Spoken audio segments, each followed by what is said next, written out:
brother. Yeah, man, you too, bud.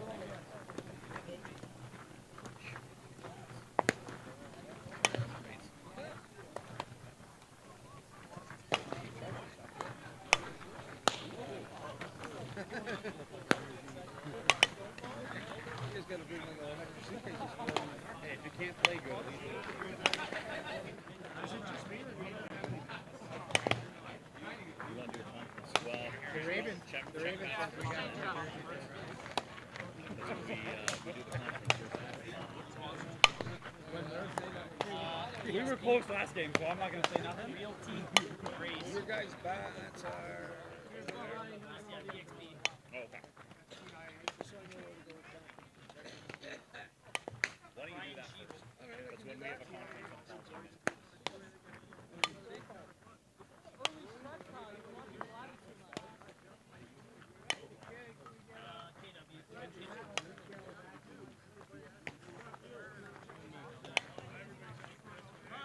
They had, so, like, they had. Move it. Oh, I saw. No pictures didn't happen. Appreciate it.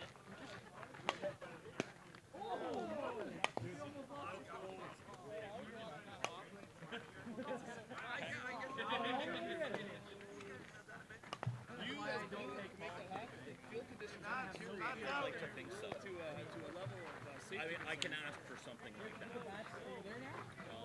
The catch is I need to find somebody who's not an umpire in this game. You know, there'll be lots of people around. It'd be nice if you just have room. They did the field.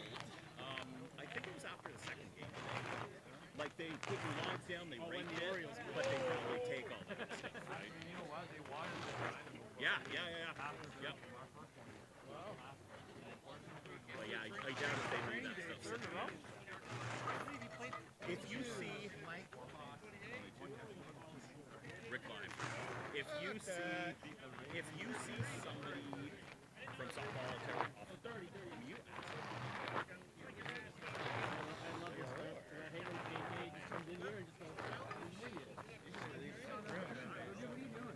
Well, we're hitting on They bought ice. a rate, right? I don't know how he does it. Okay, so guys, let's do the flip. While we wait for people to finish the bases.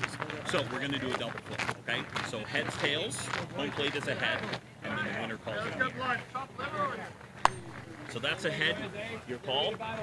Same thing, home plate's a head, call it in the air. Good job. Tail. Yes. Okay. Hey, that's a razor home. So I give you yellow because it's easier to see. You need to see. Yep, exactly. Okay, I did it right today. Okay, so We can trade, maybe. okay, so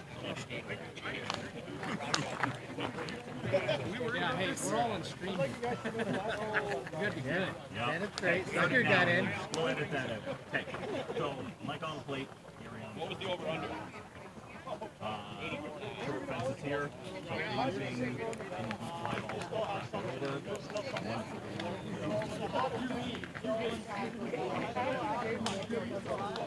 Okay, raise your home.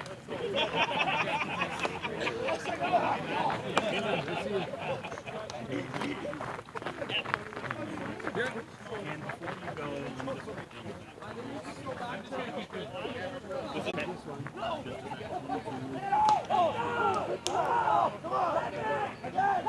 Battling Billy Smith. Oh, yes. Yeah, that's what I said too. Yes, guy.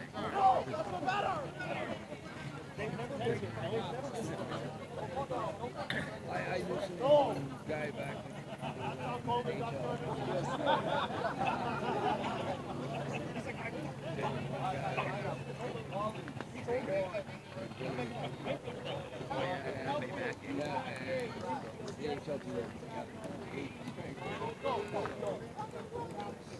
Let's go! 1, 2, 3! Right, guys! Come on, tight feet, let's go!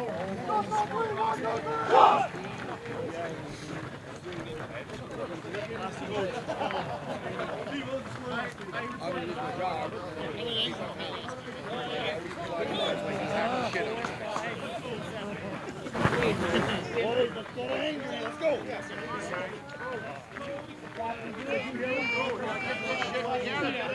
Come on. You got 1 month to get this shit together. Now let's Viewers, welcome to JYT Media's broadcast of the 2023 Mikan Slow Pitch Ontario Eliminations. This matchup is between the on-the-go staffing Aftershock and EXP Realty Rays.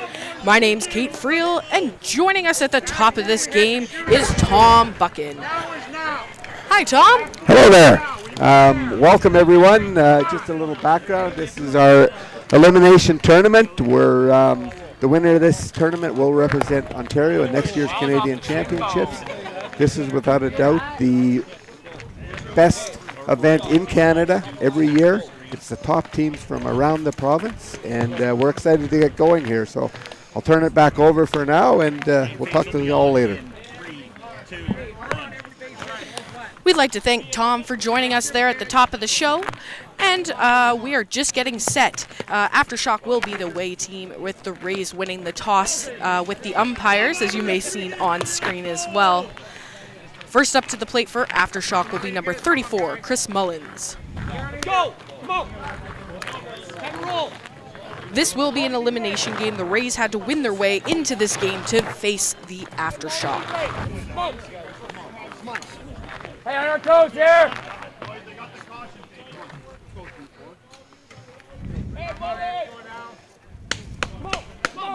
Everyone set.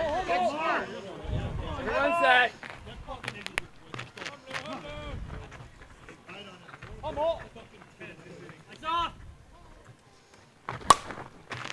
And he liked that first pitch. It's going foul. Now here at the eliminations, just like every SPO event, we start with a 1-1 count at the plate. So that has 2 strikes to the batter. On your toes here.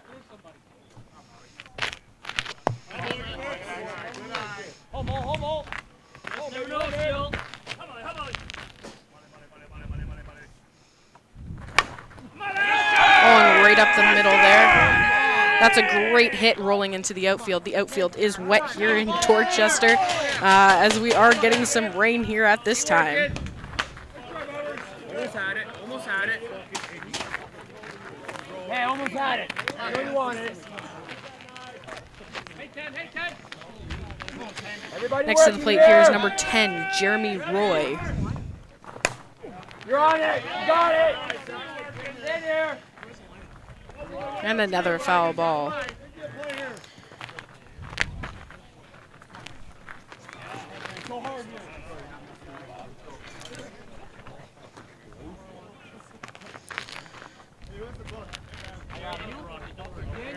Wet ball too, bro. Here you go, Skinny. Be the best.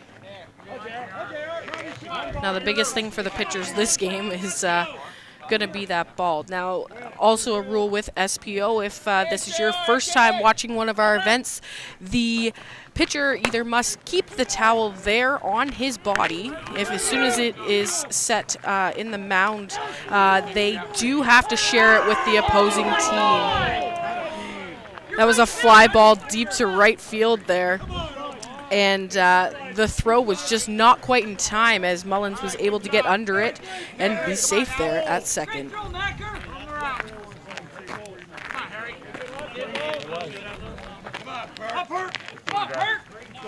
Let's go, baby. Hey, go smash here. Let's go 1-6. Come on, Harry. Kato, on your toes here. G, on your toes. Next to the plate here is number 16, Harry Perkins. Hey, Bass, pick and set here. He's batting in that 3 spot, so boys, this on your should toes be a good here. one.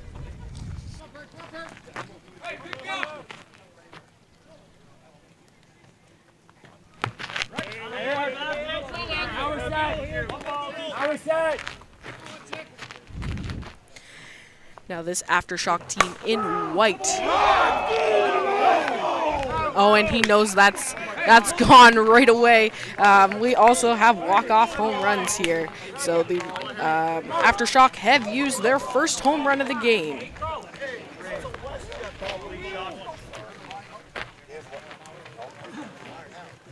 just like to point out, Aftershock is one of our premier teams here in Ontario. They are Canadian champions, and they're a threat every time they do go to the Canadians. So there'll still be some noise here this weekend from them. Hey, Byers. In here! Good hustle! And here at the plate now is number 21, Bob Hennings. Most of this team here for Aftershock hails from the Toronto area, and they do like to say that their biggest rival is themselves.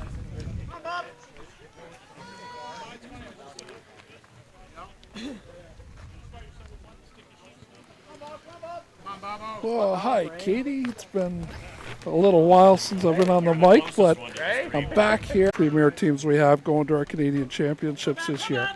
Watch Bob swing here. Now, viewers, just so that I can inform you of which voice you're now hearing Steve Camus join us here on the broadcast.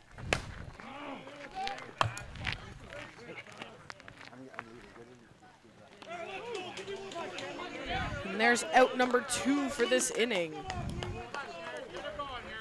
So Chris Schneier coming up to bat. He was playing on the Spartans last year. The Spartans roster really took a hard hit this year, but they're having a great weekend. The Spartans are going to play a little later today, and they're having a great day. Hey, work there.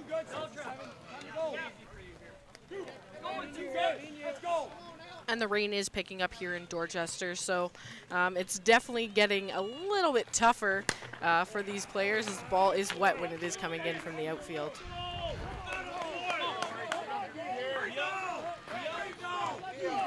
So we were talking earlier about the Aftershock team. The Aftershock team is probably one of the 2 strongest teams in the A division, and the opponent they're playing today, the Rays.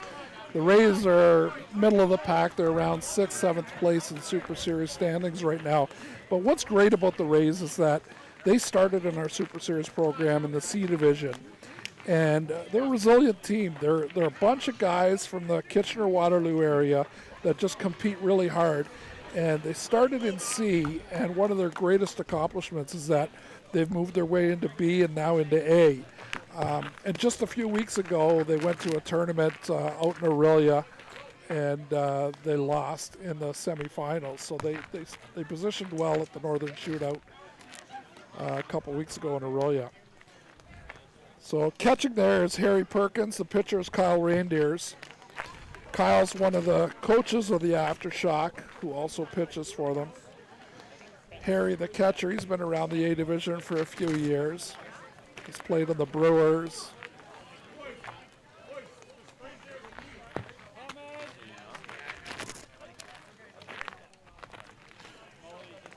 And actually, Kyle is actually the only original member left from the Aftershock team when they formed a few years ago. I remember when Aftershock formed, there was really not much hype behind them because they were a new team, bunch of new players with a few veterans on the team. And over time, over a year or two, they started competing harder and harder, and then they ended up picking up some really promising prospects, and they've become a really strong team. They won the 2019 Canadian Championships out in Moncton, New Brunswick. And ever since then, they've either carried the crown in the A division along with the Orioles, or at least shared it with them. And here, up to bat first for the Rays is going to be number 6, Travis Bachwald. So Travis, he's one of the stronger players of the Rays team. He's a guy who likes to get on base. And what the Rays try and do is they try to put a couple of players hit singles, and then they follow suit with the third and fourth hitter and try and put it out of the park. The on-deck batter, Mark Frampton, he's been around a long time as well. And I was talking about the Orioles earlier. Frampton's a former Oriole from probably around 7-8 years ago. Foul ball, almost caught base umpire Gary McKinnon. The 3 umpires for today's game are Mike Leaf on home plate, Gary McKinnon at first, and Mark Hegel at second base. Travis has now got 2 strikes on him, like we had talked about, that 1-1 count.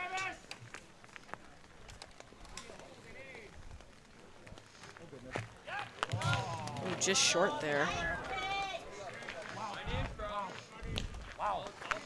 Kyle Reindeer is one of the most difficult pitchers to umpire.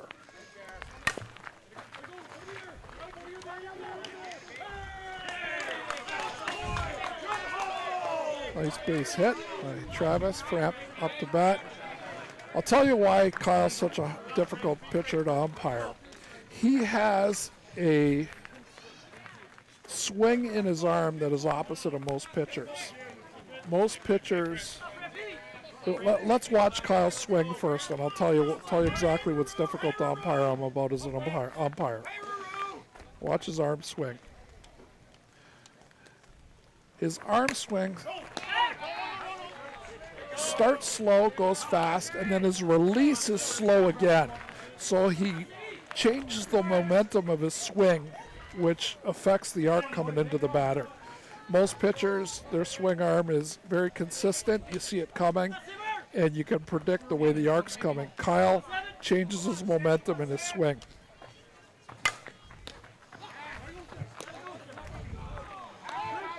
And there go the Shock, turning that double play that they do so well right back up to Kyle, turns around and flips that.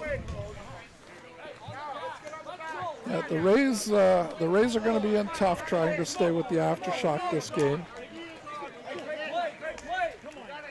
Aftershock have some big home run hitters.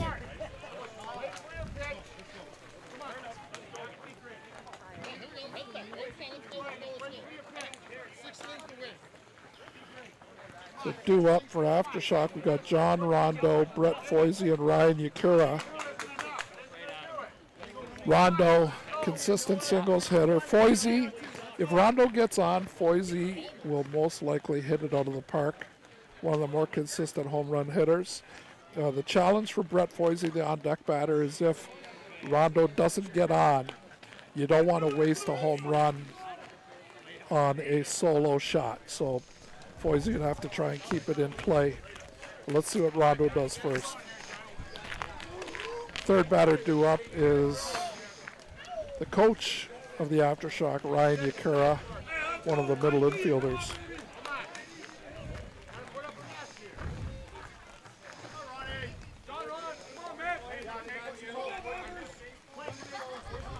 A lot of left-handed batters in this game, Kate. Yeah, it took a couple righties, and then now we're just at flooding with lefties here. He does try to flip that there into left field, but now we're gonna have to try something else. I'm sure it's not easy for these batters at this point. The grips are gonna start getting wet. They've got umbrellas trying to tarp them off to help them a little bit, but we don't want to see one go flying at any spectators, that's for sure.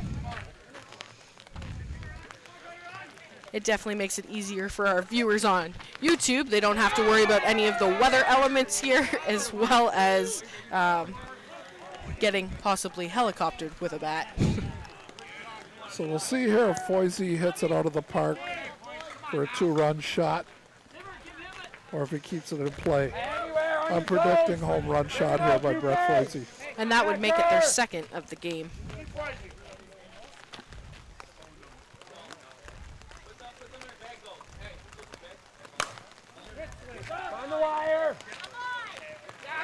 Good prediction, Steve. That ball's gone. And it's unbelievable how strong these players are. Like that swing, if I make that swing in my men's rec league, that's maybe not even reaching the grass. It really is remarkable how strong these guys are. Ryan Yakura here, one of the smaller ball players in the men's A division. And when I say smaller, he's not small. It's just all these guys are monsters. But Ryan, a terrific hitter. He picks spots in the infield, gets on base a ton of times. And his speed is definitely an asset to his game as well. I was speaking with some of the better hitters in the game maybe a year or two ago, and I was asking them, how do you guys decide where you're going to hit the ball? Because they're so good and they're so tough to get out. And one of the better hitters told me, he goes, you know what, I'm picking 2 spots and I go with the pitch. So if it's an inside pitch, he's going with one spot he picked. If it's an outside pitch, he's going with the other spot. So it's pretty much, you know what, 2 spots, let me see what you're going to give me, and then swing the bat away. Justin Strachan, he's been around with the Aftershock a long time.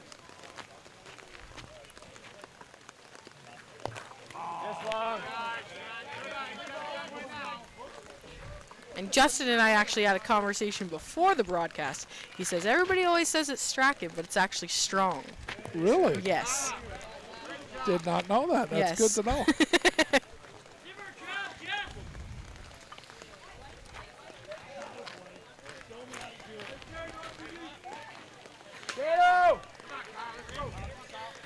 Kyle's up to the plate here trying to help his cause, Steve.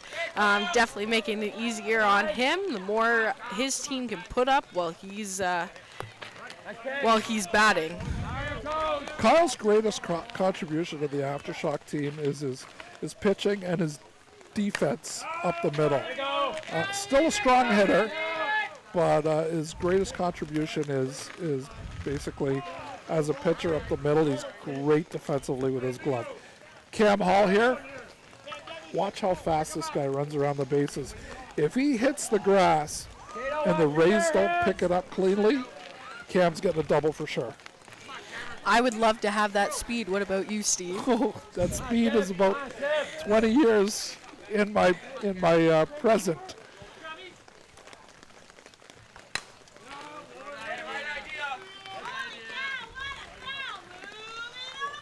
Yeah, I haven't ran as fast as Cam, and geez, I bet you 30 years, maybe. It's been a long time. I don't think I've ever ran as fast as Cam.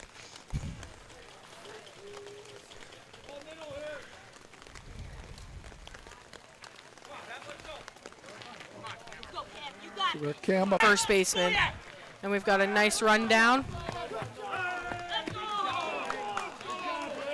Run at the plate does not count as the out was made before. Fantastic play by the first baseman of the Rays. Doubling off the shock. The key to winning these tournaments or positioning yourself as one of the higher ranked teams is depth. It really is.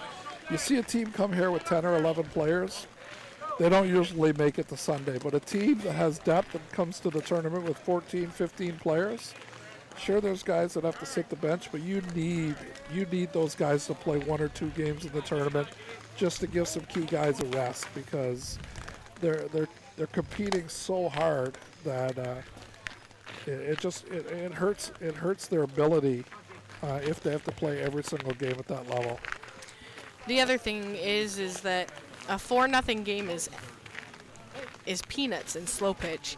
The Rays are hanging around, but Aftershock doesn't want to let them hang around, because if they let them hang around too long, all it takes is one good inning to change everything in this game. Oh, you're bang on, Kate. Like, we've seen slow pitch games, you and I, that like the regular fan thinks it's over because there's a large margin in runs, like 18-6, whatever it is, but that game can turn around in such a fast rate in the game of slow pitch. And when a team gets momentum, it's hard to stop them. Yeah, it's very hard. It doesn't matter sometimes how many times you want to go to the mound, change a player, tie a shoe. We are going to be forever trying to get to them to stop, or stop the bleeding as we like to call it. And it really can just shift at any moment. That's a great pickup by the second baseman.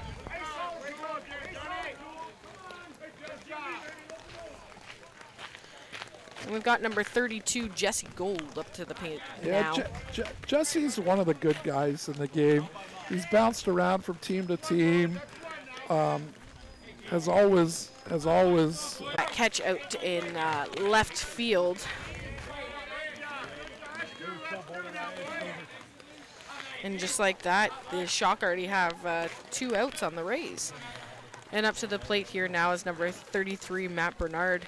I remember meeting Matt when he was playing for Papa Top in Men's B, and ever since then, he's been with the Rays. It's funny with Matt, we're here in London right now, and I'm not sure if you know, Kate, does Matt live in this area? He does not. Okay, so I'm from Niagara, which is 2 hours away, and I was out with some friends for a few slices of pizza, and Matt showed up in the same restaurant and says, "Hey, I know you."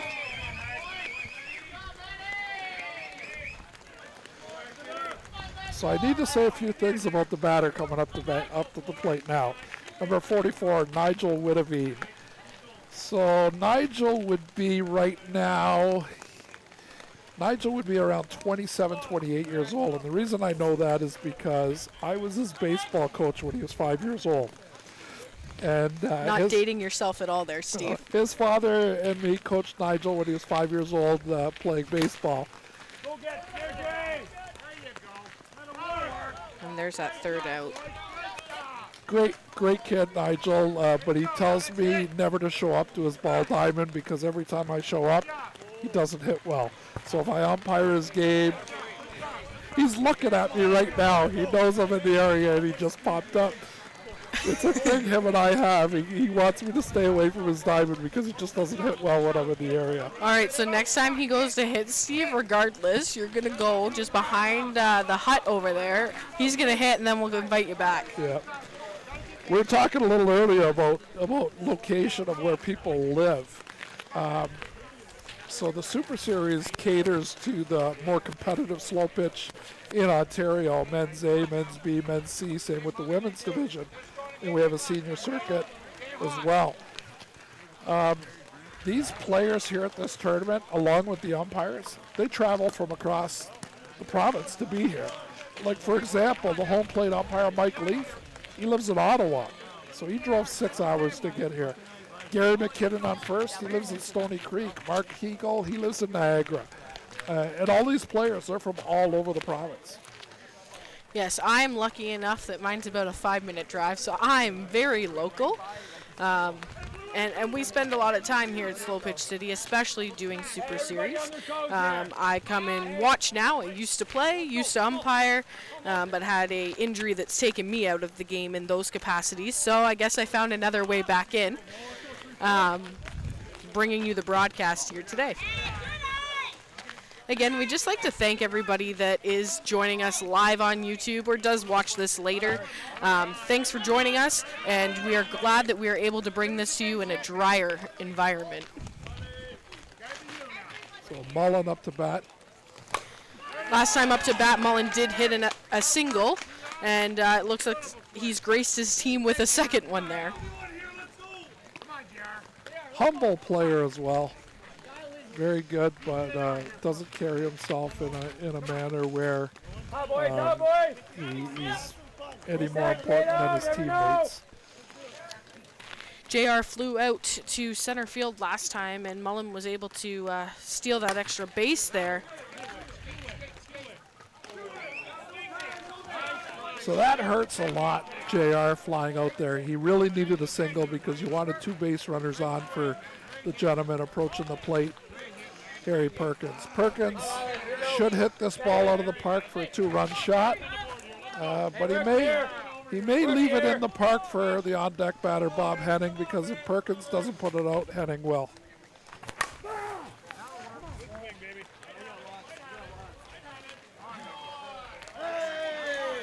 And again, he figured that was going, so he's just coming off. Yeah. I did explain to the viewers earlier that we do have the walk-off home run, so it always is nice when you can crank that out and you just got to take the short walk back to your bench. And that's home run number 3 for them, right? That is home run number 3 for the Aftershock. So I'm curious to see what's going through Bob Henning's mind, because he's also a home run hitter, and does he want to just hit a single, which I think he should. But he chose to hit it out of the park for home run number 4. I think what they're going for is they're just going to dig their heels in deep. For our next game, whether that be today or tomorrow. Yeah.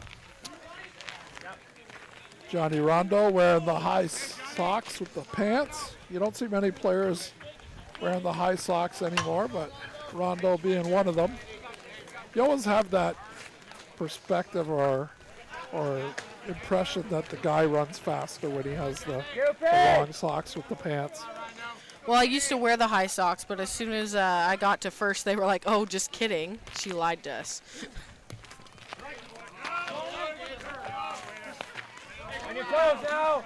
So Babcock pitching. If you watch Bob Babcock how he pitches, not so much anymore because the teams are used to it. But if you watch him the next inning when Babs pitches, he has also a unique arm swing where he almost huffs, but he conforms to the legality of the pitching rules. So what he does is fine.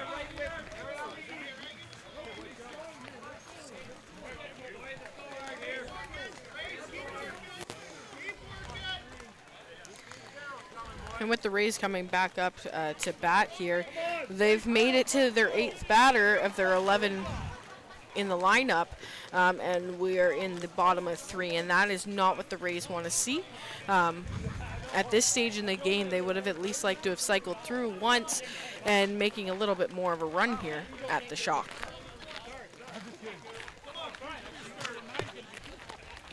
Yeah, they really need to start scoring some runs here. This game's going to be over sooner than later.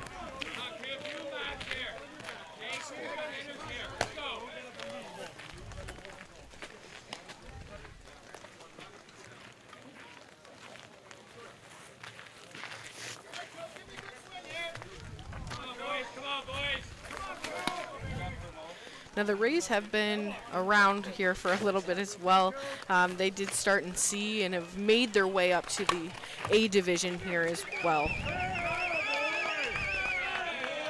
John Rondo off the end of his glove, couldn't field the play cleanly. Yeah, and Stanley was able to make that hot shot there to the second baseman and secure himself at first. John Babcock, the pitcher, one of the players who's been around with the Rays for the duration of the team, pretty much.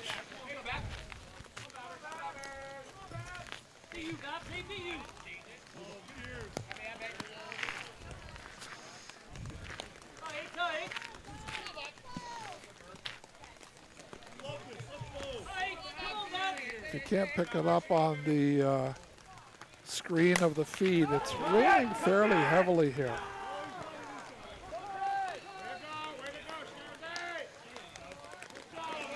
Fly ball to Chris Schneier. That's the first out. And up to bat now is number 8, Sean McDonald.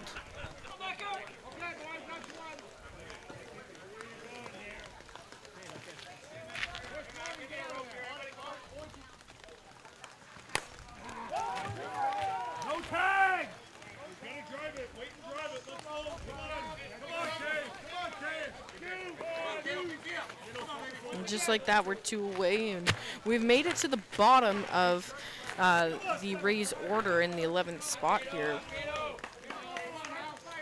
with number 75, Caden Gale.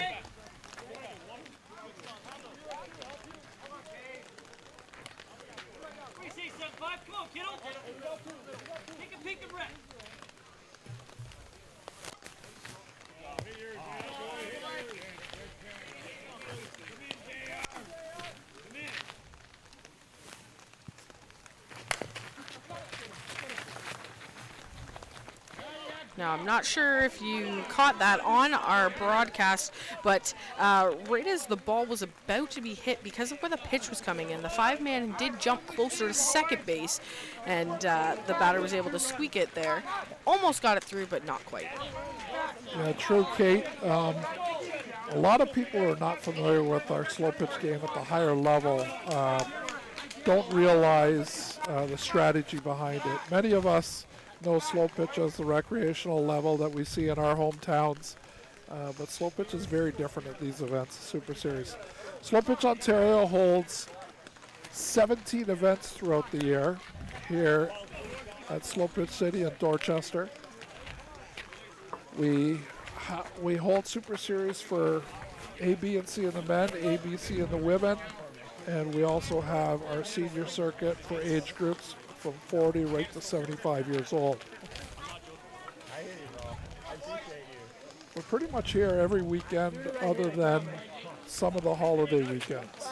Yes, Mother's Day and Father's Day is the biggest ones that we are never here for. And the other ones kind of fluctuate depending on what we've got for events as well.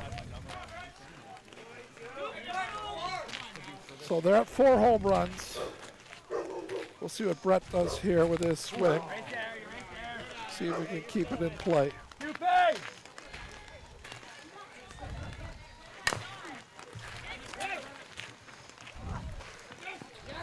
It was a great pickup by the 5-man.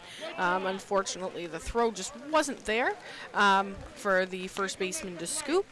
And again, if we're talking about the 5-man, in the higher levels, Steve, we do see in the men's divisions, they move in that 4th outfielder into a 5 infielder position that normally plays on either side of second base in order to give the infield a little bit more support and make sure that there's great ball movement. At this level, those outfielders, I like to say they're more like rabbits, can run just about everywhere out there in the field and get those balls. Yeah, you make a great point, Kate. And I think the key to the 5 infielder, the middle infielder, is communication, because you need to know exactly where that middle infielder is going to play, and you need to know who's going to take second base when there's going to be a play at second.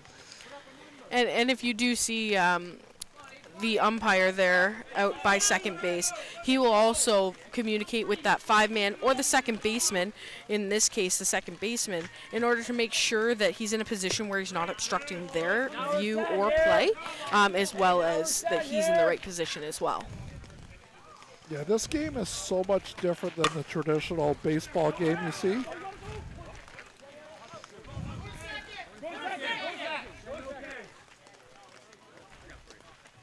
We have a little bit of confusion on the diamond right now. We're trying to figure out if the umpire's ruling fly ball catch or not. I think either way there's going to be a result where we have one out. Now, there was a signal from the home plate umpire for a no catch. So the runner from first should have advanced in that case. They did make the play, step on second. So there would be possibly one out here, and it looks like the out does come to the runner that was standing on first, who did not advance, and the batter is now safe at 1. Yeah, and I saw the same thing as you did, Kate. I saw the umpire call no catch. The player should have taken off to second base, but regardless, we're going to get an out on the play. So that leaves us with 2 outs so far this inning.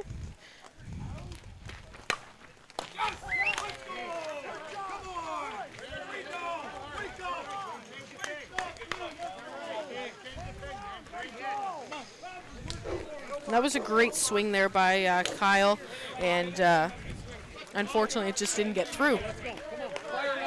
And it's a little more difficult playing in this weather with the rain, just because you can't really go full out like you normally can at 110%, because you need to be careful with your footing on the diving. You need to be careful with your hands on the grip of the bat. And that's the first inning that the Shock haven't put up a run. It's 7-0 here. We're going into the bottom of 4. And like we've said already, 7 runs is nothing. They've let the Rays stick around in this game, and we'll see if the Rays are going to say thank you and run with that. Got Mark Frampton coming up to bat. Actually, I think it'll be Travis first. Yeah. Travis first, then Mark's on deck. Travis, I've always liked him as a ball player. Great glove, decent hitter. I'll take this time to tell a little story about the on-deck batter, Mark Frampton. So years ago, he was playing with the Orioles, and they were turning a double play, and Mark was running from first to second, and he took a line drive throw right to the forehead. And the ball hit him so hard from the throw that the ball deflected about, I would say, 20 feet straight up in the air. That's how hard the throw was that hit his head. And I can't remember the result of if Mark had to go to the hospital or not, but I remember when I saw it happen, I said, oh my, that was sickening to watch the ball hit his head that hard.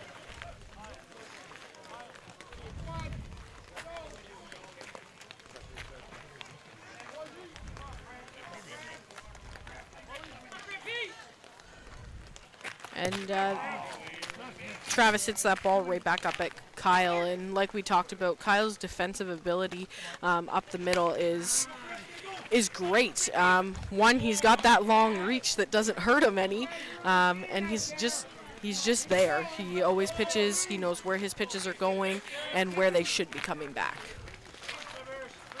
Some of you may be wondering why I have some stories on these players. It's because I'm a former umpire in this Super Series program, and I've been doing it for a lot of years, and I have a lot of history with some of these players.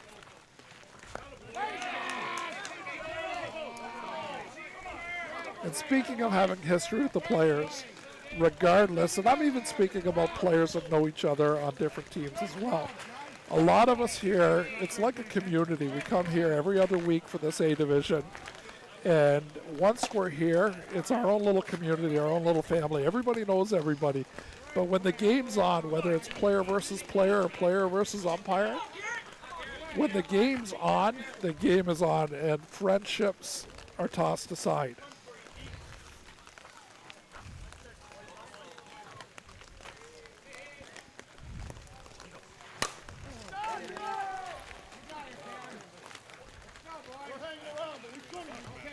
Fly ball to center field. Ends the inning. Aftershock come in for the top of the fifth right now, right? We will be at top of 5 with a score of 7-0.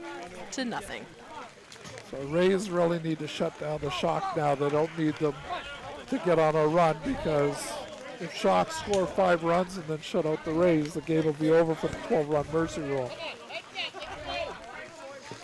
And Steve, for the people watching, and they now know that you were a former umpire, but you've taken on a new position with Slow Pitch Ontario. Would you be able to tell them a little bit about it? Yeah, so right now I've taken on the position of executive director. I'm being mentored by the CEO of the program, Tom Buchan, and just learning the ropes on how things flow around here within Slow Pitch Ontario with the program. I've been doing it for 6 months now. It's been a lot of fun, a lot of learning. And just looking forward to the next steps ahead for me with Slow Pitch Ontario. That's awesome. We're glad that you've stepped into that role. I mean, I first met you in the role of the umpire-in-chief, and that was a great experience for me as being a new umpire coming into the program. And definitely for anybody who's thinking about becoming an umpire, Slow Pitch Ontario has a great program. There's lots of guidance, as well as there are clinics that you can attend. And, I mean, we're always looking, right, Steve? That's right, Kate. And you know what? We're the only program in Ontario that has an umpire program affiliated with our Slow Pitch program. We invest some dollars, some training into our umpire program, and it really benefits the umpires. What a beautiful catch.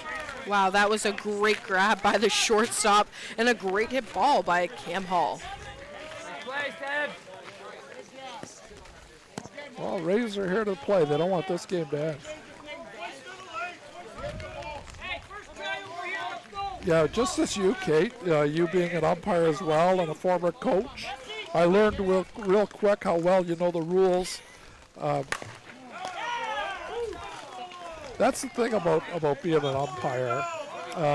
You understand the rules a little bit better than the players, because the players are here to play, and whatever happens, happens. The umpires, they need to know the rules because they need to act on it in game situations, right? So it's funny whenever we have a player that decides to become an umpire, because that happens a lot. The player soon realizes within a week or two how little they knew about the game and the rules. On your toes here. And we do have a new hitter coming in here, hitting for number 10, Jeremy Roy. We've got number 29, Bryce Campbell. And yes, Steve, when I went from being a player and then I became an umpire, I definitely learned a lot of rules and expand my knowledge of the game. I was able to take those rules that I had learned, and I did coach for a little bit there. And I may or may not have used those rules to my advantage a time or two, which definitely did benefit my team. And that's another part, too. Not only becoming an umpire was great for the game. I love the game. I loved being a part of it. Like I said, an injury has taken me out from doing those things and some medical stuff. But it was one of those things where I was still a part of the game no matter what at a very high competitive level.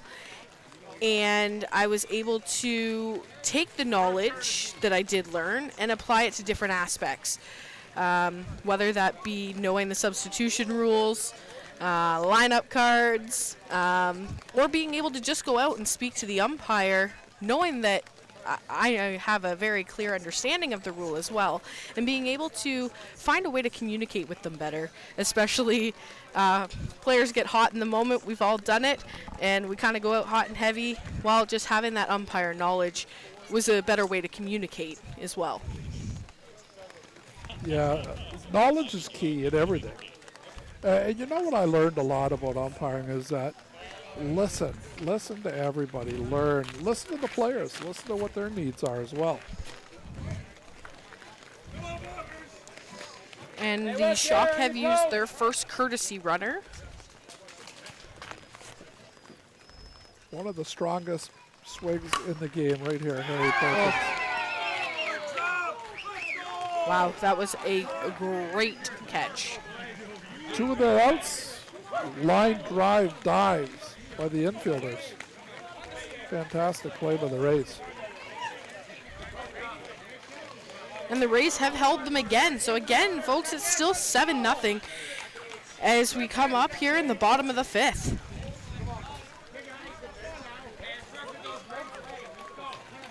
Oh, it can't be fun for anybody out this rain, but they're getting used to it. A little easier for the players than the umpires, as the players are moving around. The umpires, not so much, and the rain really, if it gets a little cold, it's not a fun feeling for them. Come on, Jess, you me, baby, let's go. Diamonds hold up the water really well here at Slopridge City for the most part. It's been raining pretty much all game, as you can see on the dirt. There's no puddles forming yet. Really, the only time the puddles really form is if the rain continues for a long period of time or if it comes down really hard.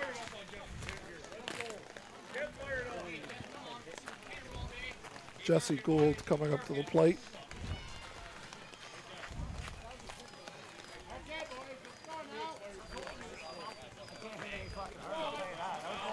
I'm interested to see if the Rays will make any substitutions here in a batting respect. I believe that the Shock have re-entered number 10, Jeremy Roy. Oh, no, Jeremy's standing right there, so I'm trying to figure out who is out there in left field. Beautiful scoop by Justin at first base. Matt up to bat for the Rays. I want to take this moment to thank Jason White for providing the streaming service here. Jason, actually, I met him probably around 10 years ago or just under 10 years ago. Jason, also a former umpire. I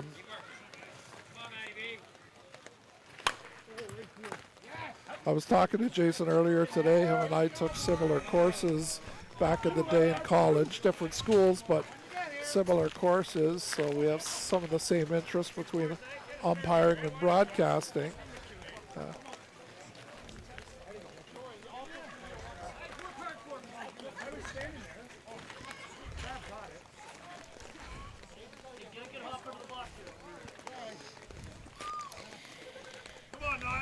Oh, you better look away. Oh, Nigel's yeah. up to bat. Nigel's up to bat. Well, at least cover your face.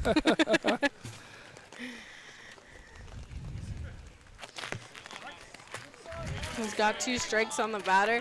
Nigel did fly out to right field last time, so you're going to get eyes if you don't look away. I umpire Nigel in league play in Niagara. He actually plays against his father. They used to play on the same team. We'll see if Nigel looks at me again. That was a quick inning, 1, 2, 3.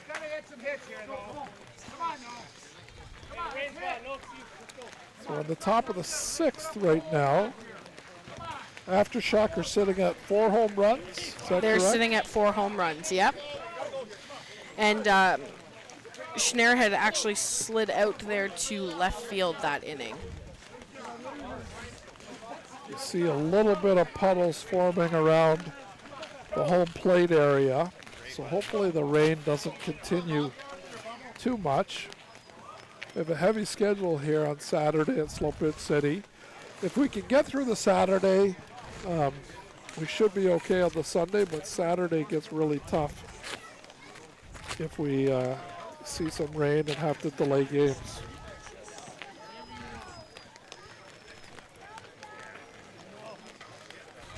Looks like we have Matt Pine on deck coming into the game. Bob Henning at the plate.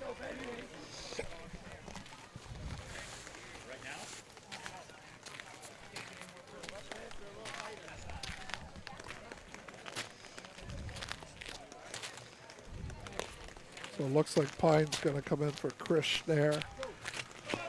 Reason I know Matt Pine is we're from the same area. I umpire him in league in Niagara. A lot of these players that I've umpired, they were much younger when I was umpiring them. Come on, boys. Come on, boys. Come on, Bob. Hit it hard. And on your toes anywhere here. Yeah, so far, Bob is 1 for 2. He's flown out to right field as well as he's hit that home run. So we'll see what he does here.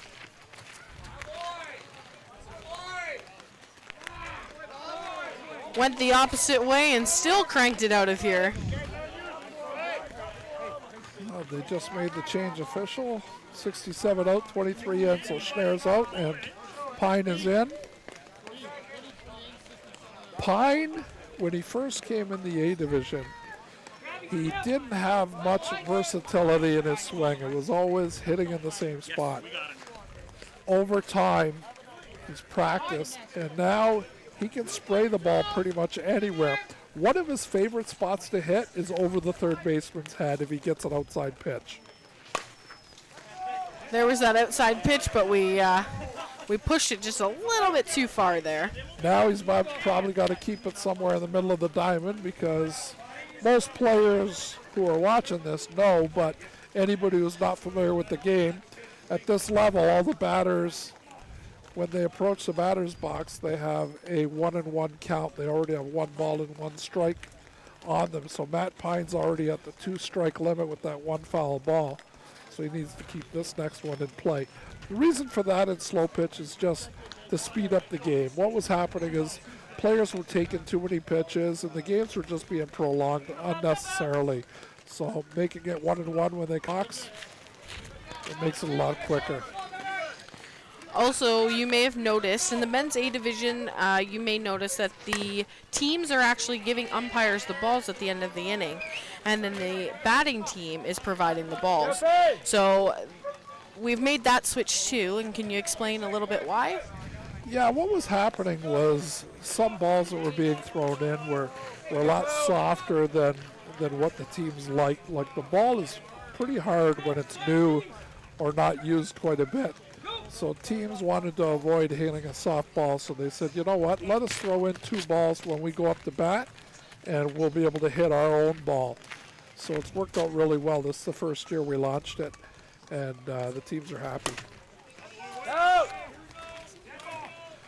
Yeah, so if they want to put in 2 new balls every inning, they can, or it's up to them.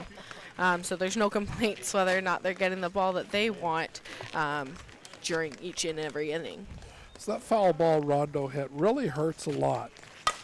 Hang in! So the reason why it hurts a lot, same thing happened with Rondo as it did Pine, the previous hitter. They both hit a foul ball for strike 2.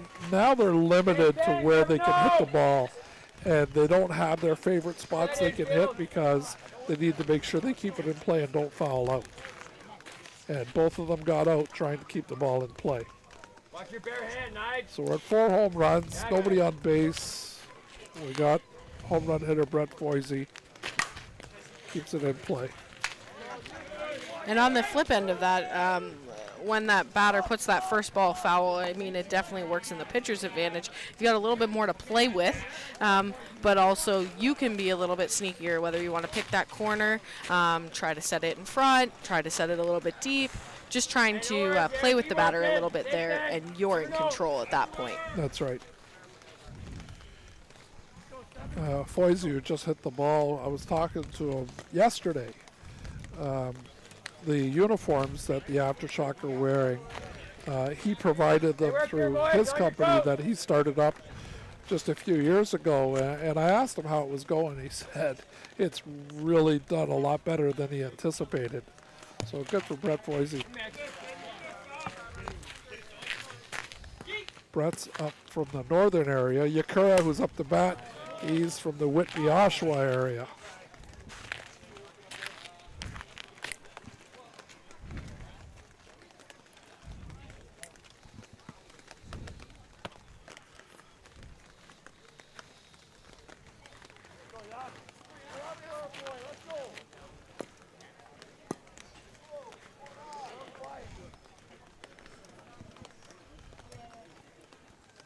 Following game we have coming in that we'll be televising will be the Orioles and the Hawks. Orioles, one of the better teams in A. The Hawks are a B team that are led by a former Oriole, Dave Bolt. So it'll be fun to watch Dave Bolt play his former team. Dave's actually going to play for the Orioles in a few weeks in the Canadian Championship. So he's competing against them today, but he's going to play with them in August. And I don't believe that the Hawks have lost a game yet in the eliminations here so far. So this will be a good test for them to see how well they're going to do in the elims. Yeah, they're young, and the reason Dave left the Orioles to go to the Hawks is he wanted to play with family, which he's doing, and he wanted to mentor some young people in the game, and he's doing a great job at it.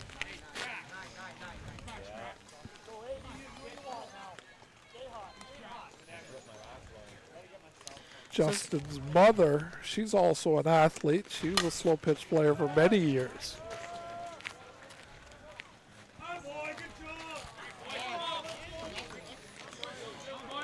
So with 2 runs there, Aftershock now leads for a score of 9-0, and we're going into the bottom of 6. So if the Rays are going to start things, they need to start it now. They need to at least cut that in half, hold them, and then go and finish it. But they've got 2 innings left to hit, and I'm sure they've got to be feeling the pressure at this point. Oh, for sure, Kate. And you know it just like I do. Like, a 9-0 game is not a traditional score in this game. Like, it's very easy for us to see slow pitch games scored in the 20s. I think last time I was on a slow pitch broadcast, the score ended up being like 27-23, and 9-0 here is very far from that. So I'm not sure if the weather has something to play with it, or if it's just the bats aren't working for them right now, or defensively they're just on fire. We've seen some great fielding plays by the Rays with those layout catches, but we'll see if they're able to get going here. They're starting with number 25. I believe he's coming back up to bat, and they haven't made any substitutions, but there should be number 25, Cooper Stanley. He did hit a single. He's only had 1 at bat here, and he was able to keep that ball fair, and he'll be credited with the double. One thing I say to many people who haven't seen the game at this level, sure, the hitting's great, but the thing you're most impressed with is the defense. Both teams have been great defensively. The Rays haven't scored a run because Aftershock's defense has been really good, but just a couple innings ago, You saw the Rays put out a performance on the infield with 2 fantastic line drive shots that were caught. Now the Rays just used a courtesy runner. For those who are new to slow pitch, we get 3 courtesy runners, and then we do substitutions as well. So they have used one of their courtesy runners, put some speed out there on the bases, and see if they can get things started here.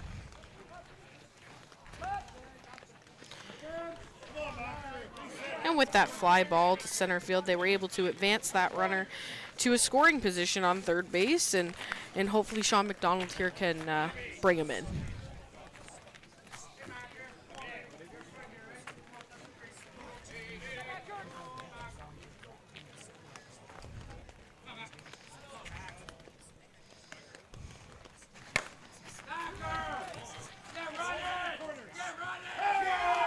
That ball's down.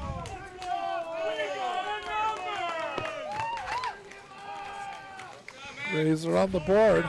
And there's a little bit more life in their bench over there. They were able to get one on the board, and they've got another player credited with a double. So, I mean, they've only had 4 singles to this point in the game.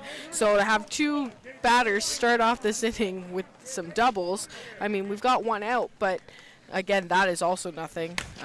They could roll on 2 for all we know. Nice pickup by Ryan Yakura.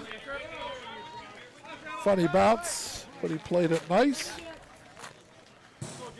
Coach Brian Schliebel is putting in a change now.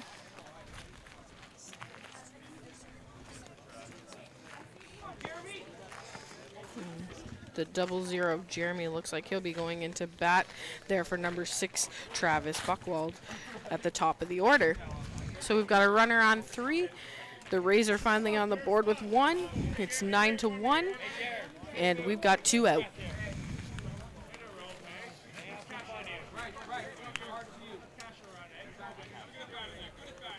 Well, the rain is not as strong as it was earlier. Still raining a little bit, but it's almost stopped.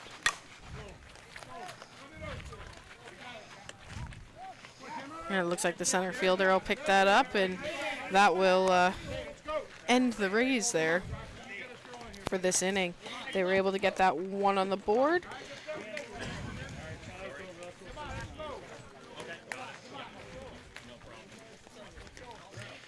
And with this being top of 7, they basically have to shut down the Aftershock in this inning, or then they're going to have to hit even more. So this is the Slow Pitch Ontario Eliminations. It's held usually on this weekend every July, around the July 7th area. This is the premier event of the season for Slow Pitch Ontario. The winner of the eliminations automatically gets a berth to the Canadian Championships for next year. Canadian Championships are being hosted this year here at Slow Pitch City in Dorchester, Ontario from August 12th to the 19th. Definitely come out and watch some games during the Canadian Championships in that week in August. Games start normally around 9 in the morning, and they end normally around 9 at night. Sunday through Thursday, the week of August 12th and 19th, Sunday through Thursday, it's the round robin games that are being played. 4 to 5 diamonds going all at once, and then Friday and Saturday are the playoffs for the Canadian Championships. And if I'm not mistaken, we are going to attempt to have broadcasting going during that event and be able to provide the viewers that aren't able to be here in Ontario for some, because we have teams coming from all across Canada to play. So some of them may not be able to be here in person, but it's definitely great for their families to be able to watch us right here on YouTube, live streaming, or whether they can watch the games later depending on their time zone. So that'll be great that we're able to provide them with that this year.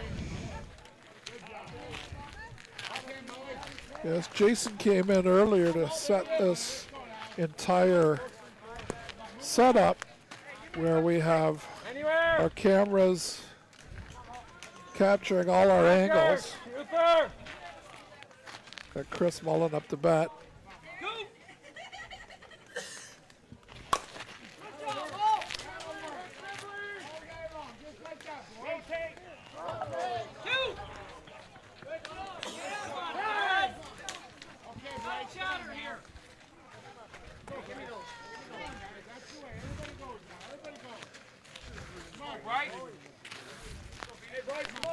Hey, Coop! Hey, Coop! Hey, kid! Hey, kid! Go, Bryce! It's all about timing with the swing of the bat, slow pitch. Good next, good next.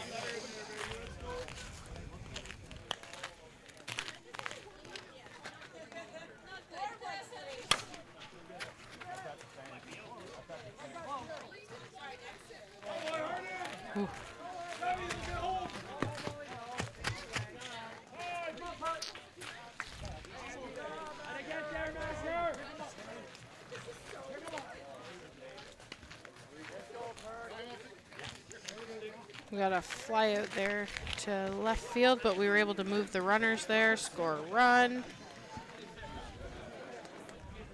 And the Shock have 2 out.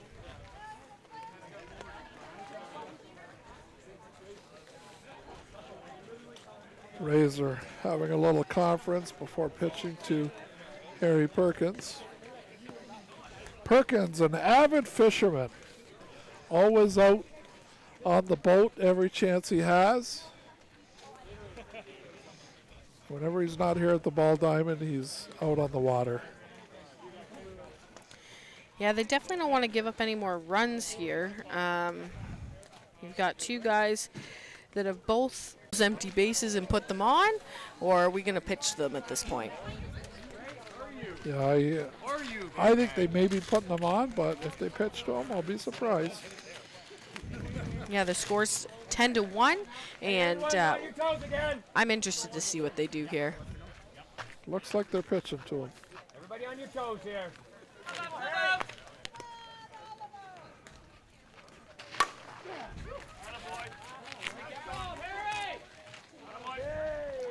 And just like that, it's gone.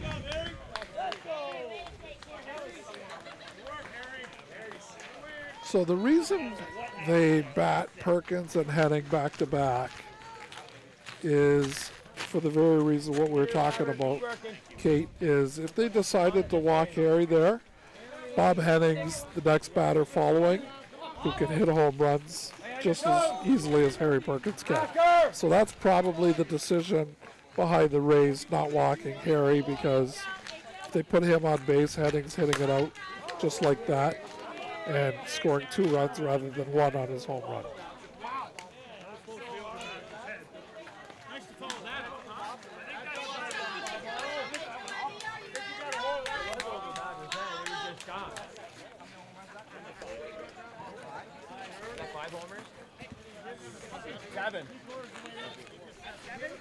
Okay, we'll see if Matt Pine tries the same as he did his previous at-bat, going opposite field towards third. His last at-bat, he tried that, went foul for strike 2, and then he got himself out on a ground ball after that. I also have that being the 6th home run of the game, and right now, Aftershock leads the Rays 13-1.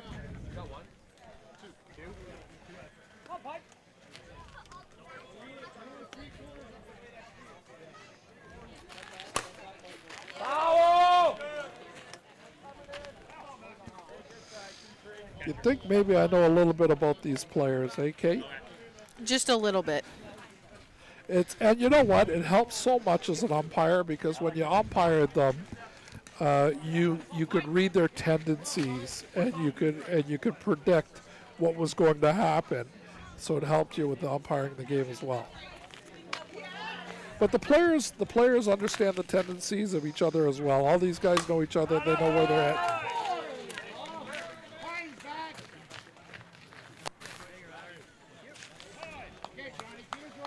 Matt Pine with a base hit.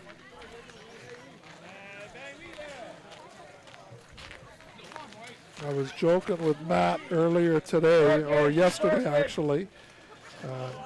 He's missed an event or two, and it's taking too much vacation time. Living life.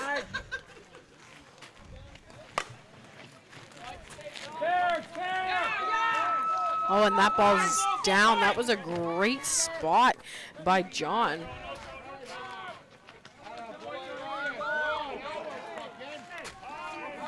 Yeah, he couldn't have picked much of a better place to hit the ball there. He's able to score that run, and he'll get credited with a triple. Come on now. Come on, Boise. Smash it in the face. Smash it.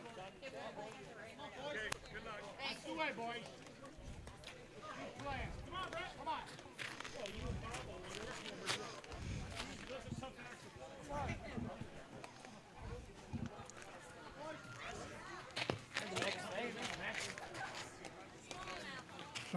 John Babcock pitching it low to Brett Foisey there.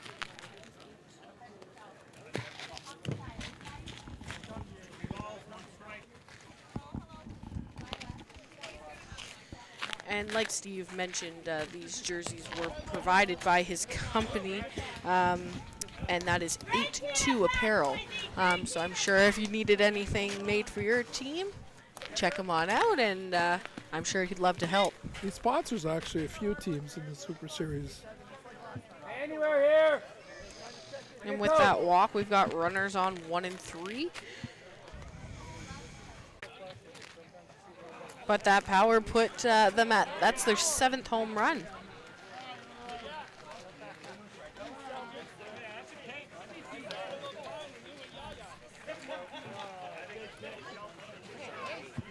Looks like that may be the game.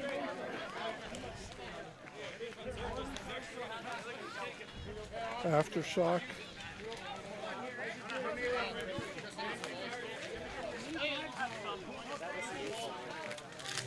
Oh, is that what it was? I was wondering what was going on. Okay. We're getting clarification from our technician here. I was trying to figure out what happened here because I knew the Rays were the home team, but then I see the team walking off thinking the game was over. But what has happened is that was the 8th home run, which is an automatic out. So now we're in the bottom of the 7th with the Rays coming up to bat. Mark Frampton at the plate for the Rays. Hey, Fran, good habits here, eh? Come on, grab it.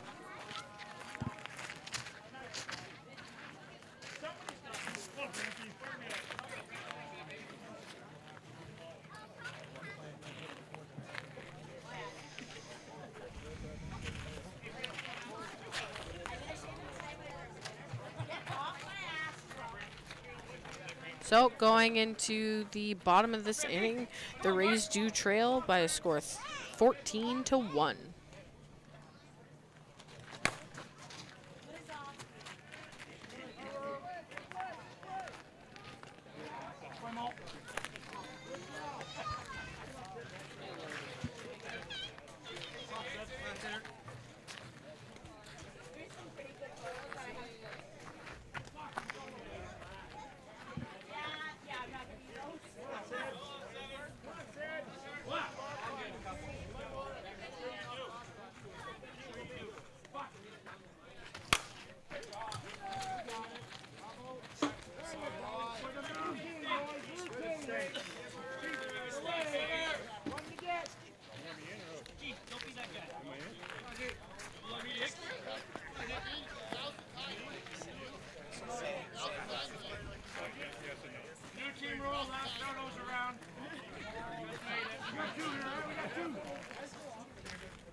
And just like that, we have 2 out.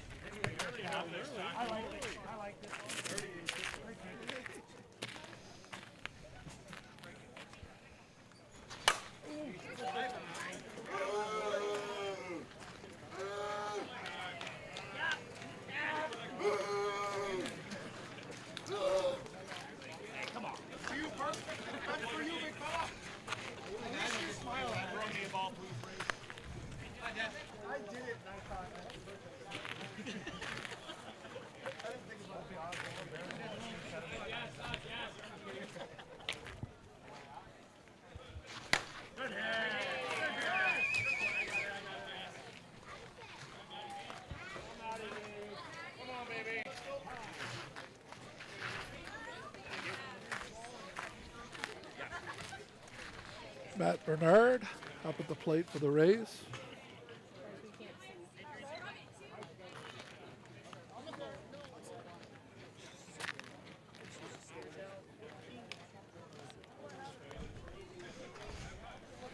Second courtesy. We got two. We got two back. Come on. 2 out. Aftershock losing to close it out, looking to close it out. Matt Bernard keeps it going with a single up the middle. Now we have Nigel Witteveen coming up the bat. Nigel last 2 times has flown out.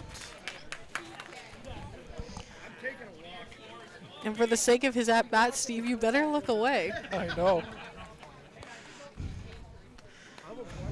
No, keep looking over there.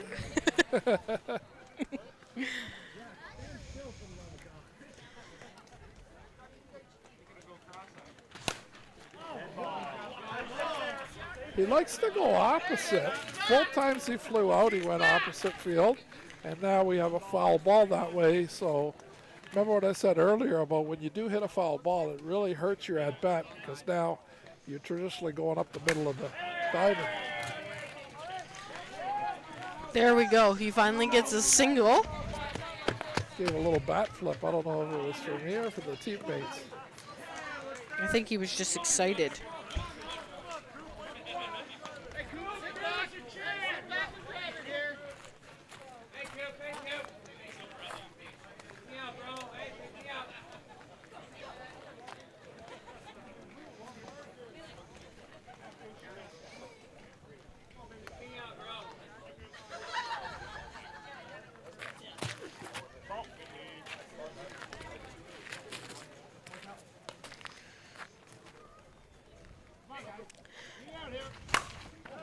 The Rays here definitely trying to rally with that, with 2 out here, and there's another one out of here. Beautiful home run by Cooper Stanley. John Babcock up the bat now. The Rays are making a little bit of a comeback here in the bottom of the 7th, but they do have a long way to travel to catch the Aftershock. Yeah, the score is 14-6, and they're definitely plucking away here at that 13-run difference that started this inning. Want to remind everybody we're at Slow Pitch City in Dorchester, Ontario for the Eliminations. Slow Pitch Ontario's flagship event. Winner of the Eliminations moves on to the Canadian Championships in 2024. Actually, the Canadians will be hosted out in Alberta next year. So Aftershock, the winners here against the Rays, 14-6. Handshakes, congratulating each other. Rays are on their way home. Aftershock will be playing another game later.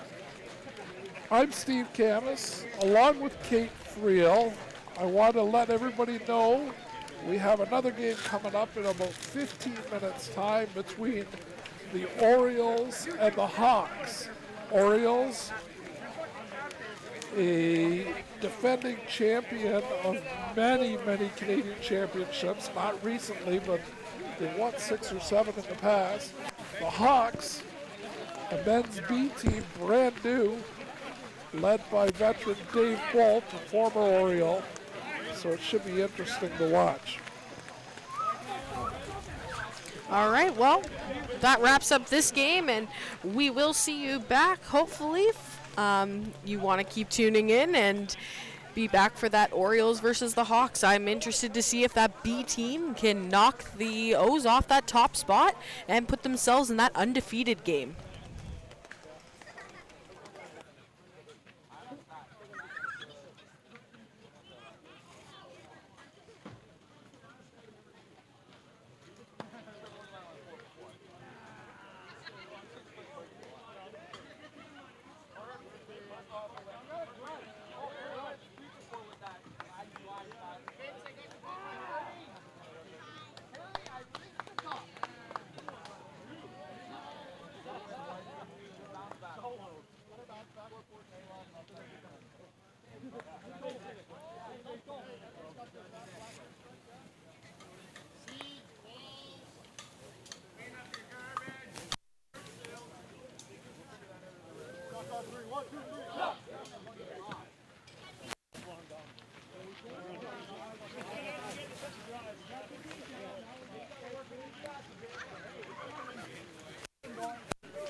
guys like playing in the rain?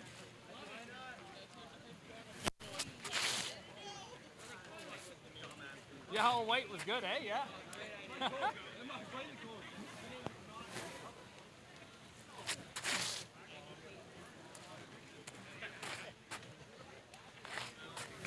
Davey, these guys are giving you a hard time about all white already.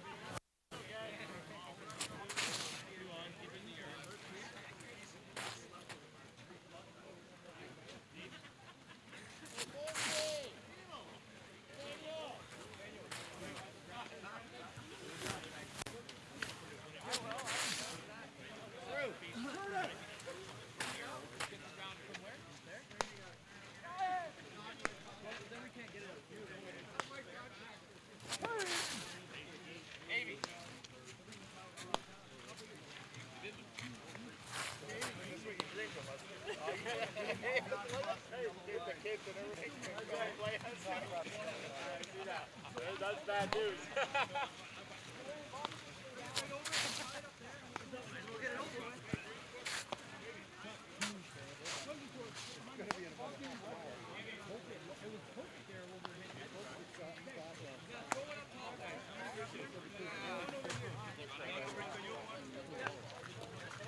Not too bad.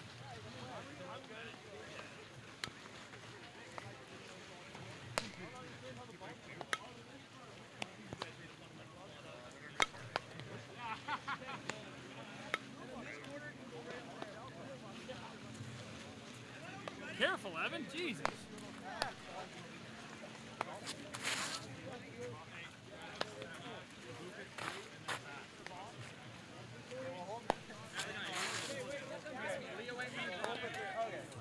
Put it through the fence and then hook it back up.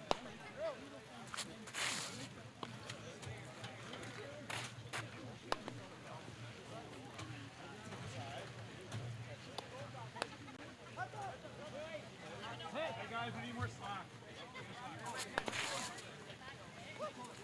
Okay. You want to throw a couple, Bob, or no? I mean, I wouldn't mind, but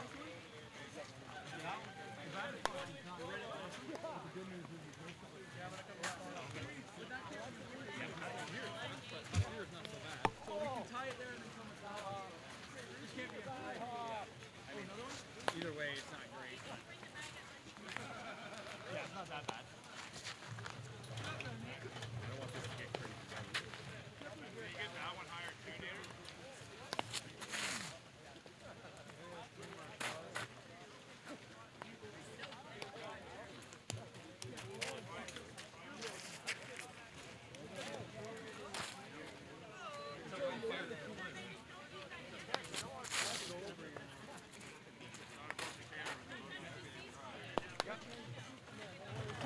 They're on the way.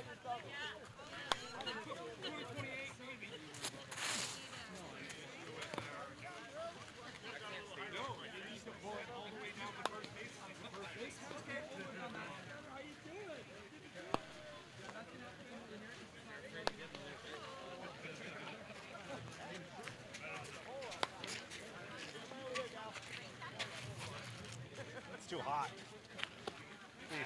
Be sweating. It's gonna stop. Oh, sun will be out in half an hour. You are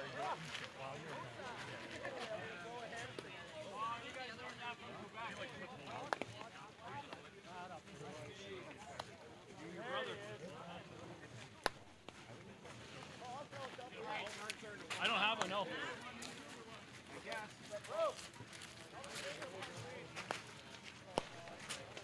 Hey, Stu.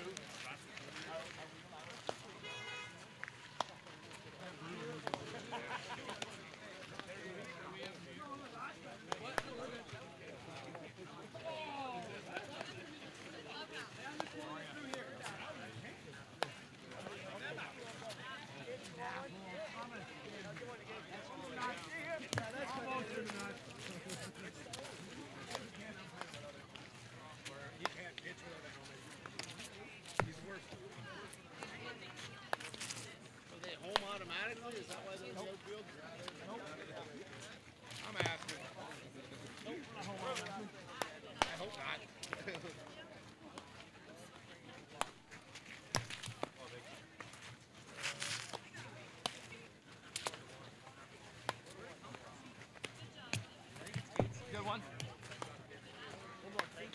Yeah, as many as you need. Yep.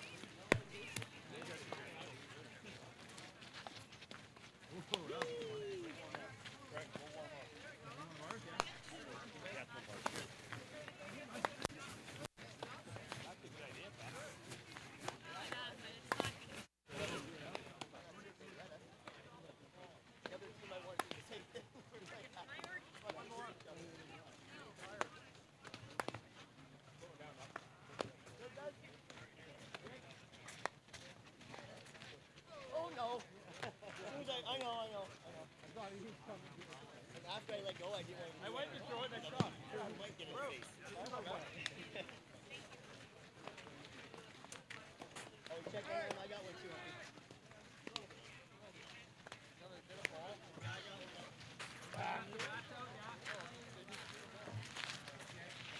Anybody got bats out? Okay.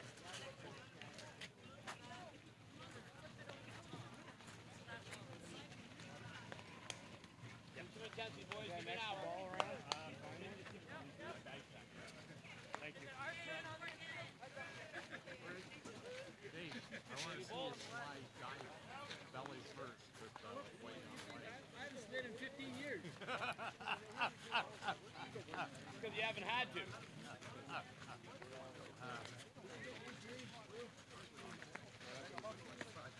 Dallas, are you 90?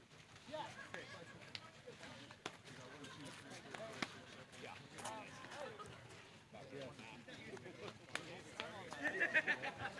Exactly what you would do.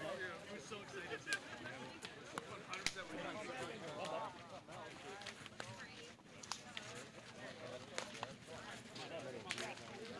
Go.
Navy.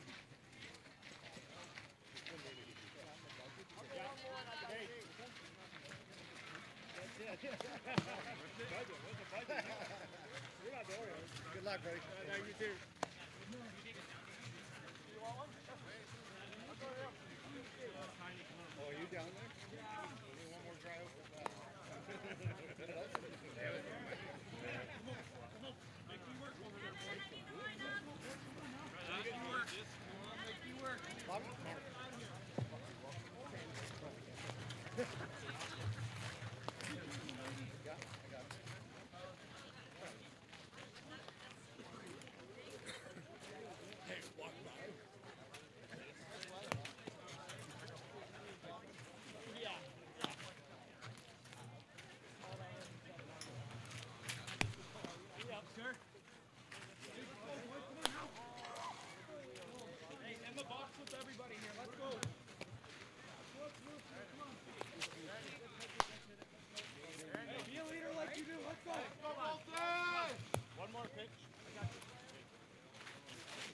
Hey, Bobby, here we go, kid.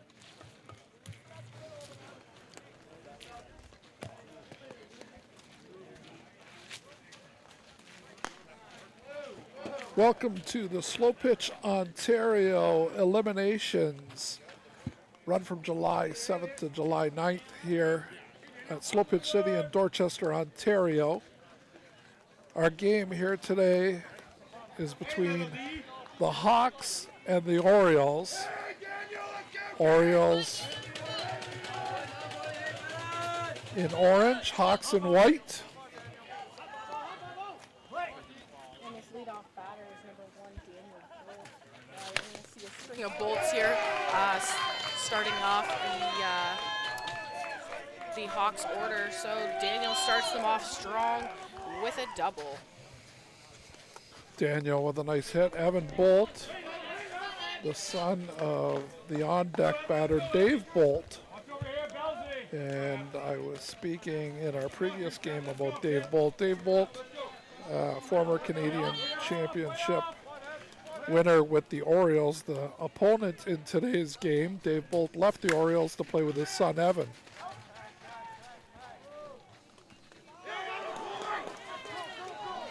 And the youngster with some power there, clipping the bottom of the fence. He hits a stand-up triple, and that'll score the first run of the game to the Hawks. Evan with a nice shot right to the home run fence. Dave Bolt, number 77, for many years was the leadoff hitter for the Orioles.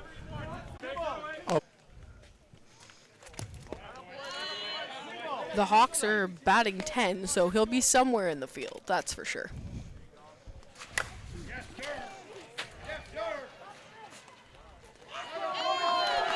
And that one's gone. Big 3 runs to start off the game with the Hawks. And the Hawks' mentality is to go full. Ends A, you're only allowed 7 home runs, and if you hit anything more than that, it's an automatic out. So the Hawks are going to not worry about the home run count, just play hard, and what goes out of the park's going to go out of the park. Great philosophy, great strategy. 4 hitters, 4 base runners. And that was the 19 of Nate Bolt. First 4 hitters, all Bolts. And actually, this 5th hitter, the 14, is Will Bolt. Really? So first 5 hitters, all Bolts. And let's see if Will can follow the family trend here. And this is why Dave left the Orioles to play with the Hawks, the whole family.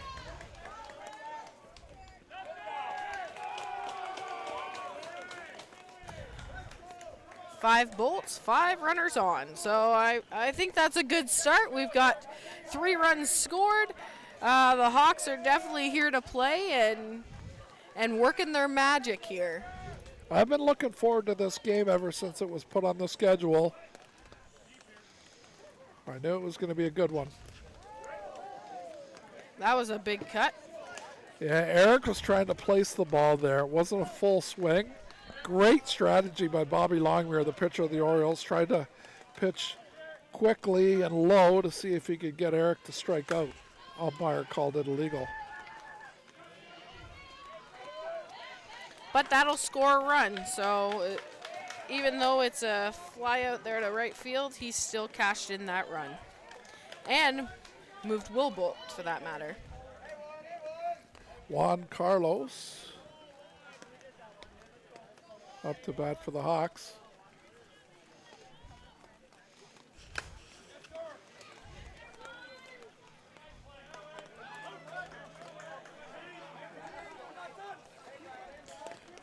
We have Brad Eckert approaching the plate for the Hawks.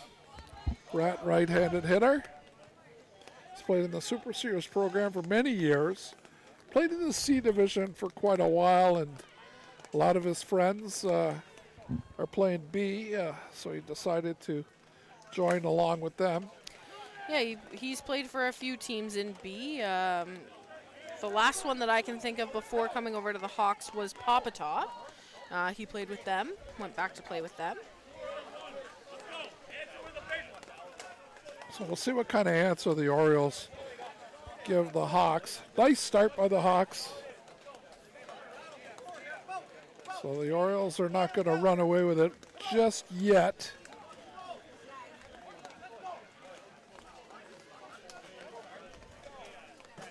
The key to this game is the knowledge that Dave Bolt has on the Orioles. And Dave Bolt is actually going to be pitching for the Hawks in this game, which is a great plan because Dave knows the hitters better than pretty much anybody.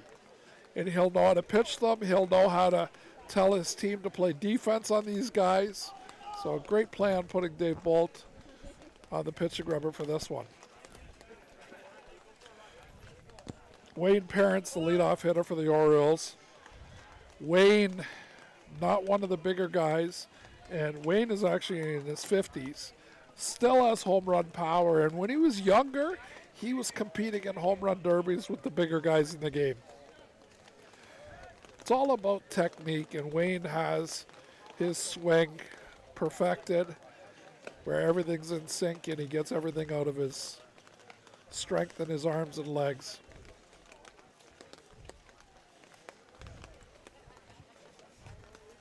Earlier today, the first game the Orioles played at 10 o'clock this morning. We're playing 4 o'clock in the afternoon right now, but an earlier game at 10 o'clock this morning, the Orioles played a team called Reggie Rams. And Reggie Rams are a lot of guys that are, well, all of them are over 50 years old.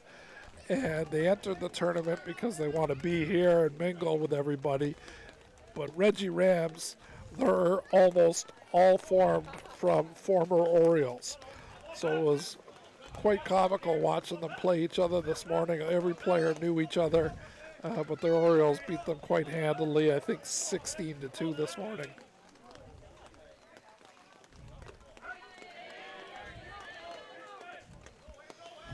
Wayne takes a strike for the first pitch.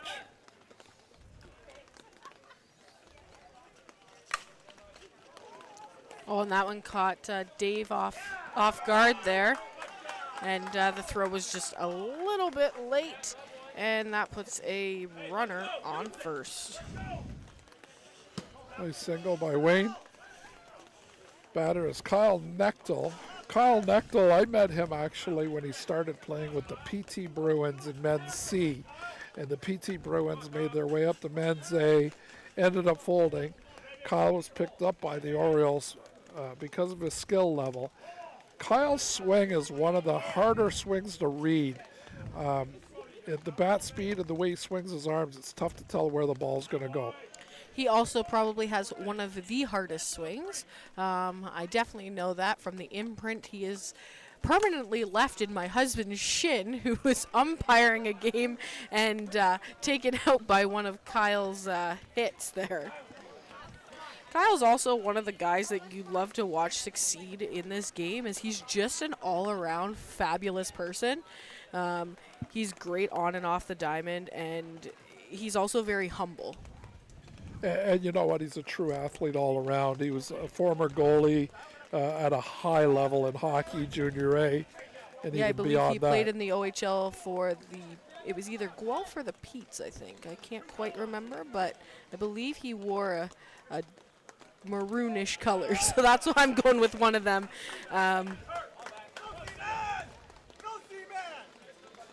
Colin Andrews up to bat, also known as Seabass. Colin is one of the 4 Ontario players going to the border battle, 2 of them on the Orioles. One being Colin Andrews, the other one Curtis Nebel.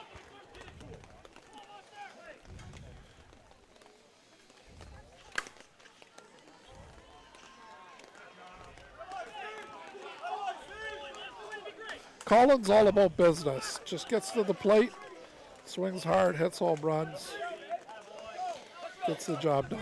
And if you joined us for our last broadcast, we definitely did talk about how, just like that, a team's back in the game.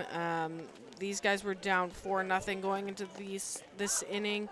And we're here in the bottom, and we've already got a 4-3 game. So if defensively the Hawks can keep up with the O's and shut them down, then I think we will have a good game.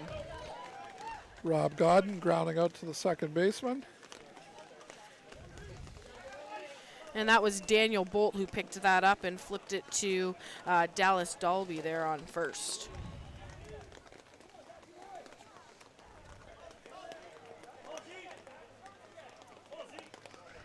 We just Googled Kyle Nechtel's playing career. Played for a couple of OHL teams, the Owen Sound Attack and the Mississauga Ice Dogs. Oh, it was the Ice Dogs. That's the one that because I believe he was drafted while he was playing with them.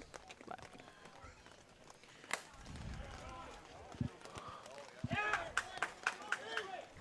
Zach Ranta with a line drive stand-up double.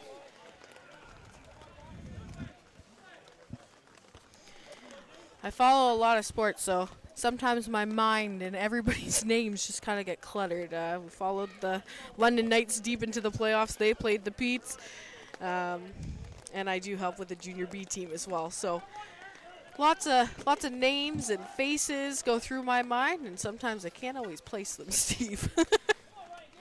Ryan Gates now lives in the London area.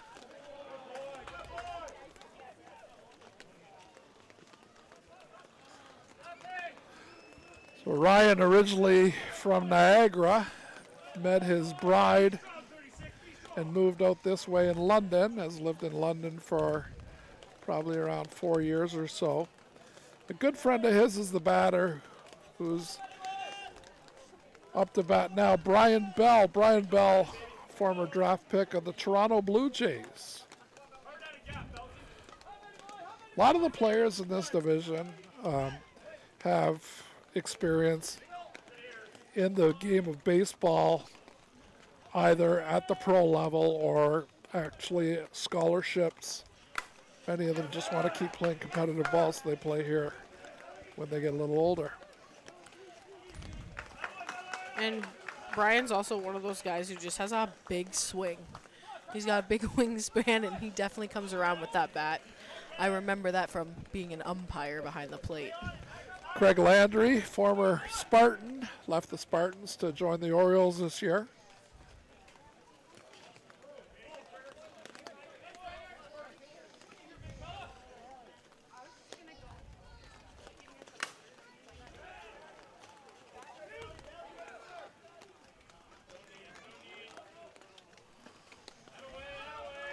Bell attempting to tag up, but was wise and turned back.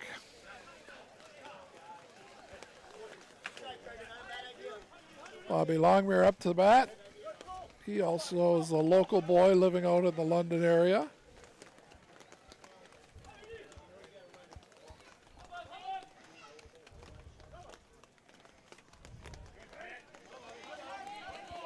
So there's 2 out, and it's a 5-4 score. So as long as they can shut them down here and go back on the bats, I think we might have a great game here, Steve.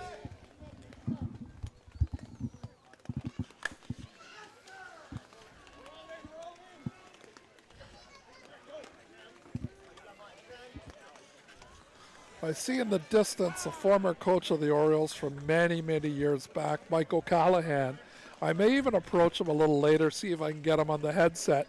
He'll have some good stories to tell about the Orioles, about how the team became the team they are today. They formed The Orioles of today are a lot different than the Orioles of many years ago. There was also a team called Pro Team, and Pro Team and Orioles ended up merging, and that's probably when the Orioles really became the force they are today, is when those two teams merged. But before that, Michael Callahan coached the Orioles for many.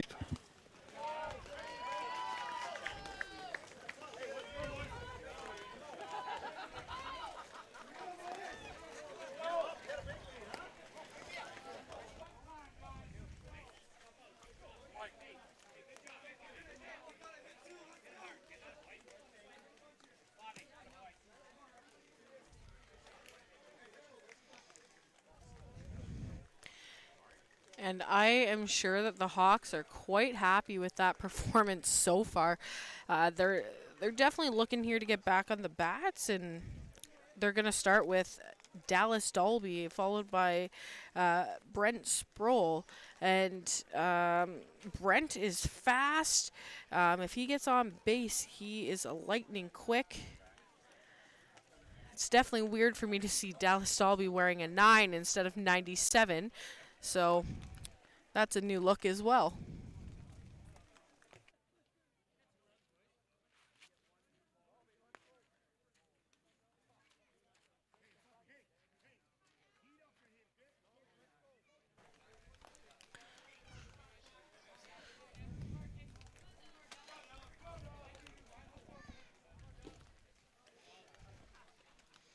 So let's see what Dallas can do here. That was great eyes. That did not miss by much.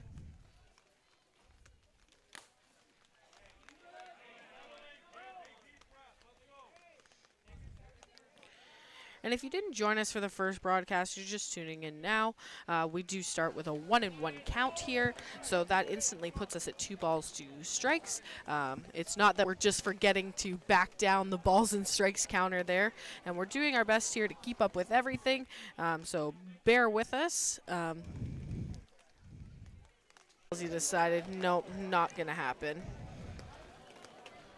Just want to welcome everybody to our YouTube channel, viewing the Orioles and Hawks here at the Elimination Championships. Kate Friel along with Steve Camus announcing this game.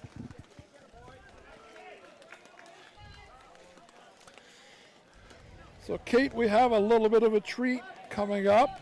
I noticed Michael Callahan, former coach of the Orioles, I'm going to ask him, but I'm guessing it's more than 15 years ago, maybe 20, when Mike was coaching the Orioles. Has a terrific history with the team. I'm sure he's going to have some great stories. I'm going to have some questions for him, and he'll be able to give us some insight on how the Orioles became who they are today.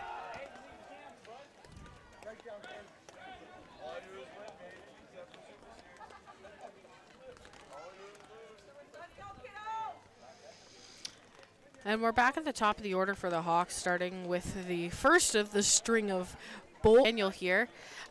First time up to bat, he doubled, and he's definitely looking to do the same thing, but he's got 2 strikes on him now.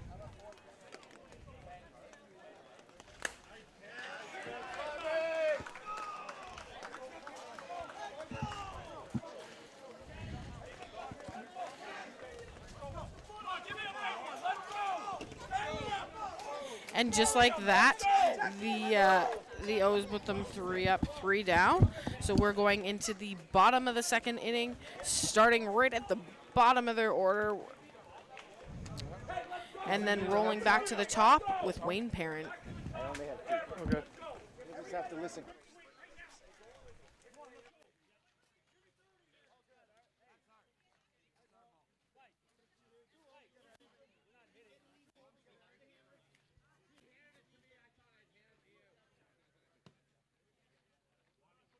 I'll just run the computer for a minute.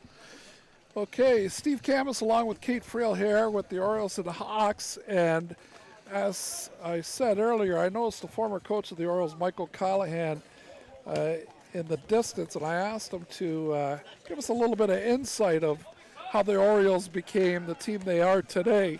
First of all, Mike, you and I go way back. I'm a former umpire of the program, coached or umpired your teams for many, many years. How many years has it been since you coached the Orioles? It's been a long time. My last year was 2006. So Yeah. Reggie's now, I believe, this is his 18th year on his own. So a lot of these guys here on this young Orioles team, I don't really know them.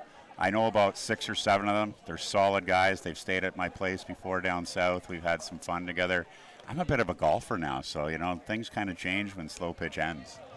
Yeah, like Reggie back in the day, I think he was your first baseman, was he not? Yeah, believe it or not, Reggie was our first baseman, captain, and also the MVP of our first Canadians in 2001 in Medicine Hat.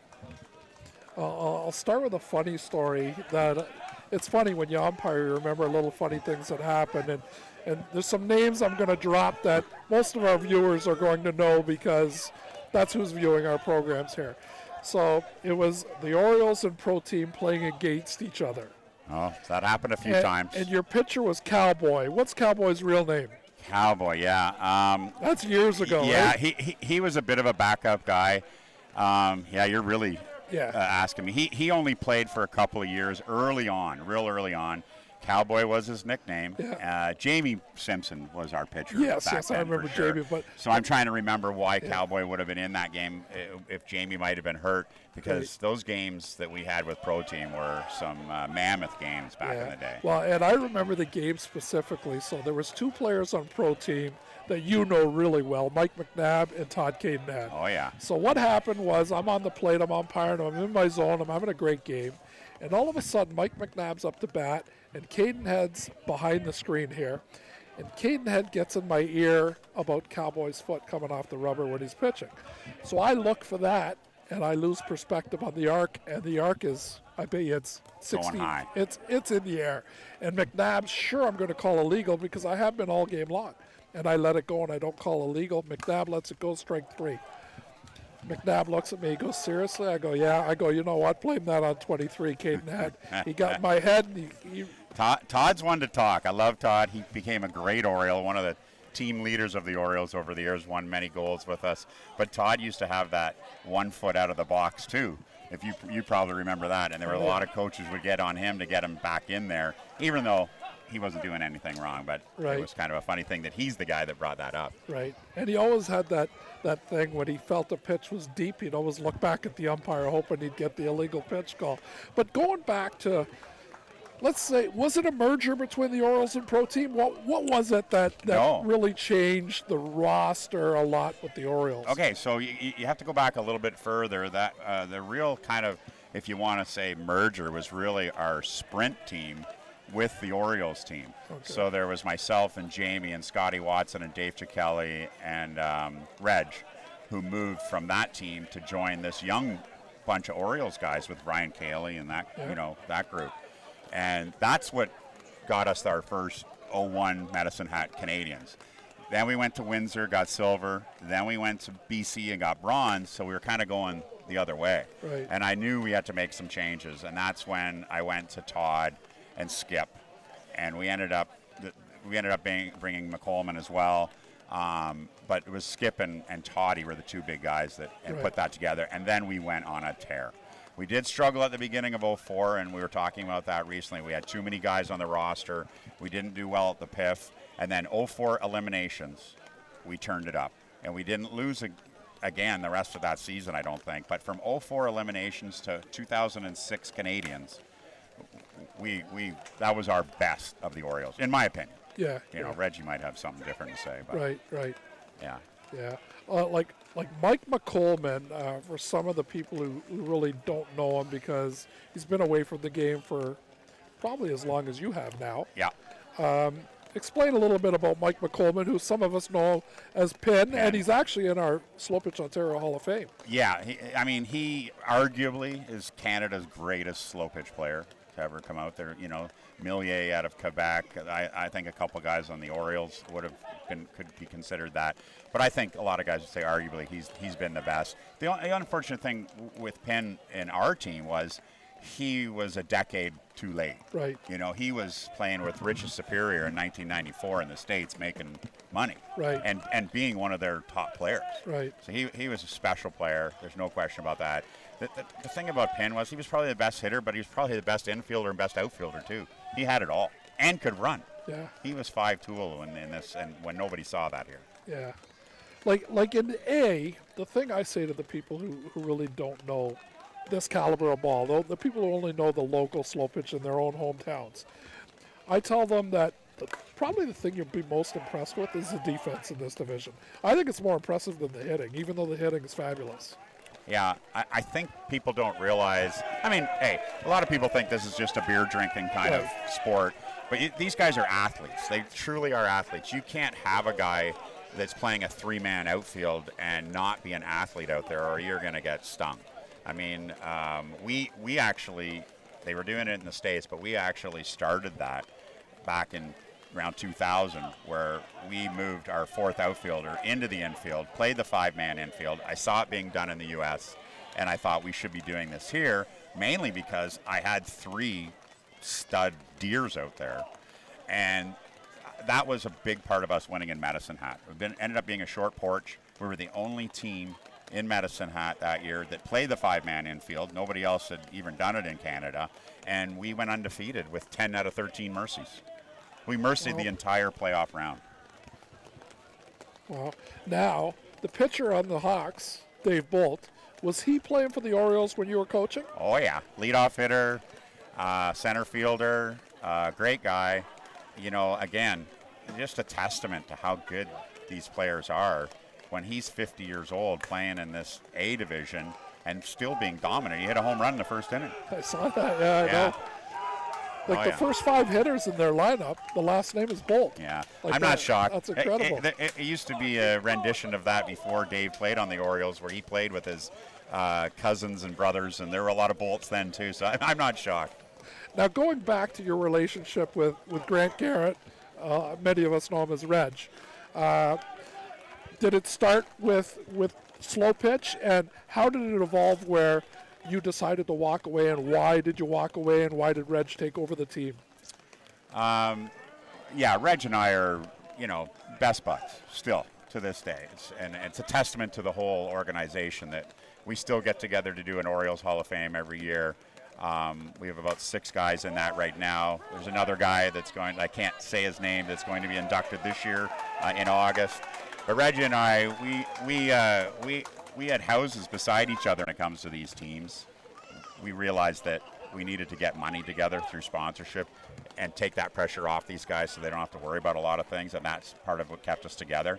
I took it to 06, and my son was born on 9/11, the 9/11, so he was starting to play baseball. I felt it was important for me to take that step and go away from here and concentrate with him, so I coached him in baseball for a few years, and if it wasn't for Reggie, this team wouldn't have lasted another 18 years. I mean, all the credit to him. He's the guy. He's the man for sure. I mean, I happen to be the guy that just happened to be there to start it, but no, I mean, Reggie's the man.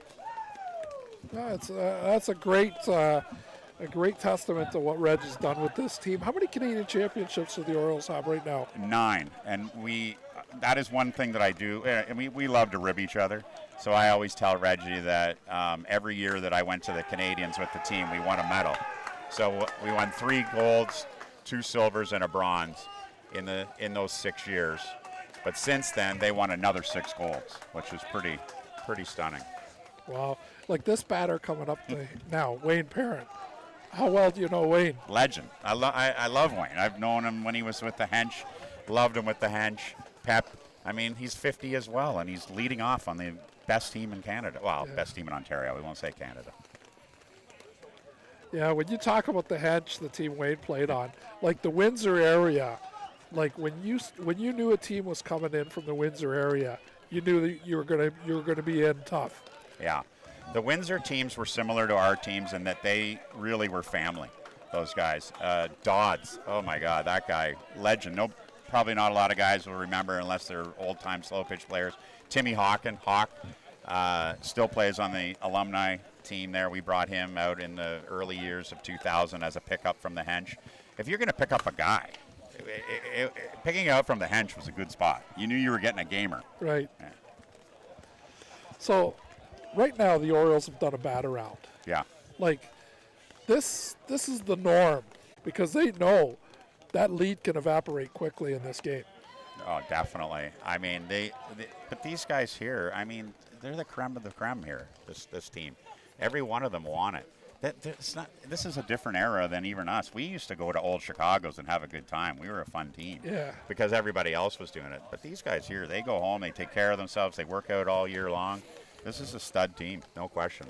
Yeah, and when you were talking about earlier about people thinking slow pitch is like a beer drinking type of thing, well, there's some rules here with this team, this Oriole team, during the course of a tournament where they need to adhere to the rules of Reggie. Because if they don't, they won't be playing in the game. Yeah, Reggie kind of goes of do as I say, not as I do. Right. Mentality. Because Reggie's out there having a good time too, just like everybody else. But he wants a championship. He's a hard worker. Yeah. He puts the right guys in the field. We're a little different. He has a bigger roster than I used to carry. I used to depend a lot on our starters and figured that the bench guys were there and they would probably filter through after a couple of years because they, were good players and could go play on another team. But I kind of got locked into a group a lot of times when they were, especially when we were playing well. Going back to that 04 team when we didn't play very well in the PIF, I think we went 0-4.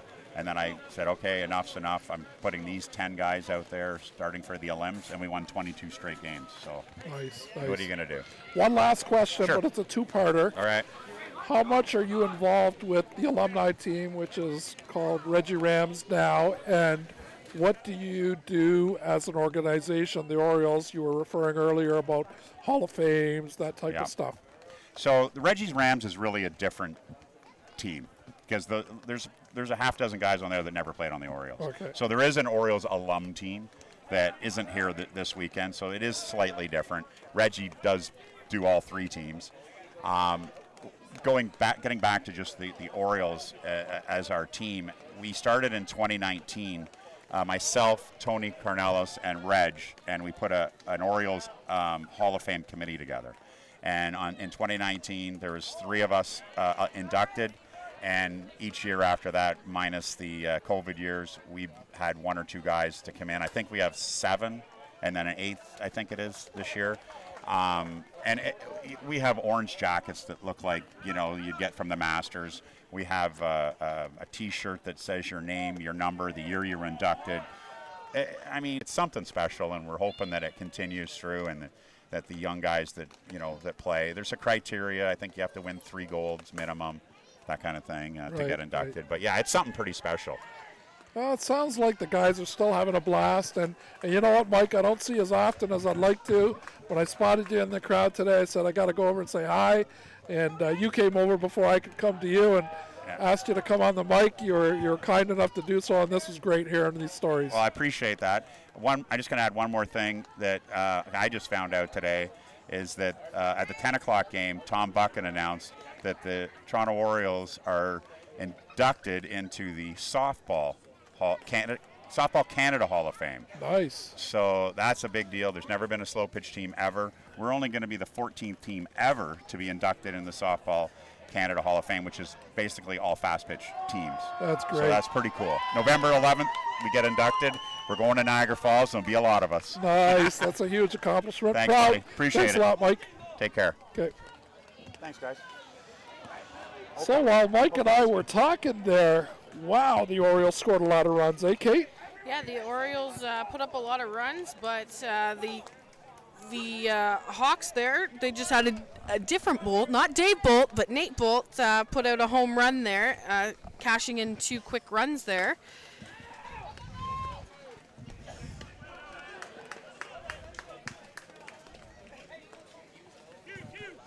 Well, the Hawks won't give up easily. No, and the Orioles ended up putting up 9 runs in the bottom of 2,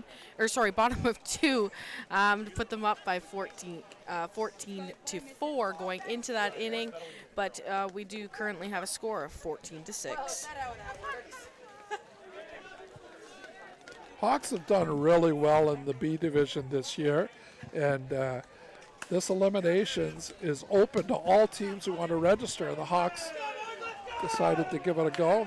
Fly ball to Brian Bell to end the inning. But the Hawks, they're doing really well here at the eliminations. They're going to be in tough against the Orioles, which they knew. Remember, the winner of this tournament qualifies, or not qualifies, gets a berth to the 2024 Canadian Championships being held in Alberta next year. Orioles are sitting one of their top guns, Curtis Niebel.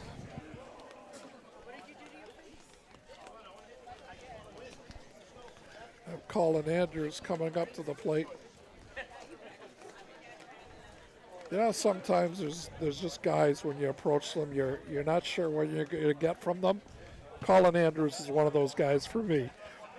One day I'll approach him, he's all happy and talkative. Another day I'll approach him, he's all about business and being serious.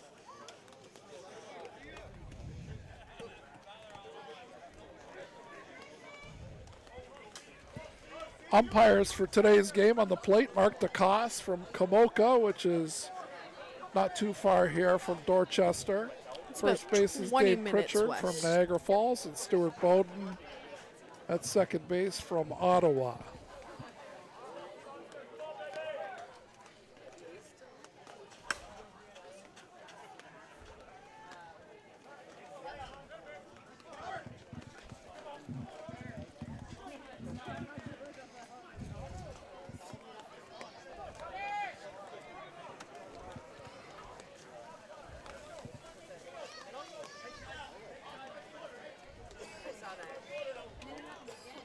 Rob Godden, former player of a team called the Canucks, who made a few appearances at Canadian Championships over the course of a few years.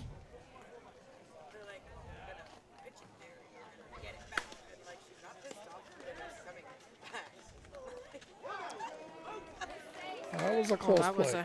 That was a great hustle from Dave Bolt to get to that bag in time. Zach Ranta. He's been on the Orioles for a couple years now.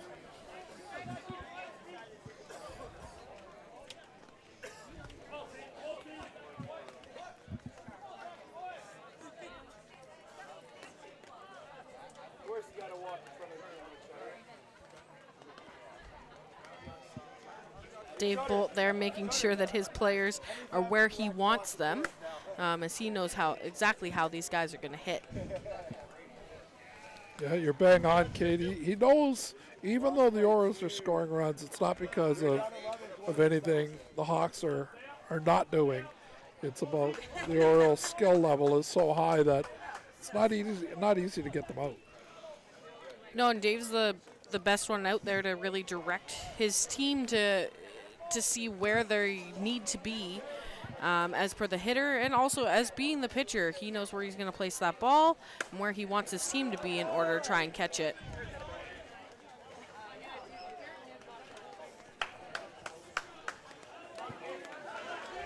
Ryan Gates came into the Super Series program as a C player with Team Equip, and then joined another team called Game On Mobile. And 2 years ago, I believe, might have been last year, but I think it might have been last year, Ryan Gates joined the Orioles. It was last year.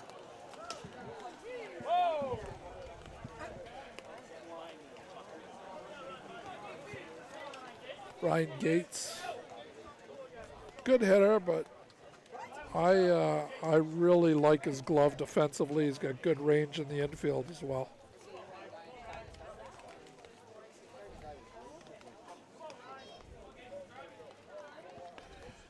Well, it's an ugly rainy day here at the ballpark, but the fans are still here. The players are still here. They're standing out. Orioles chirping home plate umpire Mark DeCoste for that last pitch. Mark believed it was fine. The Orioles didn't.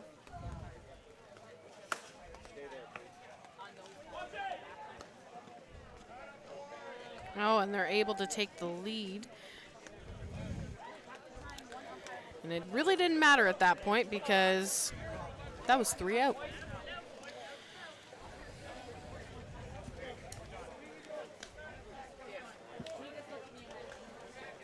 Couple of things I want to speak about. First of all, I want to thank Jason White for coming out here and providing this YouTube service for us, streaming the games here for Slow Pitch Ontario at our Elimination Championships here in Dorchester, Ontario at Slow Pitch City.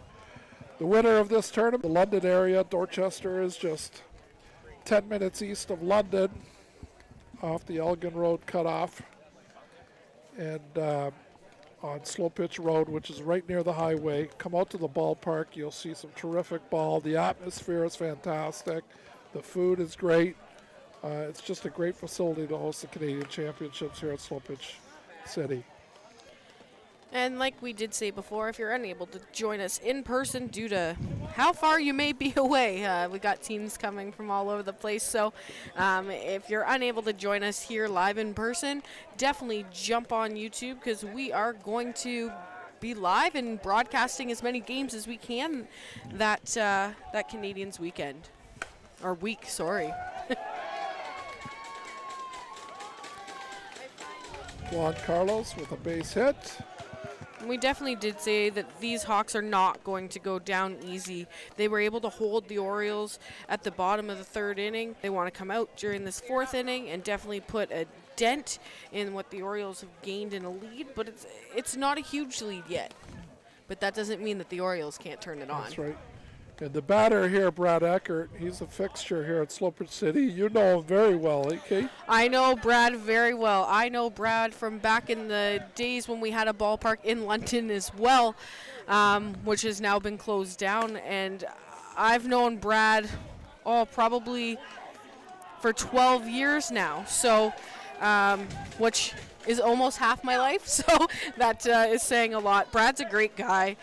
He's always a friendly face. He can make me laugh off of a drop of a hat. But I also like when he does catch because he's a good time as an umpire. Oh, yeah, and he's a nice guy. Like I'll be walking in the park, he comes over and shake my hand, say hi all the time.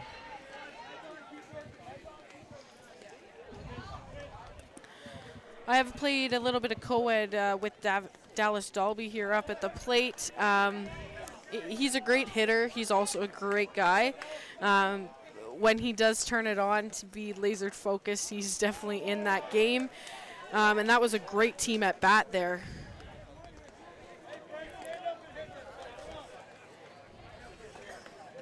I'm sure Bobby Longmire didn't want to put Dallas on base. No, he probably didn't want to put Dallas on base. But Dallas also has a great swing. He's great for a base hit, but he can also hit that home run if you need him to. Coach Kevin LeClaire putting a change in for the Aftershock, or sorry, for the Hawks. Hawks wearing a similar uniform to our previous game, the Aftershock. And really the reason I messed it up is because Dave Bolt, who plays in the Hawks now, actually played for the Aftershock for a few years and won a Canadian championship with them in 2019. They're doing a substitution by the looks of it to put number 24. I actually had the pleasure of being him last year. I call him Jimmy the Greek because I can't say his last name. On to run for number 7, Brad Eckert.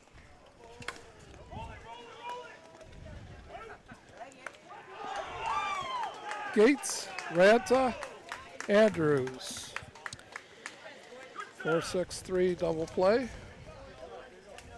And I really do feel for the youngster and Brent Sproul. I had the pleasure of getting to know him last season as well. He did play with a B team formerly known as the Royals. And he's just been struggling at bat these last 2 events. I was able to watch him I think it was last weekend or the weekend before. They were playing out at Woodstock. We ran out of diamonds here because we had such a large event here at Slow Pitch City, so we had to borrow a few diamonds out in Woodstock, and I was able to watch him play there, and it just seems like he's struggling a little bit at the plate. but I don't put it past him that he's not going to get that together here soon. When Yeah. he gets on, though, he is lightning quick. He's a solid fielder, not afraid to sprawl out or injure his body to make that catch, especially if it's for the team. We make a great Kate Frill along with Steve Camus. Kate, very familiar with a lot of the Hawks players, and myself, very familiar with many of the Oriole players. So between the two of us, we have a little bit of insight on some history of almost all the players here in today's game between the Orioles and Hawks.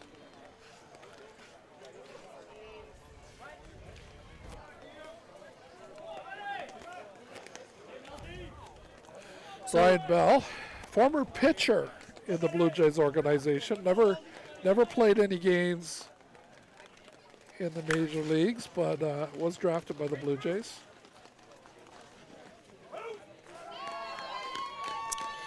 And Jimmy was able to hold the base there.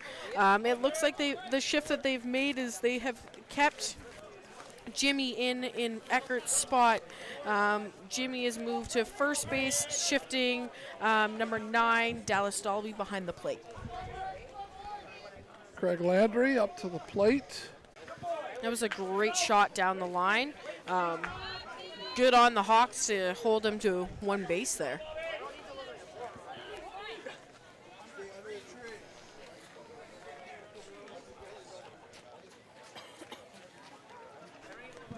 Pitcher Bobby Longmire at the plate. He's got a single and a home run already up to bat today.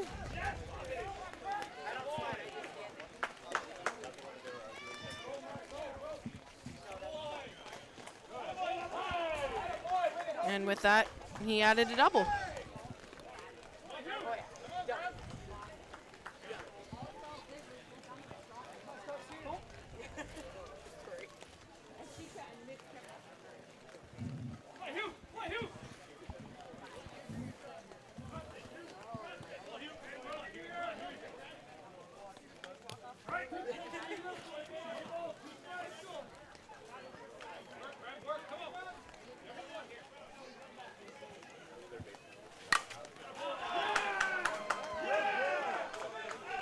And that'll cash a couple runs there for the Orioles. They're trying to make the play at home, and he just got under it.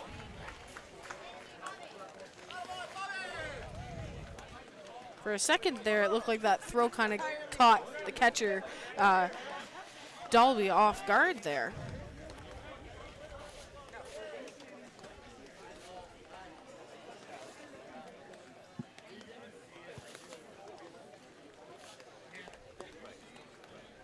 Looks like Coach LeClaire wants to talk about the call at home.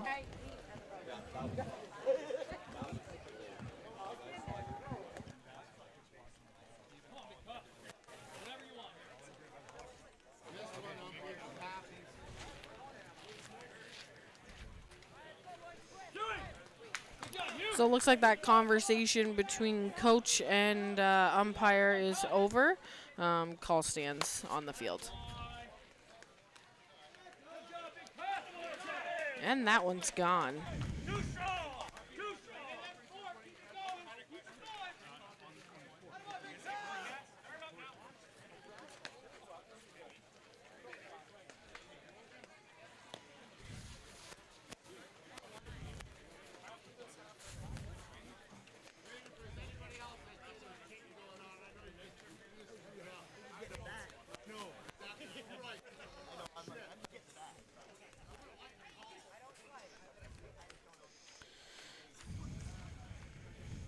So it looks like the Hawks are just going to have a chat here. They've got one out, or they're going to make a pitching change.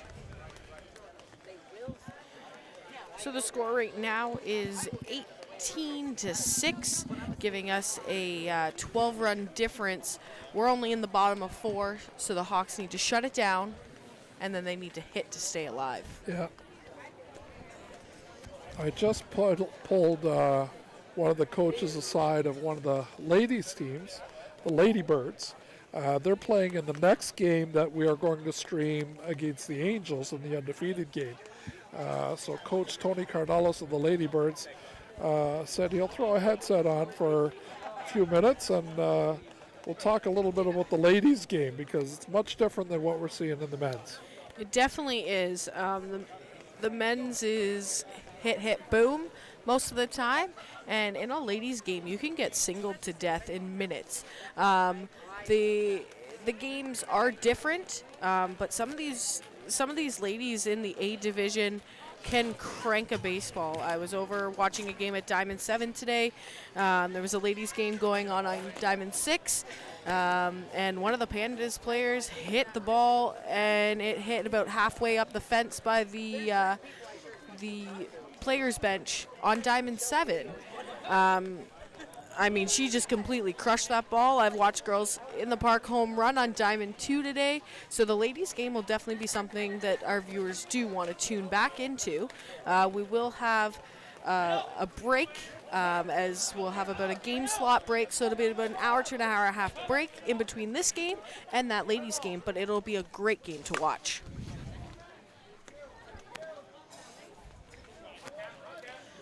Wayne Parent with a foul ball. And it looks like Dallas Dalby has now gone into pitch, and Dave Bold has shifted himself behind the plate.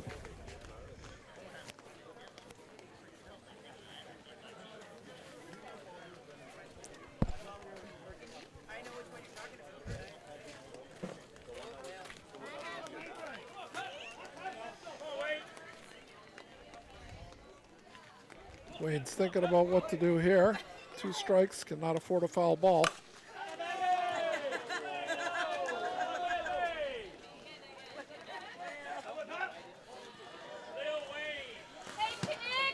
And Kate, I bet you over 50% of the players in this division do not play league ball anymore. It's tough for these players because many of the leagues won't allow them to play on teams that they want to form because they're just too strong. So if they do play, it's 1 or 2 of them on different teams just to keep parity in their leagues in their hometowns. Many of them take a lot of batting practice, and that basically prepares them a lot more for this division than league play would, just because the competitiveness in league play is just not there for them. Yeah, it's definitely hard going, even playing. I can definitely speak to that, going from playing in a Super Series weekend and then having to shift that mindset, whether that would be co-ed. I used to play for my church, things like that. So definitely making that shift from being out here, playing at a Super Series level, and then making the shift throughout the week to going and playing in a recreational division.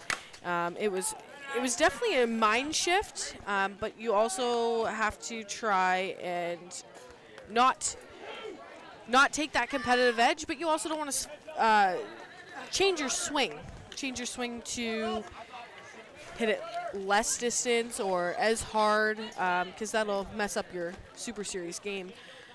Now, I do know here at Slow Pitch City, they do allow a certain amount, depending on what your playing Super Series level is, whether that be C, B, or A, what divisions you're allowed to enter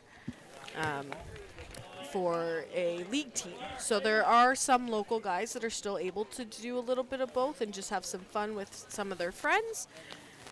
But it definitely does change things.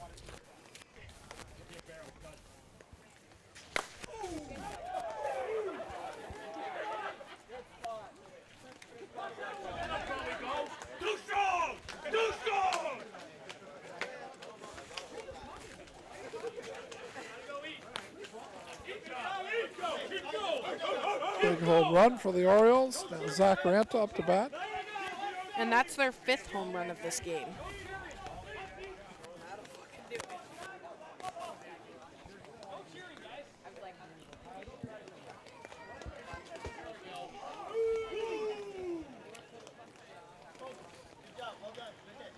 Fourth inning right now.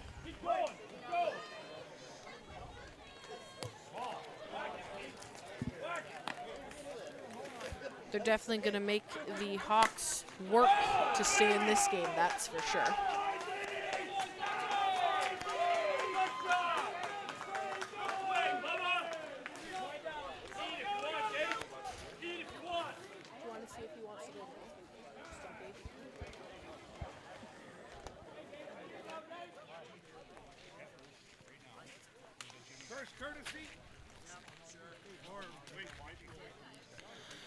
So right now we sit at a score of 21-6 for the Orioles. And there'll be a courtesy runner going in as well.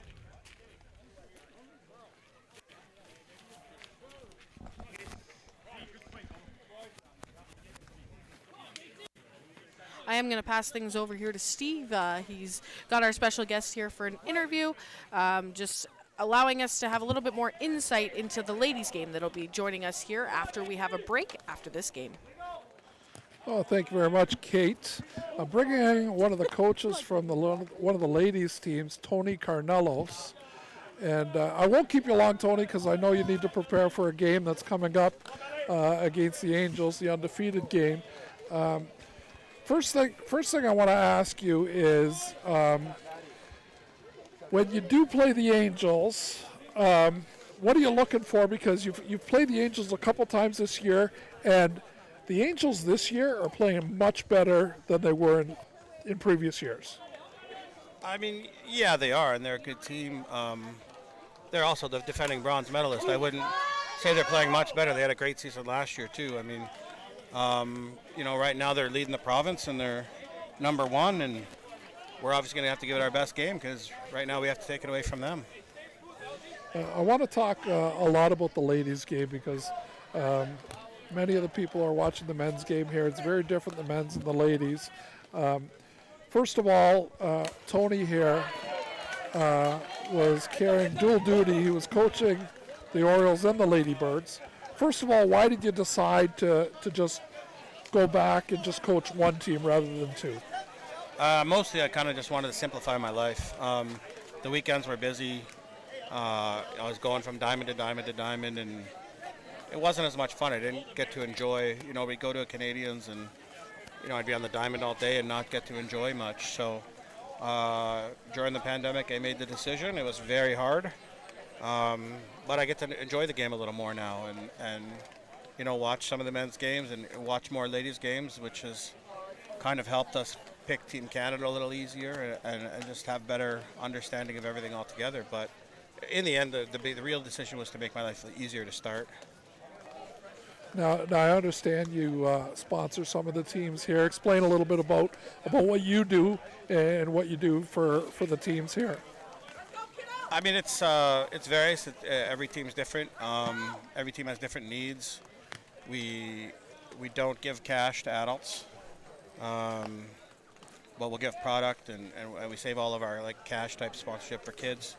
We'll help them out with prices. We'll buy in packages and package deals and all sorts of stuff.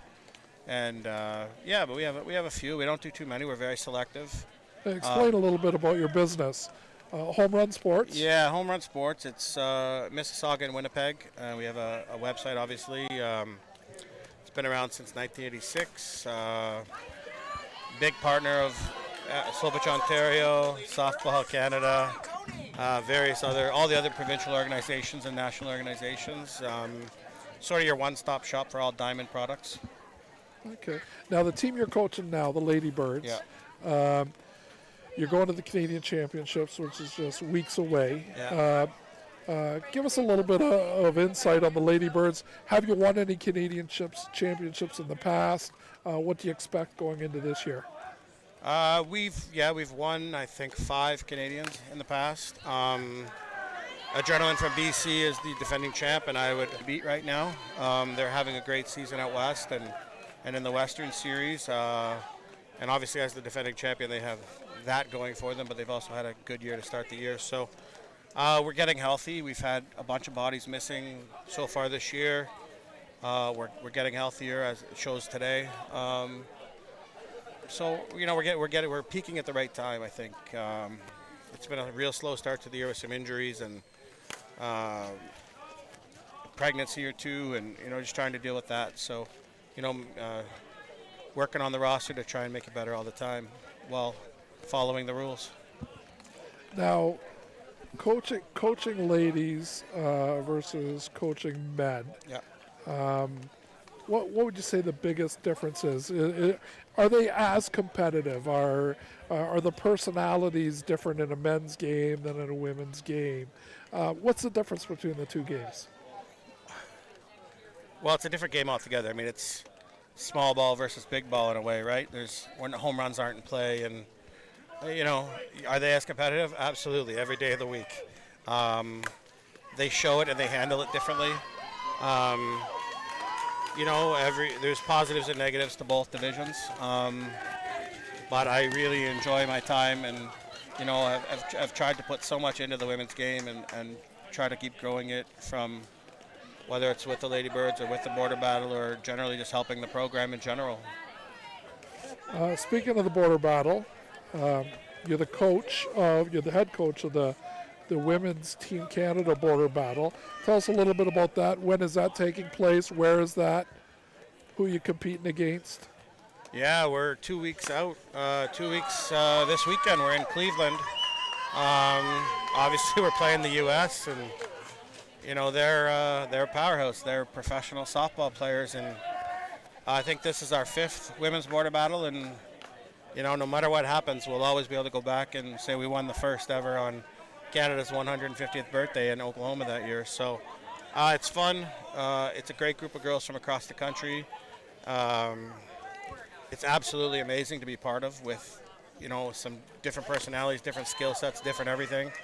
And when we get to send out those invites to who made it, it's the great feeling in the world to those 15 players, but you also know you've disappointed 200 across the country too. Right. And it's a fine balance, but we had a lot of momentum last year with some great personalities and a lot of team camaraderie. So hopefully we can keep building off of that, and we changed a few pieces this year, and hopefully we can get down there and beat them. Yeah. It's a tough task, though. We don't really know the park we're playing at yet, so we don't know what type of game it'll be.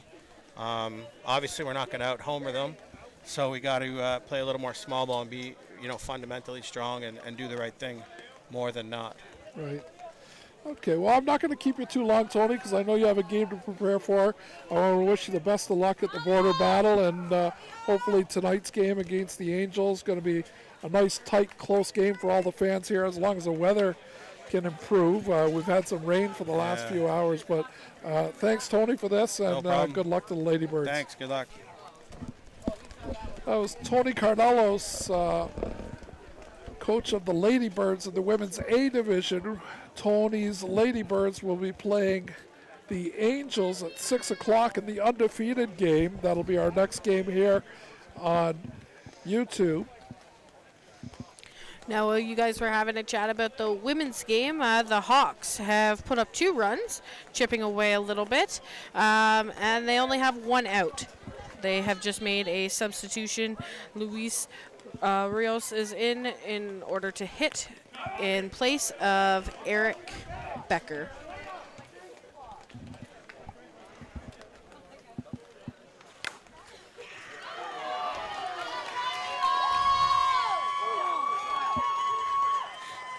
Oh, there, the weather's creating havoc as the Hawks base runner slipped after he touched second base and had to retreat.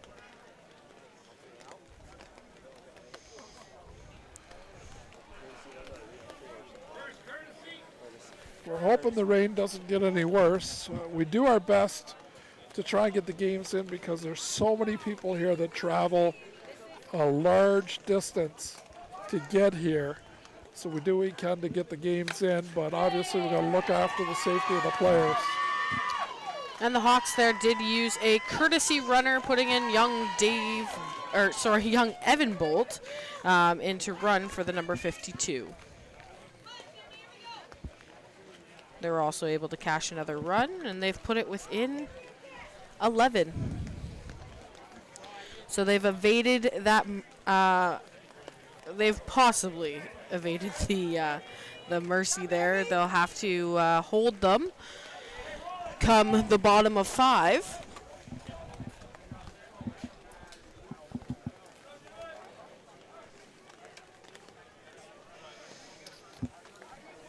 Well, these are the days where I'm glad I'm no longer an umpire, because it would be fun to be out there in this rain.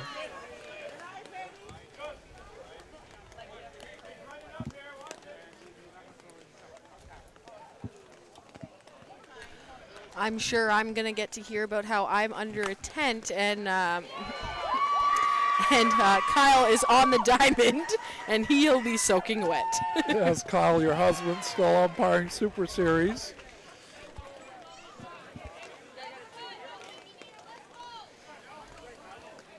But he enjoys it, so I tell him every time that he wants to complain about how cold and wet it was that he signed up for that, and he normally just says, well, I love it, so it's okay. Yeah.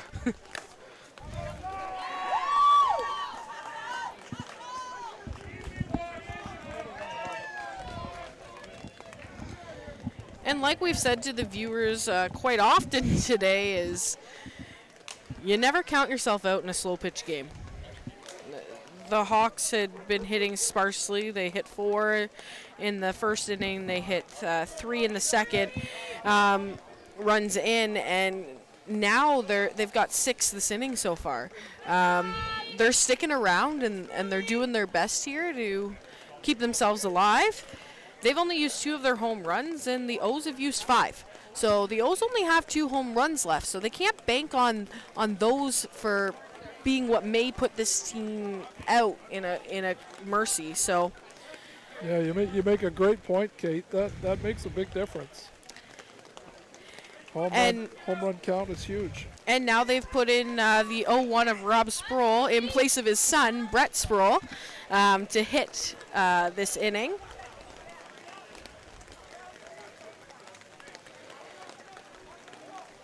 Rob's a very smart batter, so let's see if he can work his magic here. I would not be surprised if Rob gets on and Brett comes back in, though, in order to run.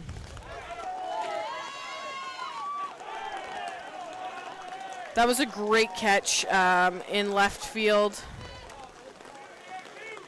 by none other than Kyle Nechtel. It was a great swing. Just like we've talked about, Kyle Nechtel is a great athlete. It looked like a stellar hit that was going to drop, but around Kyle Nechtel, you can never be so sure. The rain's really coming down a lot harder now.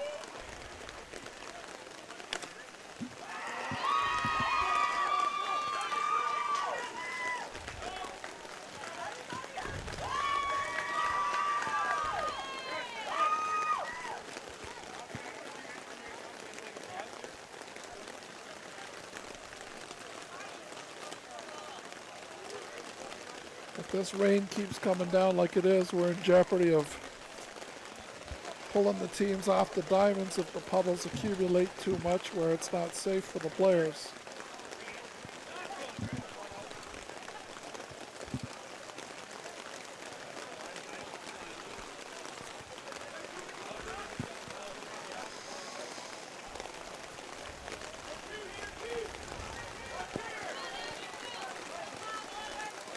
So the O's put up 7 in the bottom of 4, and so far the Hawks have put up 7 in the top of 5.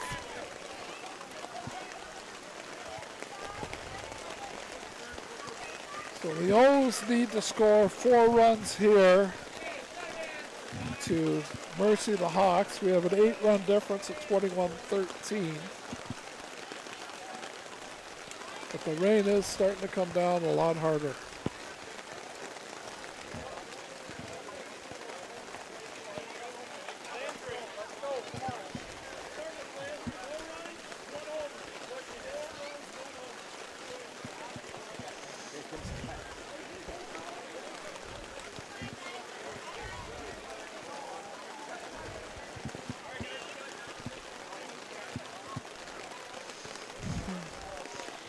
And we're hearing the O's talk about 4 runs and we can go home, so we can get out of this rain. It's raining hard enough that a lot of the fans have taken shelter. But I'm going to say the Hawks, after fighting this hard, they want to keep the O's out in this rain.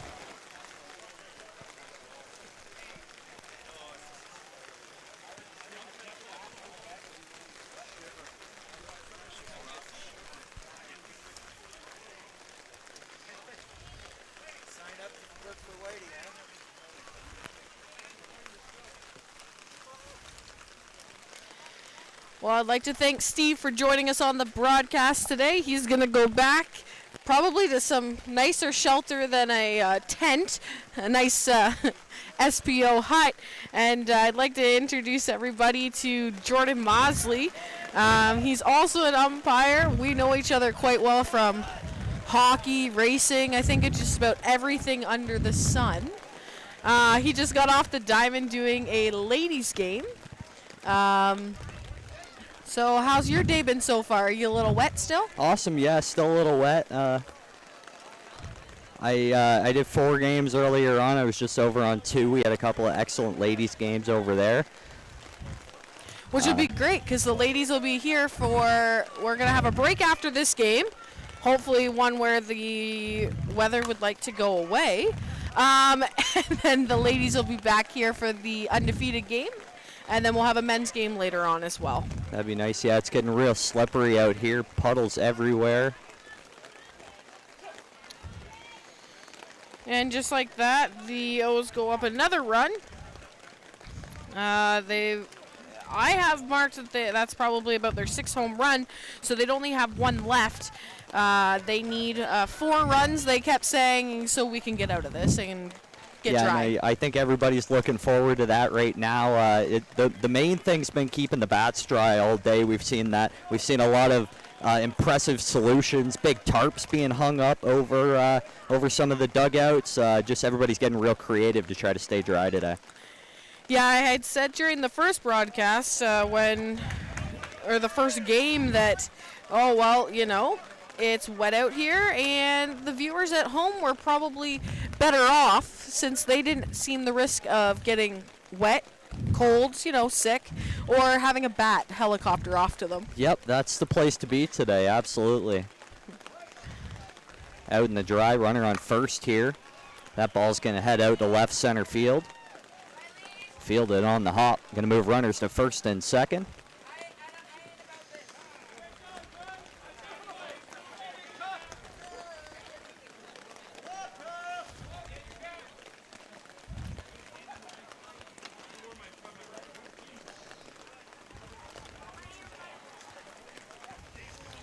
So the rain will affect us a little bit. We have some stuff that's buffering. Definitely stick with us through anything that may happen. Like I said, we will be back for that 7 o'clock broadcast no matter what happens here during the end of this game. But like I said, stick with us. The rain is affecting us a little bit. We've got some cameras that have gone down on us. The internet might not be helping us very much here. But hopefully this weather dissipates and quickly. It's supposed to pass over. Or as the producer is waving, throwing it away, pushing it as far away as possible. Get it out of here. We don't care which direction it blows, just get it out of here. Yeah, we have no racing today. It can go to Delaware. Exactly, yep. Hey. We're always hoping for something, and we just want it to go away. Yeah, you've seen a lot of pitchers with towels out here. A lot of people with towels just trying to dry bats off, keep everything dry. Everybody fighting the elements. And the reason why the pitchers are trying to make sure that towel is attached to them is because as soon as they have put it down on the ground, it's got to stay there. The other team can use it. That's just the way that the rules work. So they're trying to make sure that towel is attached to them. I mean, if it falls out during a play, that's one thing, but they can't actually put it down. Also, if it falls out at this point, it's going to be completely drenched. It's going to be useless anyway. I think it's going to just be mud. I don't think it's going to be much help. That pitcher's mound looks like a few puddles out there. Yeah. Yeah, we got 2 outs here in the 5th. Runners were able to advance, and we got Kyle Nechtel up at the plate.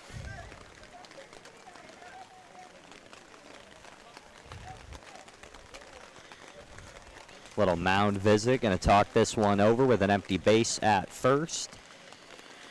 We've talked about it during this broadcast today. Kyle Nechtel's got such a smooth, hard swing, and it's a hard swing to defend, too. Absolutely. Comes out really level, really gets on top of the ball. Yeah, they're just trying to make sure that they keep those runs at bay, they can't afford for these 3 runs to score, or that'll be the game. Yeah, impressive outing by the Hawks so far, though. B team moving up, trying to see if they can steal something here in the shootout. They snuck out a win last night, 4-run win earlier this morning. Now trying to brave the rain here. Yeah, they weren't going to go down easy. We knew that from the first 5 batters of the Bolts. Maybe they should be the Bolts instead of the Hawks. I'm just kidding. The Bolts, first 5 batters went out there. They scored 4 runs, and they've just been plugging away ever since. Looks like Nechtel goes down the first baseline there on a walk. And now with Andrews up to the plate, he's hit 2 home runs. So he sent that grounder through, and got to send that home as Nechtel would be that game-winning run. 2 score, moves the runner to second, takes off the force on the infield. And there goes the horn with 2 outs here.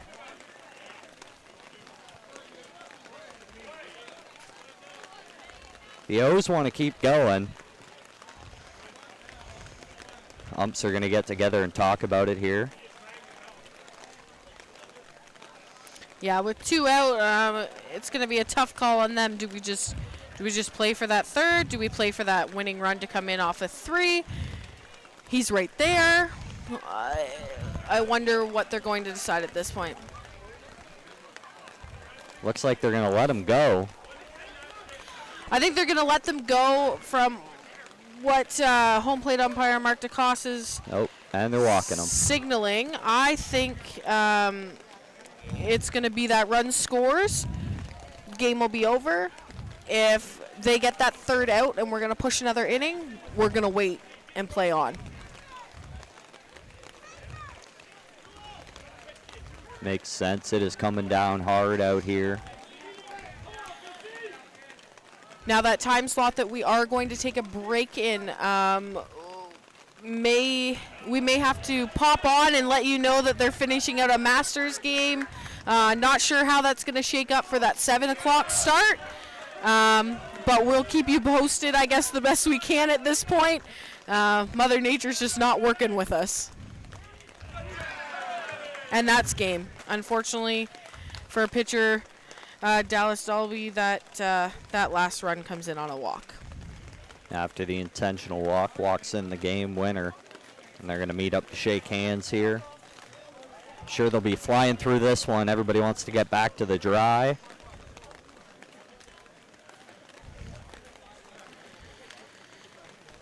I mean, that was a great hard-fought battle by the Hawks. They definitely gave it all they had, and they weren't going down easy. Good for them. That'll be the first loss, so they're not out yet. No, they've still got a chance, and with how they were playing this morning, especially defensively, I believe they gave up 7 runs on just 5 home runs. So defensively, they had a great outing this morning. If they can play like that tomorrow, they might be able to steal one here.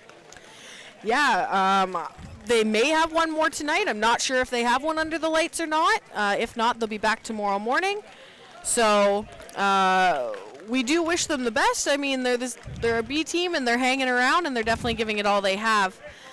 We are going to wrap up this broadcast, and we shall possibly be back to see you at 7, maybe a little bit later.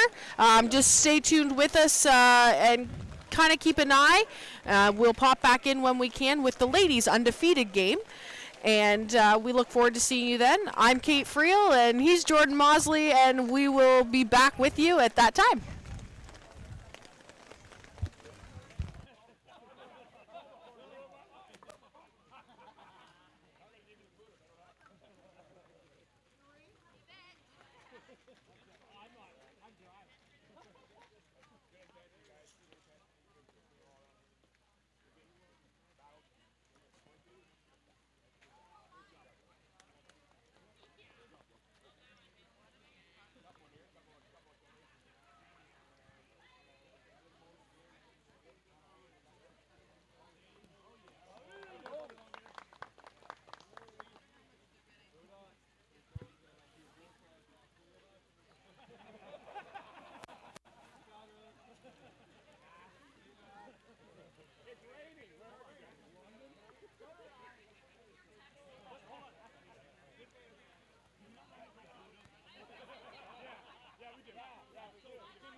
try to see if it's working.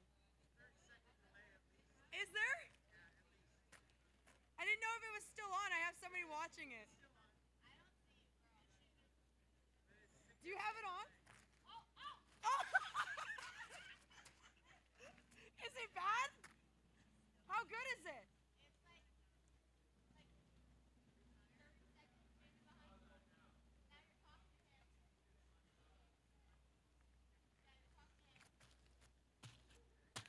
Can you see?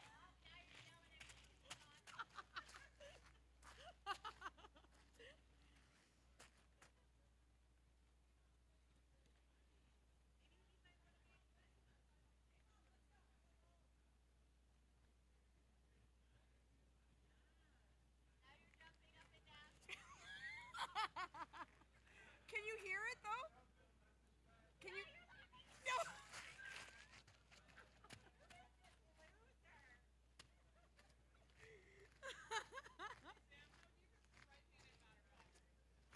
I don't care about that side. It's a finger deep. You're almost a whole knuckle deep. She not good. No, you were knuckle deep in that. Knuckle deep. You just wanted me to say it on the microphone. A finger in the box.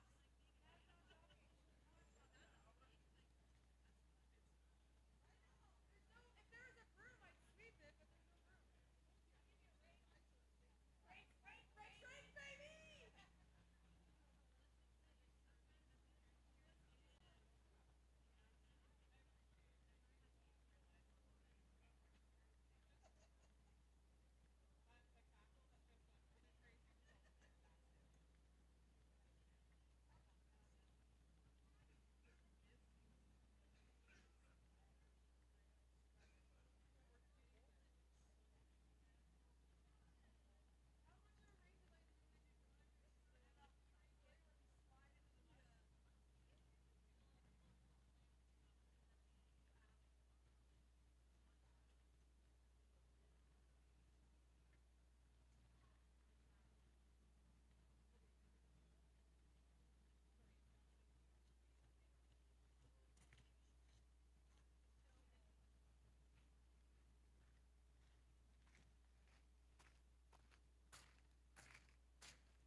Is your mom watching?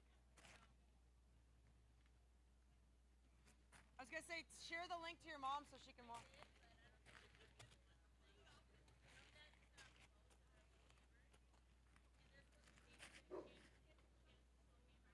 Fantastic.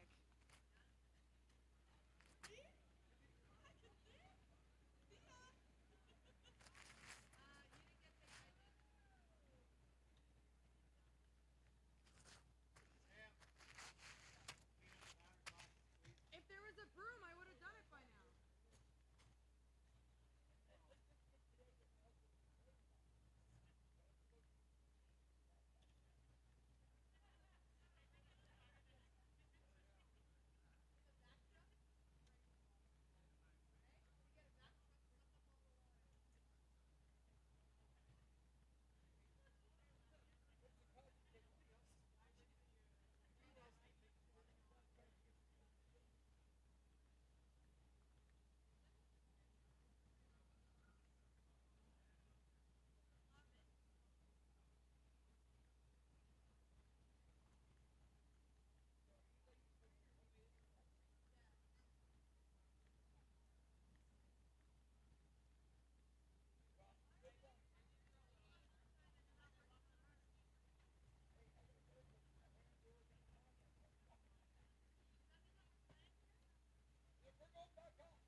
go, baby.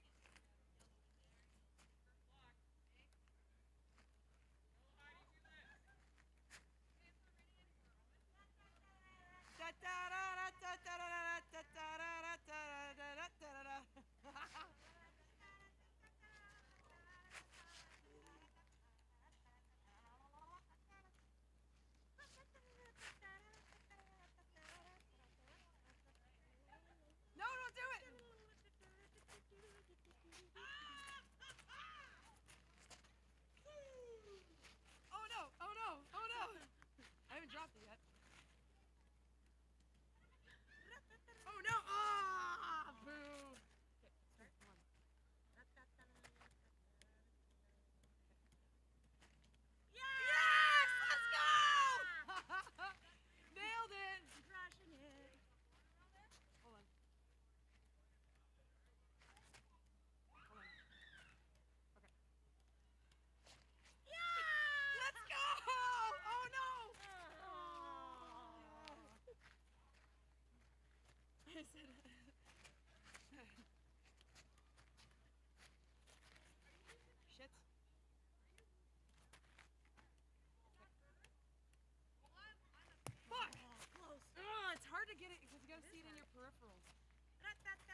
For viewers that still have us going live, streamed at their house, we will be broadcasting this game. They're giving us an ETA of approximately 6:30 as the slow pitch grounds crew is going to come out and work on the diamond.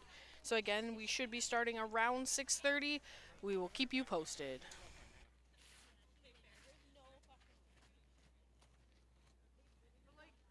Oh, this drained a little bit at least. Yeah. Are they gonna like? Yeah, they said they are. They said they want to have check bats at 6:15. I'm like, guys, are delusional. Is it done raining? It's supposed to start around 7.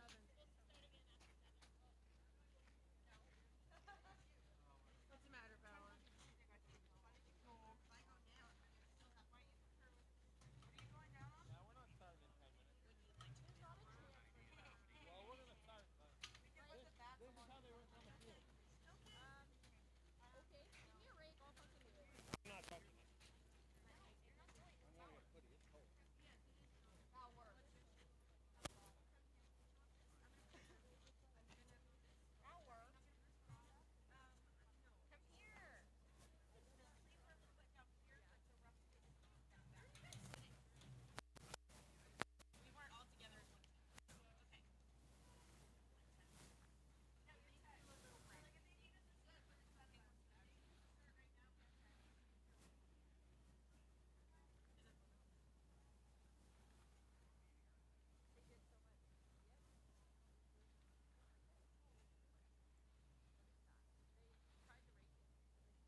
13 back. Yep.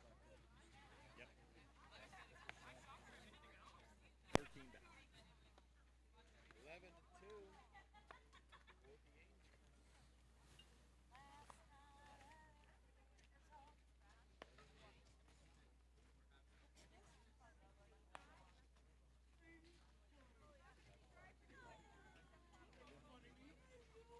Why is everybody looking at me?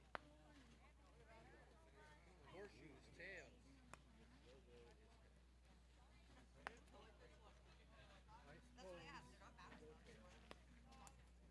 you are correct.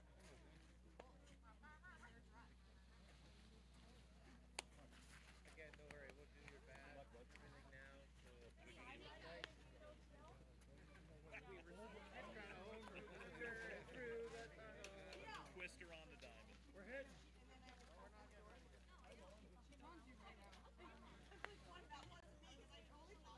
Let's chat now. Where is Bring everybody all in? your warrants. He was blowing Bad on one, every Bentley single Smith.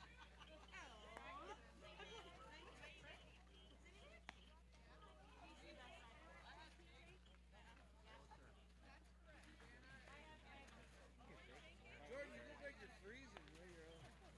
You just look.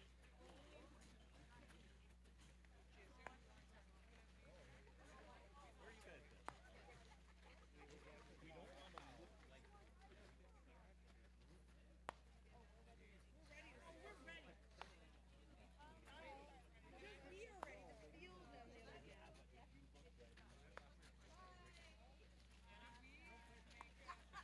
Going to come to the bench too?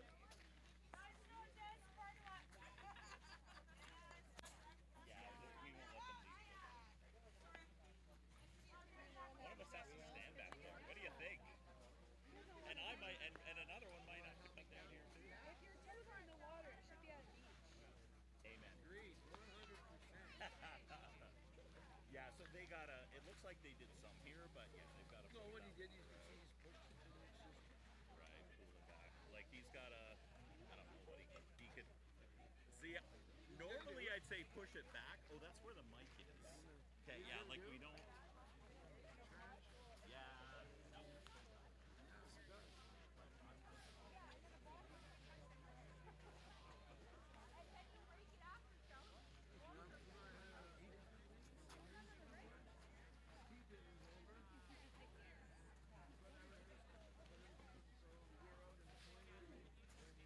Trenches from my house out to the backyard, and then just drained out.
welcome back to the 2023 Mike and Eliminations live stream.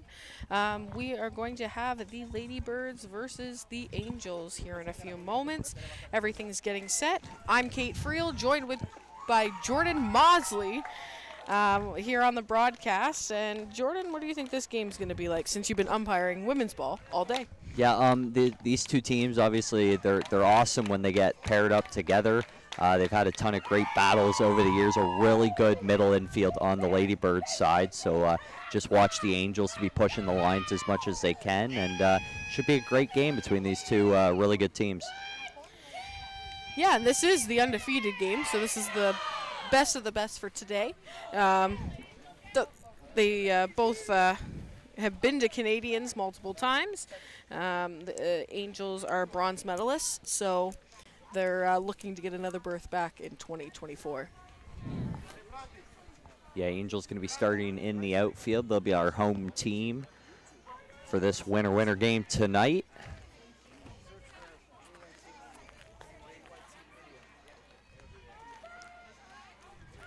Getting all warmed up. Finally got some sunshine out here in Dorchester. Got all the puddles cleaned up.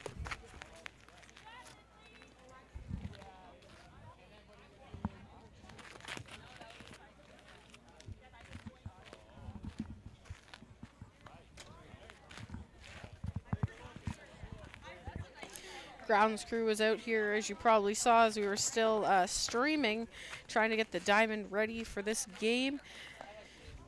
Believe it or not, they've actually moved a lot of water around, and we're going to make the best out of the situation. At least the rain's not coming down as hard, and hopefully we will have less technical difficulties than the end of the last game due to the downpour. Yeah, it was a bit of a mess. Finally got this cleaned up, finally got some sunshine, and hopefully going to be able to keep it clear to finish off the night.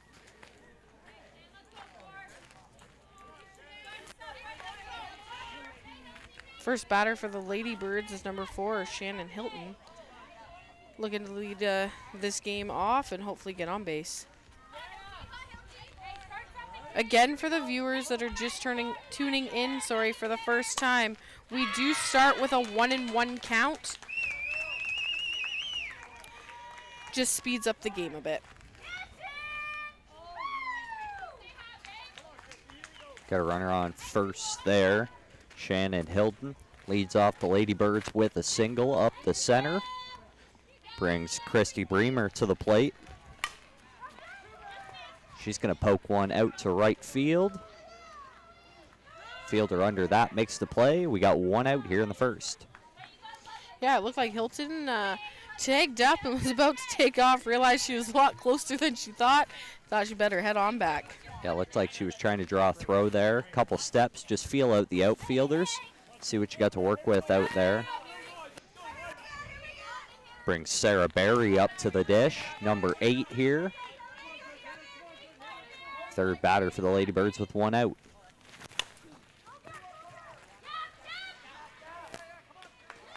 Drives one into left field. That's going to find some grass. Sarah Berry move herself around to second base. That'll move Shannon Hilton over to third. And a couple Ladybirds in scoring position early. Yeah, you'll definitely see between the men's game that we had last time and this game, you're going to see a lot more small ball and meticulous hitting, trying to find those gaps, a lot of more ball placement than the bang, bang, boom.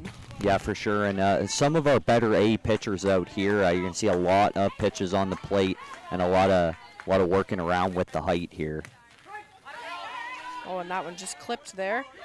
Great strike call by home plate umpire Gary Mack. A couple of longtime veterans out here on the diamond today. Ladybirds put their first runs on the board.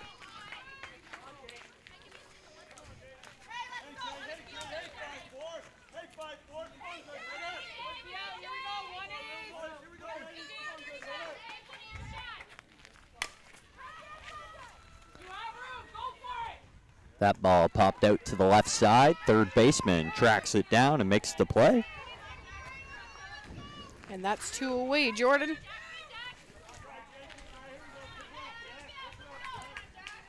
Jai O'Quinn up to bat now.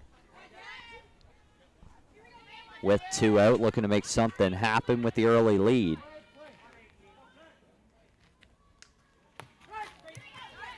First ball drops on, puts her in a hole here, 1-2.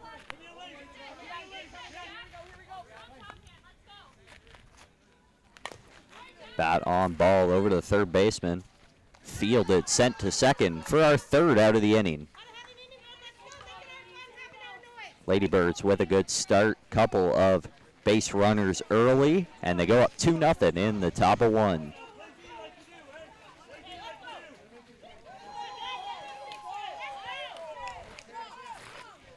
Angels definitely going out here hoping to win the inning and put up at least 3. They'd like to do a lot more than that, but let's see what they have in store for us today.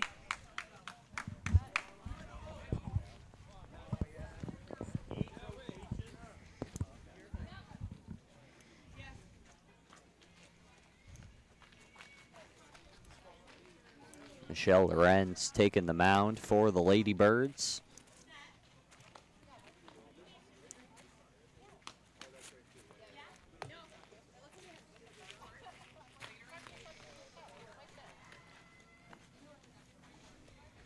We've not had a 2-out pitcher rule, surprisingly, on this diamond yet today. But if you do see a pitcher get on base and there's already 2 out, they do have to come off, start getting their equipment on, as they do have to wear face masks just to speed up the game. Yeah, one of our Super Series specific rules. There's a few of them. You'll notice the men, they've been using their own balls to hit. We'll see that later on in our next one over here. Super Series has their own set of rules. And different from your local slow pitch that you have at home, this is a live plate. So you will see plays being made at the plate. You'll also see them touching the plate. In normal recreational slow pitch, that's not a thing. It's just cross behind. But here we have live plate as well. Yeah, that's why you'll notice no commitment line down that third base line. Create some interesting situations coming. Or sorry, Mike Leaf. First batter up for the Angels now. Pokes that ball to center. Second baseman ranging back for it. Makes an easy play. Jack O'Quinn putting away the first out of the inning.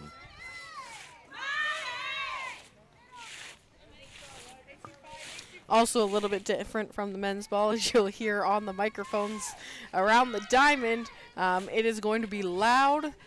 These teams will be up and with every batter in the batter's box, and there will be lots of cheering. Yeah, they get excited. You know that as an umpire, of course, trying to make calls over the ladies, especially in these A games, it gets difficult.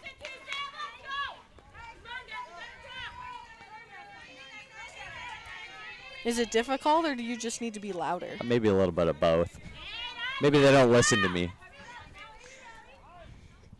It's the male voice, Jordan. They listen to me. 2 out here in the bottom of the first. Angels still looking to get their first base runner. That ball will be shot into left center. Going to find some grass. And the Angels are aboard. Samantha Middleton over to first base. And as you will see, some players do elect to wear a batter's helmet, just in case there's any overthrows or when they're diving into a base, but it's not a requirement. No, a requirement for pitchers, not for batters. Not yet, at least. Tristan Giles up to bat now. Hit an absolute moonshot on Diamond 2 earlier today. 3-run bomb. Giles used to play in the women's BC loop with Babe Ruth's, making the jump to A for this season. Transitioned well. She's been holding her own out there. Sends that ball up the middle in the air out to center field. Center fielder camped under it, put it away, and the Ladybirds are going to take a lead into inning number 2. Lady Birds are definitely going to want to capitalize on the fact that they just shut down the Angels and go put up some more runs here and make that gap a little bit more. Yeah, and 2 runs, that's a decent lead in any other kind of baseball, but in slow pitch, that is nothing. Things can change so fast. And teams can go on those 10, 12 run rallies pretty quickly here. Yeah, we've been talking about it all day, Steve and I, about how 2 to 3 runs means nothing. Even 7 is an easy gap. You're never fully out of it in slow pitch. There's no run caps like in local leagues, and you keep hitting, you keep running, the score keeps going up. Absolutely. We've had a bunch of games out here where we've had one team in danger of getting mercied and then come back and lay mercy on the other team, just putting up 20 runs in 1 inning. Things start to click, and away you go. Ladybirds back up to bat. First pitch sent out to left field. Near the foul line, it's going to go foul.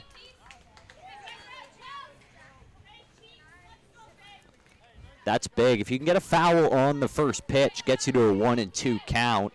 Plenty of room to work with. As a pitcher, that is a huge advantage.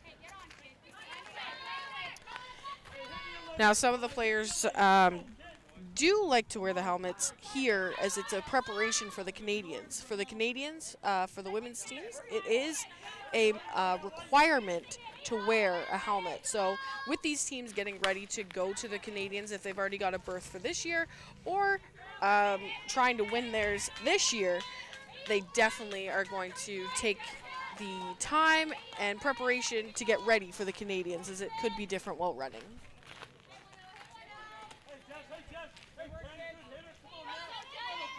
One out now. Ladybirds looking to make something happen. Still leading 2-0, top of 2. Jessica Quinn is definitely up in this count with a 3-1 count. Takes the strike, fills up the count.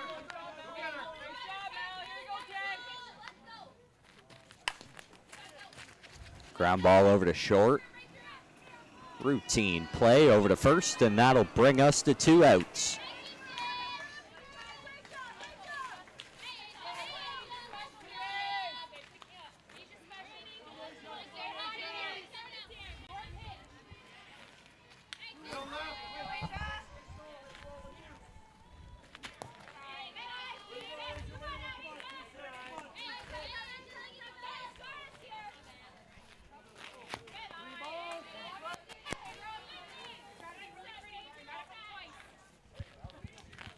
Two out, none on for the Ladybirds.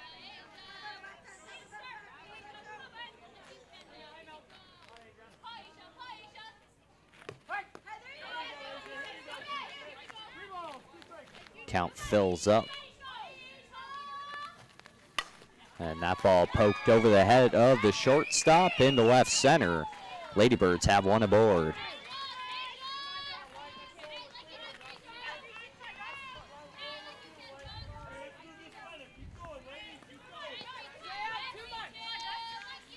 Reaching the bottom 2 of the order here, we got Jocelyn B up now. Takes the first pitch to center field in the air. And the Angels are going to wrap up the top of the second. Ladybirds go scoreless, still lead 2-0. The Angels definitely need to capitalize here. They've just shut them down, and they need to go put up a couple runs and at least tie up going into the next inning. Yeah, we see this a lot more in the women's games than the men's games. They get really streaky, a lot of good defense, 2-3 innings in a row, and then they'll start to hit and open it up. And usually when one team opens up the floodgates, it's time for the other team to start going as well.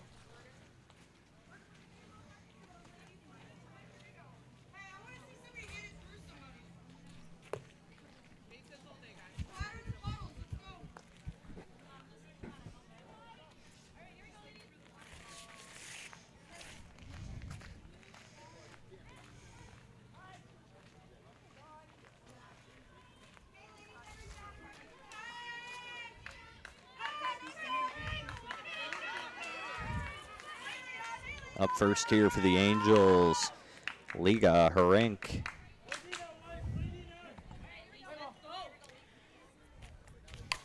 Driving the first pitch.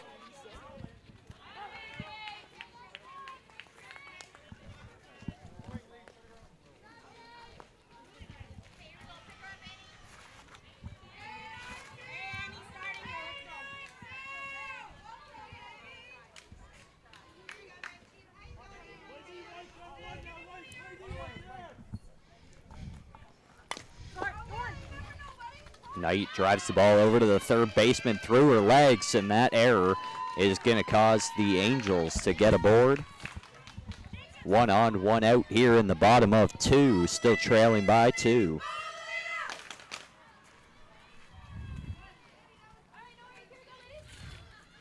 We talked about the cheering you're going to be hearing around the diamond. That's the Angels set up right next to our live stream camera.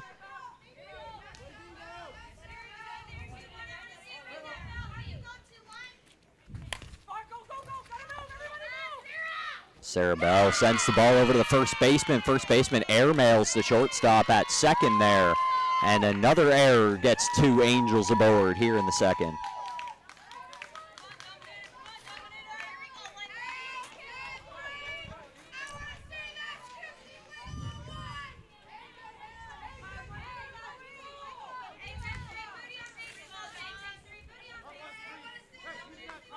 Jenkins comes up to bat now.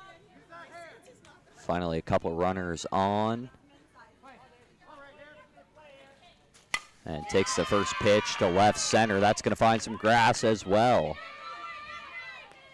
Angels moving station to station quite well here.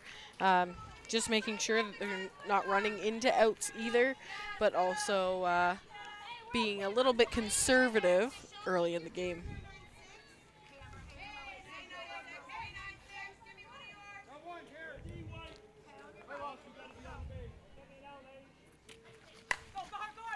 First pitch driven over to shortstop. Talked about that Ladybirds middle infield, and they turn a double play, gets them out of the jam.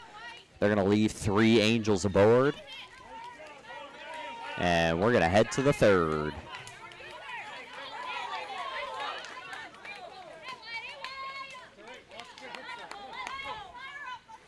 That's a tough one for the Angels. Had 3 runners on, and you hit into a double play, shut down the inning. I mean, that's great momentum for the Ladybirds, though, going into the top of 3. We talked about it. That was going to be the key for the Angels. You really have to push the lines on the Ladybirds. Anything up the middle, they suck up those double plays so well.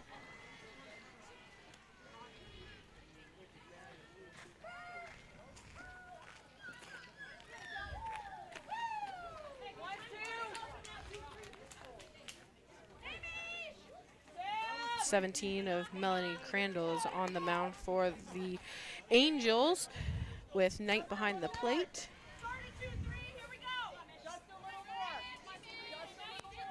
Michelle Lorenz comes up to bat, your first Ladybird of the inning. This is the bottom of the order here. And she's going to take that first pitch out to left field. Left fielder making a running catch, and that'll be 1 out.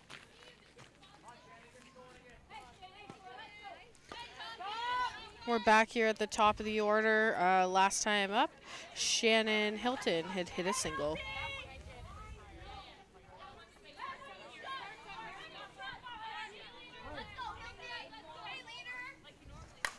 First pitch up the middle in the air. Camped under it out there in left center. Middleton makes the play. 2 out now. Bremmer's up to the plate. Last time she flew out to right center. You will see a lot of them taking first pitches if they like them, because with that 1-1 count, it forces you to. Yeah, it's really tough. You get put into that 1 and 2 hole, and you're in for a rough ride. They can mess around with the height, and if something gets snuck by you, or maybe the ump's a little late on calling an illegal, it can really hurt an at-bat, really kill a whole inning. This is a game shaping up to be a game of defense, not so much of a game of hitting or runs. That's another 3 up, 3 down. Shootout taking a hockey score into the bottom of 3 here.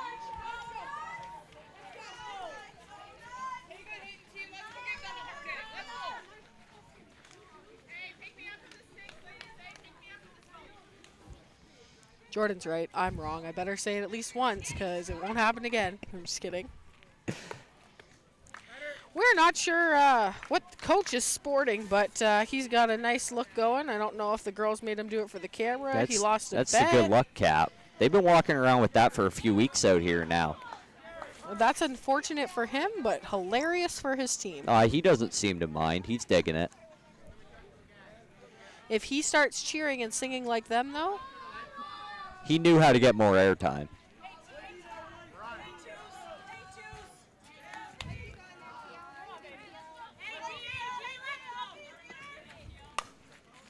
First pitch driven to left field.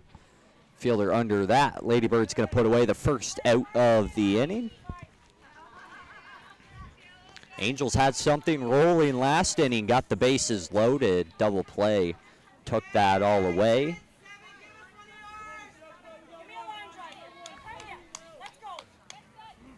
One out now, move to the bottom of the Angels order. That ball taken to left field. That's a foul. Put the batter into a tough 1-2 count here.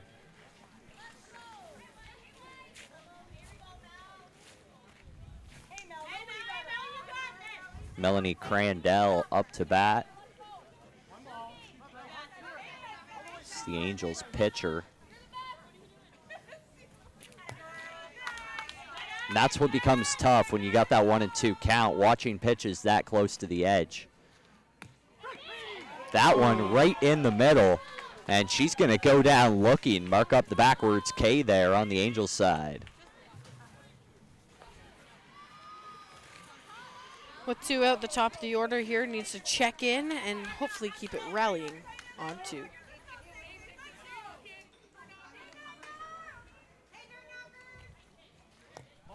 At the top of the Angels order now, Stephanie McGinn up to bat for her second time. Takes the second pitch to shortstop over a jumping shortstop. That'll find some grass for a single.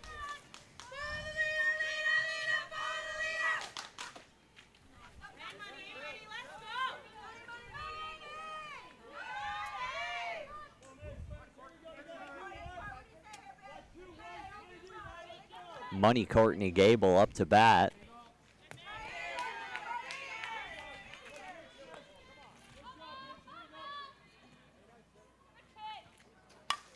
Drives that ball up the center. Gonna have a Ladybird under that one. 3 outs. And the Ladybirds are gonna change sides. Yeah, Courtney Gable and that left center. That's the second time she's hit there, second time she's been out there. So as we move into the top of 4, Ladybirds are only ahead by 2, and it looks like Coach is going to call them over, and we're going to have a little chat. We are flying through this one. 25 minutes in. Top of 4. Well, that's what happens when we don't get on long strings of hits, and it's all about the 3 up, 3 down, maybe 4 batters in an inning. Things are going to fly. That's what happens when the ball starts to get dry. Field starts to dry off a little. Everybody can start making throws. Especially pitching. You see a big change in pitching when everything dries off. Walk numbers go way, way down.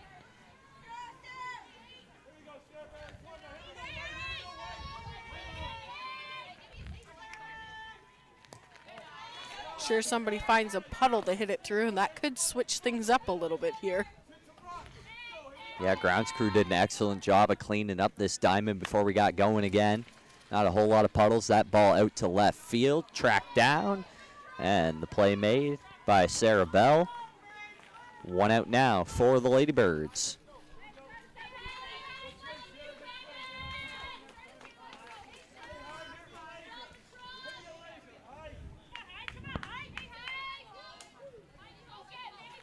Shelby Hyde up to bat, the lefty. She had a single last time with 2 RBIs. So let's see what she does this time. And it just looks like a fly out to right center yet again. Decent ball to right center. Didn't have to make her move, though. She was positioned well out there. 2 outs now for the Ladybirds.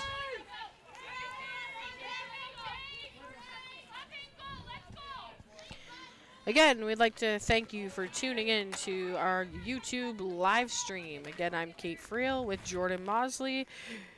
And we've got Kyle Friel helping us out with our tracker. Trying to keep you guys all up to date on balls and strikes, how many outs. Tried to do it all earlier. It wasn't as clean as you're doing it now. Ball up the middle to the pitcher. Nice play over to first. And another scoreless half. Ladybirds fail to put up any runs. Still leading 2-0. Here in the bottom 4.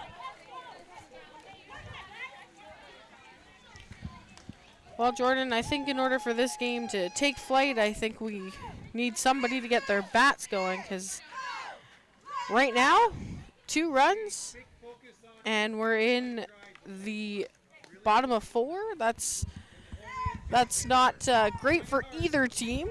Either the pitchers are doing a really good job, or we're just not quite yet awake from having to wait for the game due to the rain delay. Angels have had some base runners they've stranded out here so far. They've been able to get on, just haven't been able to score anybody yet. Ladybirds really been struggling on the offensive side of the ball since that first inning. I'll mention it to him. These other diamonds with no lights on.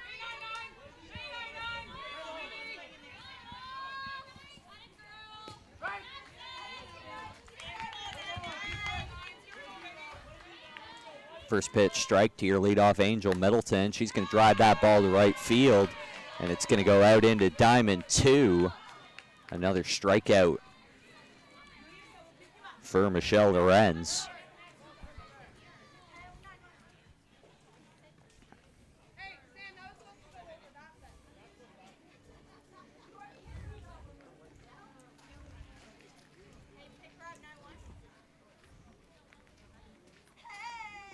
One out now.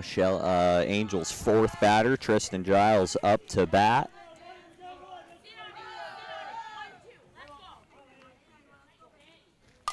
Takes the first pitch back where it came from, up the middle, right over second base. Picked up by the right center fielder, thrown in. That'll be a single for the Angels.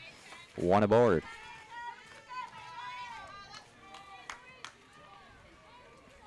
You can see we're mostly puddle free. We got a little area over between shortstop and third base, and then another little section over at first, and it's a little sloppy near the plate, but the rest of the diamond pretty well cleaned up.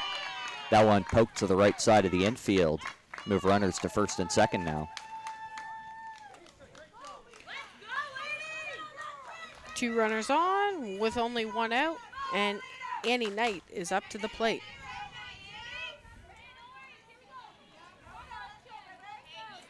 Big chance for the Angels here.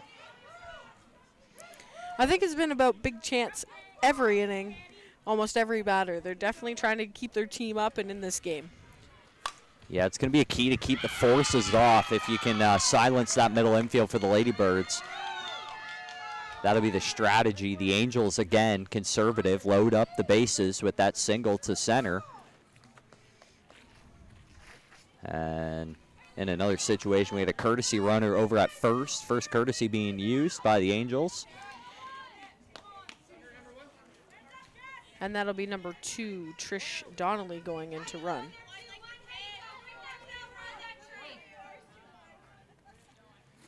Knight coming out. She'll move over to base coach.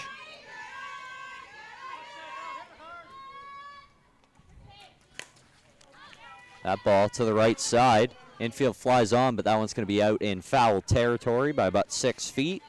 And it's going to drop for no damage. Barry was on her way in, trying to make a play on it. Couldn't quite get there. With a 2-2 count, Sarah's got to find something here and drive at least one of those runners in. And she drives one back up the middle. Lorenz makes the play to second. And that ball's going to squirt up and out of play. Should score the runner from third. And the Angels are going to get on the board here. Scoring 2 runs on that play. Going to have 2 outs now. That'll also move Sarah Bell to second. Big disastrous swing by the Ladybirds. If they had managed to turn that double play, they would have gotten out of it clean. Coach is going to go out, see what he can do at second base here.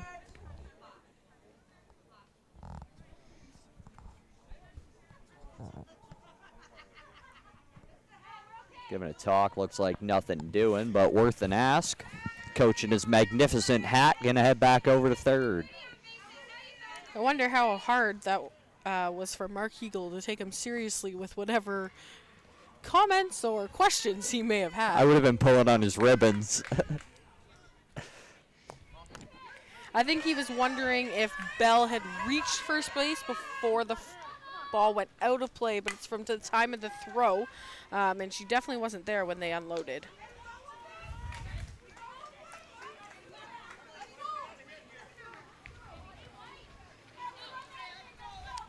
And Ladybirds able to escape that, but the Angels able to tie the game here 2-2, and we got a new game going into 5. Yeah, we definitely want to see how the Ladybirds are going to answer here with a tie game. The slate's been wiped clean, and we've got 3 innings to go, Jordan. Yeah, both teams have been playing well. Defensive battle here. Angels finally able to make something happen. See if the Ladybirds have anything to respond with.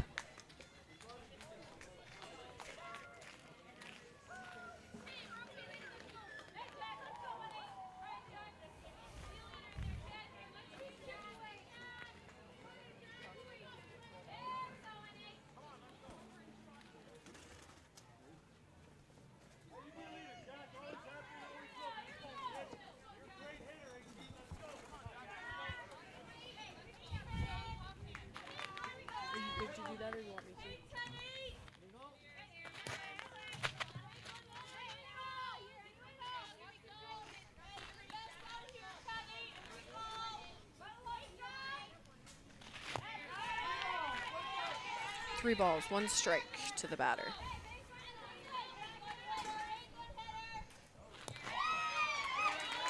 Leadoff batter gonna walk aboard. O'Quinn on base. These pitchers have been doing a fantastic job. I think that's the first walk we've actually seen of this game. Yeah, they've been framing around that plate really well. We had a looking strikeout, a couple of strikeouts for Lorenz already. That ball driven out to left center.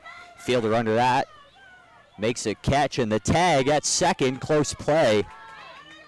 Hegel right on top of it, gets a safe call out there. We got 1 out now, gonna remove that runner over to second base, take off the force.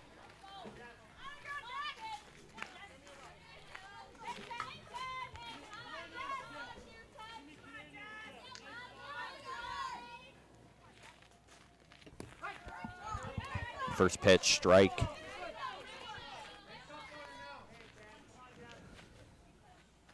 One and 2 count now, drives the ball to the left side of the infield.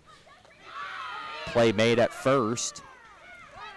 Looks like the runner thought better of moving anywhere, gonna stay out second. And good for the third baseman there to stick with that ball and finish out that play.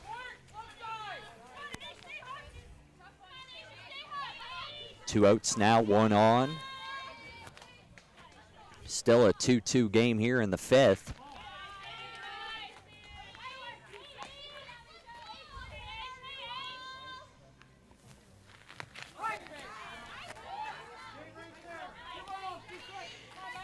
Two and 2 count now. Ball driven over the head of the second baseman to the right center fielder, who makes the play. And that'll end this half of the inning for the Angels. Still a 2-2 game, headed into the bottom of 5. So they were able to hold the Ladybirds there, and let's see if they can keep rolling on the 2 runs they got last inning.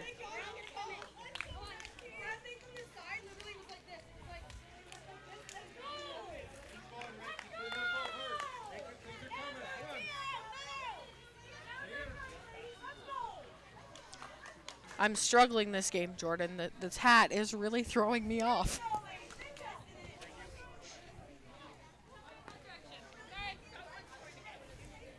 He's matching up. The women usually come out here with significantly better attire than the men, just in general.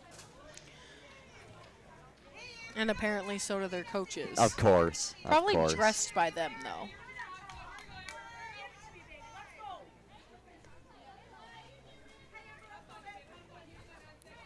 Angels up to bat now. First batter takes the first pitch into left center. Tracking back.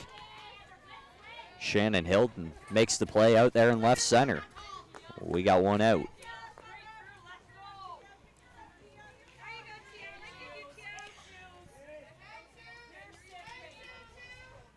Last time the number 22 of Tara was up to bat, she flew out to left field. So let's see what she has in store for us at this time. At least she's consistent. Another lazy fly ball out to left field.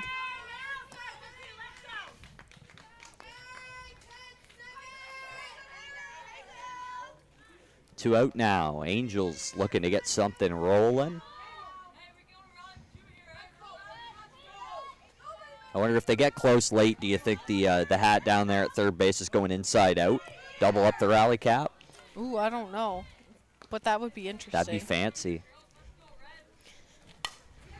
That ball driven over the head of the shortstop. It's going to find some grass, and we've got a runner aboard for the Angels. And we will see 2-out pitcher rule in effect now, as that was the pitcher, Melanie Crandell. So she is being switched out for Trisha Donnelly there at first. Yeah, so that's basically counts as a free courtesy runner. Doesn't take one of your courtesies, but it's also mandatory. So the pitcher, even if they want to run, even if that's one of your faster players, that person has to come out to start getting ready.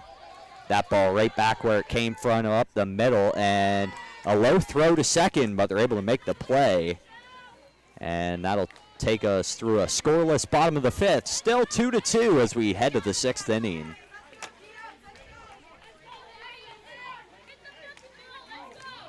Now, even if the pitcher switches positions with whoever's coaching first, they can't even coach first or third. They need to come into the dugout. They have to be replaced off of the diamond. Have to come fully off the diamond. We've had some issues with that in the past. We've got a lot of player coaching, especially on the women's side, that happens where the players head down to coach first base, and usually the actual coach will go down to coach third. So we've had some issues where that pitcher will stay down at first and just try to coach there. And yeah, can't have that.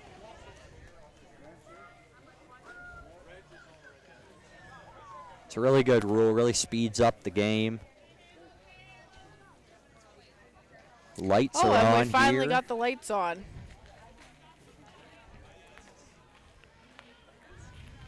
It took a few times asking, but we got them.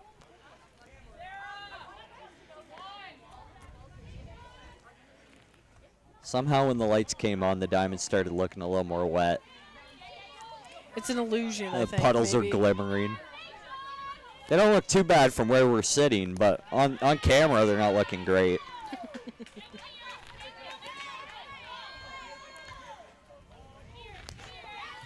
Three and one count to your leadoff batter.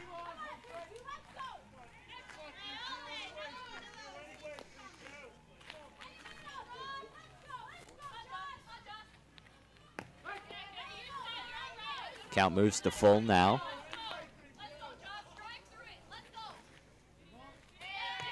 And an illegal call is going to lead to a leadoff walk for Jocelyn B.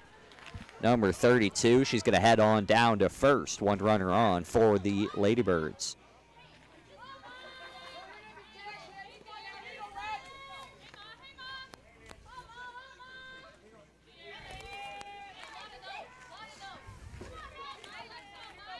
First pitch ball. Pitcher leads the count. It's a 2-1. Grounds one over the first baseman's head. Everybody's safe there. Going to move runners to first and second now with none out. That was a great idea by Michelle there to push that outside pitch and just loop it down the first baseline. Yeah, and at the very worst, she at least got it to the glove side of the first baseman, so even if she did have a chance to make a play, there was almost no way she was going to get that speedy run over there at second. So at the very worst, it was a sacrifice, turns into a single, and we've got a couple Ladybirds on here with chance. And they did just use a courtesy runner there for the pitcher. And we've got a safe call at 1 and an out at 2.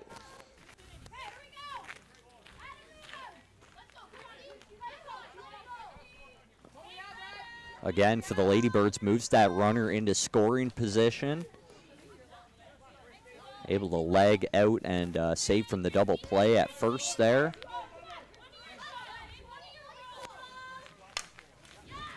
That ball is going to find a little bit of space between the first and second baseman. That'll score the third run for the Ladybirds. They take over the lead.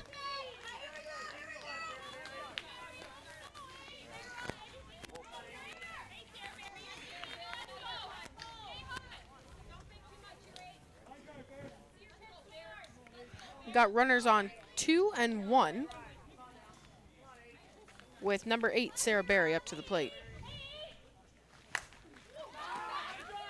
Drives that one hard at the shortstop.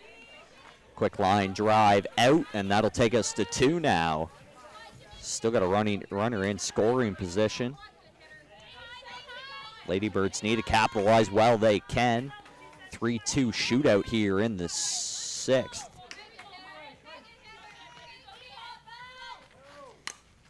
That ball popped up. Shortstop makes the call, comes in on it. And an easy pickup for the third out of the inning. But the Ladybirds able to put a run up on the board. They are going to lead us into the bottom of the 6th inning.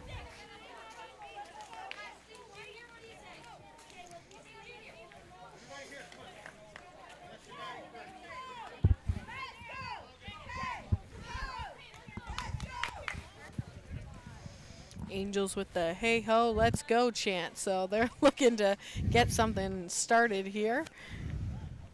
They got to get something rolling here. It's going to be key to get that force off. Doubles are a huge advantage, especially in ladies, something that we don't see a whole lot on the men's side is that play at second, the force out from the outfield. You see the Angels all gathered up here, coach in the hat, giving them a pep talk. Yeah, we don't see that play a whole lot on the men's side, but you see that throw in from center field to second, especially on some of our slower runners. That's a potential out situation, so having that force off at first is huge. Gamble steps up to bat first. Take the first pitch out to the left field. Camped under it out there to make the play.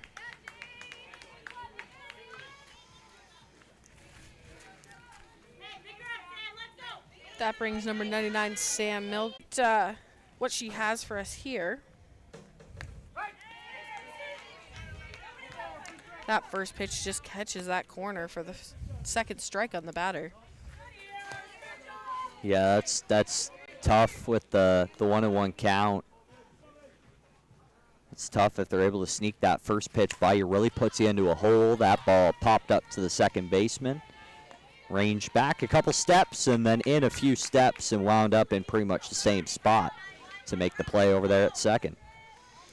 Yeah, Sam was definitely not pleased with herself there at that hit. And let's see if number 91, Tristan Giles, can pick her up. She's going to cue one off the right side. It's going to go foul just to the right side of first base off the end of the bat. She's having a good laugh at that one. Yeah, right off the end there.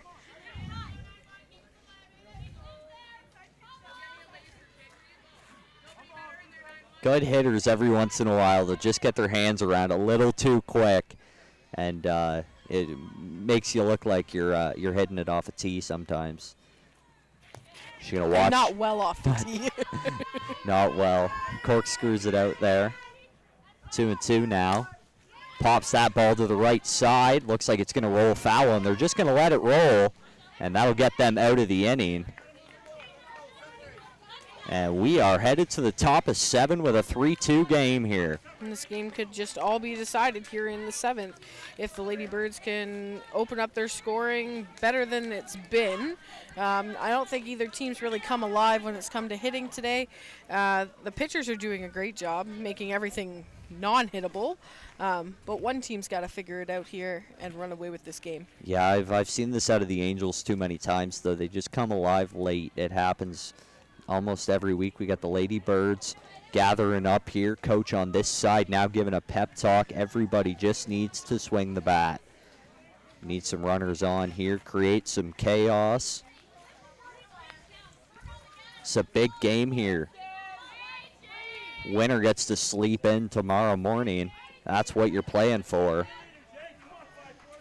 That would be worth playing for me, Jordan. Absolutely.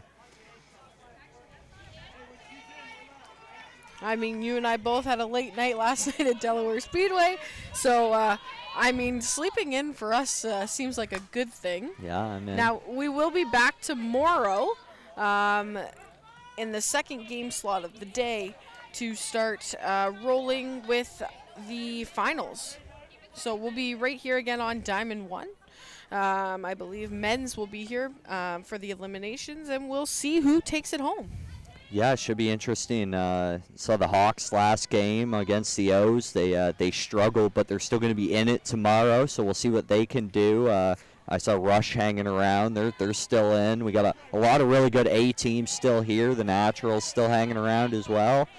And then obviously Aftershock and the O's, they'll all be after it tomorrow. Should be a good day of baseball out here. That pitch driven to right field. Play made by the right fielder.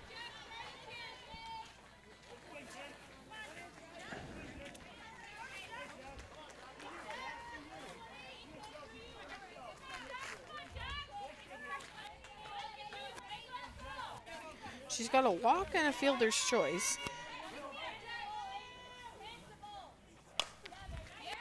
That ball driven to the left side of the infield. It's going to find a hole right between the shortstop and the third baseman, and the Ladybirds have one aboard.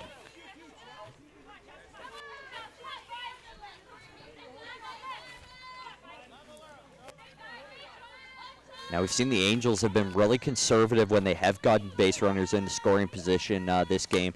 Could come back to bite them as we're looking at such a low score here. That ball, lazy fly out into center field. Easy play by the right center fielder. 2 out now.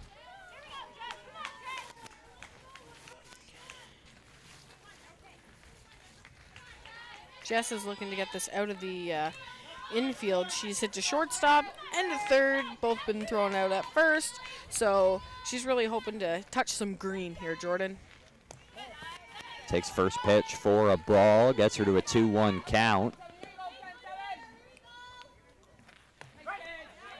Strike maybe an inch away, right on that outside edge. Almost the same spot. Moves to the outside that time. Fills up the count. And that ball taken out to left center. On the run, Middleton makes the play for the third out of the inning. And we're headed to the bottom of 7 in a 1-run game here. Ladybirds lead 3-2. Angels with 3 outs left to make something happen.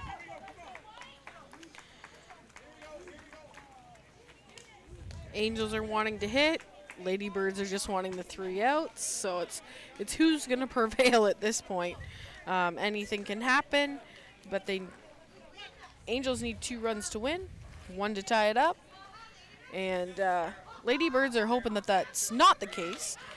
They are looking to shut down here, and we just thank our viewers for sticking into the 7th inning, as it's been a fast game, but it's also been a great one. Yeah, it was originally a 7 o'clock start time, and then the start time got moved up to 6. And then we had a Masters game that got moved out of there, so the start time got moved up to 6, and then a rain came. We got moved back to 7, and then back up to 6:30, and finally got underway about 6:45. And they've been flying through this one. Luckily, skies look like they've cleared up for us, at least for the time being. So I figured out what it might have been then. I feel like maybe the girls got some whiplash from the time changes. They didn't know if they could go have a nap, not have a nap. Like, that's a lot. So let's hope that they can wake up their bats here, and maybe we'll get more of a game. Ball fouled off there. Leadoff batter here for the Angels. Lisa Harenk.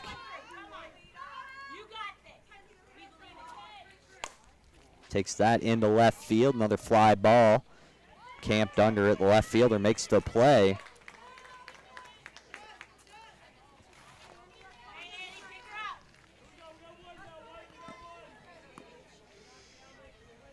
One out here in the bottom of the 7th inning. The Angels are running out of chances. Knight up to bat. Takes a swing at the first pitch, fouls it off to the right side, off the bleachers. It's going to roll right back into play.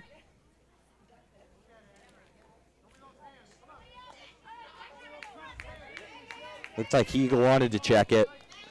Center back in. That ball taken to the right side of the infield. The Ladybirds had shifted their infielders way over, left a big hole over there, and Knight able to capitalize, moves the tying run on base with one out here in the bottom 7. And I'm not sure we're not going to see a substitution or a courtesy runner go in here. Felt like we hadn't done enough paperwork out here.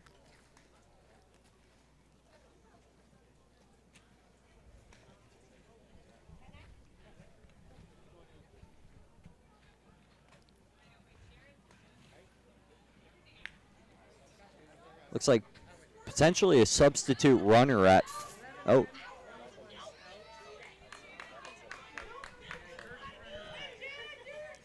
So that's going to be, I believe, a courtesy runner at first. Yes, and it looks like 11 is being subbed in, and that's Shanna Harrison is going in for Sarah Bell. And she's able to drive one over the middle of the infield. That's going to move Sarah Bell with wheels over to third. That's your tying run into scoring position. She slides into third base safe. And the Angels have something going here in the bottom of 7. Winning run moves to first, fresh off the bench, comes up cold and drives that ball up the middle. And that was a great call by the coach to sub out Sarah, put Shanna in for hit for her, but then have Sarah go in as the courtesy runner. She's still on the lineup card, and she hasn't been re-entered in, or anything like that. So she's not what I like to call a dead player on the lineup card. It doesn't sound so great though. So by doing that, he's now put one of his fastest runners on 3. Oh, absolutely. Wheels out there, and that was big. Her able to get over to third, takes off that force in the middle of the infield. They've still got that chance to turn the double play, but it takes away anything at third base. Coach is trying to figure out what he wants to do here. Talking with his pitcher. Gary Mack makes his way out there to kind of break up that conference and get this game back underway. Yeah, you're in a bit of a strange situation here, kind of nearing the bottom of the order.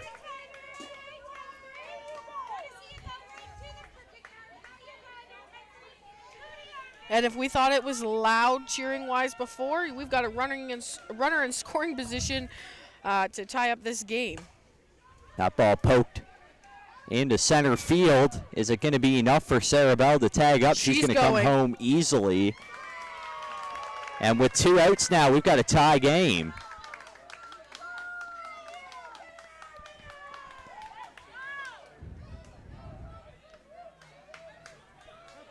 Batter came up and did her job, sac fly to center field, and we're tied. Coach back out to talk to our home plate umpire here.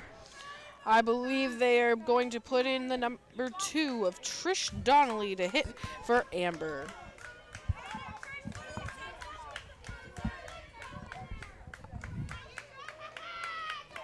Still got a runner on first here, 2 out. Bottom of 7, tie game now.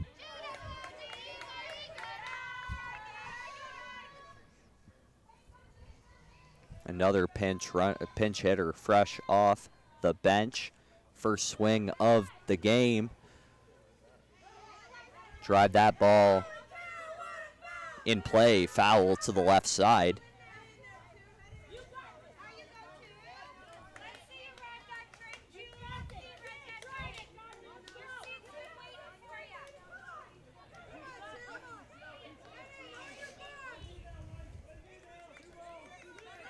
Batter into a 2-2 count.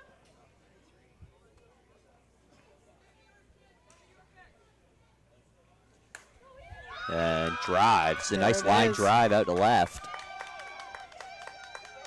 Again, first to third. And it's going to be close over that third. It's an out. Home plate umpire right there to make the call. And that will end our 7th inning at a tie. We are going to head to extras, folks. On to the 8th inning.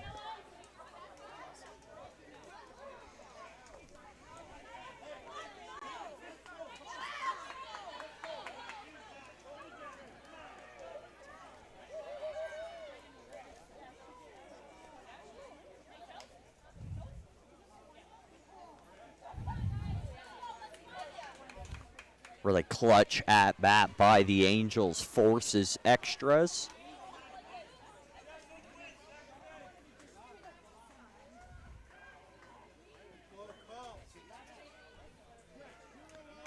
Now our rule for extra innings, our international tiebreaker rule, we're going to have none outs, and our last legal batter will be sent to second base. CO Quinn heading out there right now. She will be our Manfred man out on second. And it looks like we're going to have some re-entries here.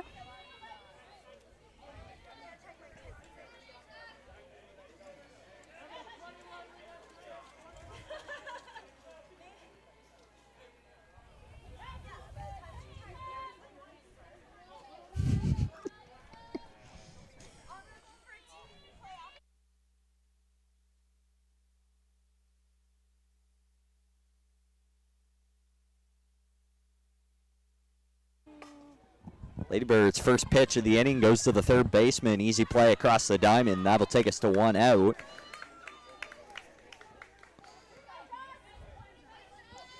They did advance that that runner. Oh, no, sorry, they didn't advance that runner. Runner's still stuck at second.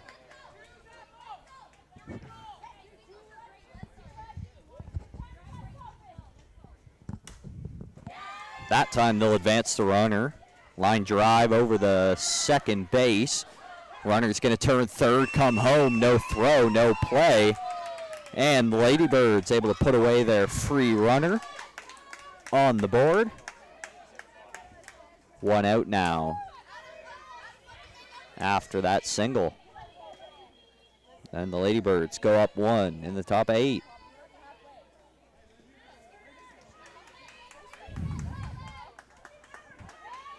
It looks like the 58 is going into hit for the pitcher, Michelle.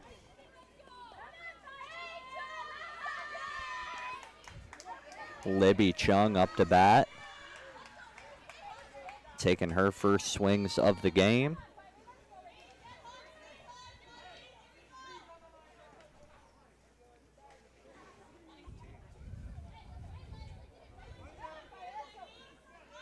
Looks like we had an umpire fixing third base over there. He's all set now.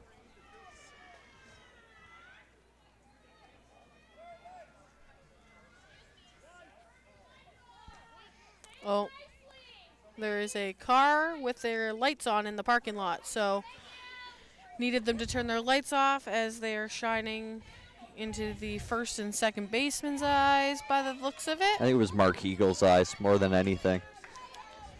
That might not change the call. Just kidding. Might help him out.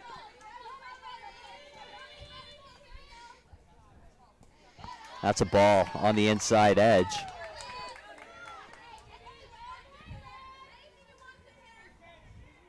Libby takes the count full.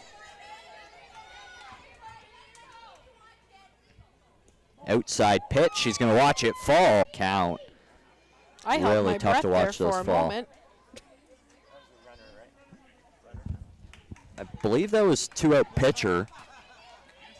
That was our pinch hitter for the pitcher, so that should have been a 2-out pitcher at first. No, so the batter whoever is batting has to have pitched an inning. She has not pitched an inning before being put in that position, so she would be used as a courtesy runner. Runner rounding third, coming home, throws coming, going to be cut off by the pitcher. And the Ladybirds put another one up on the board. A 2-run top of the 8th. Makes it 5-3 here with 2 out.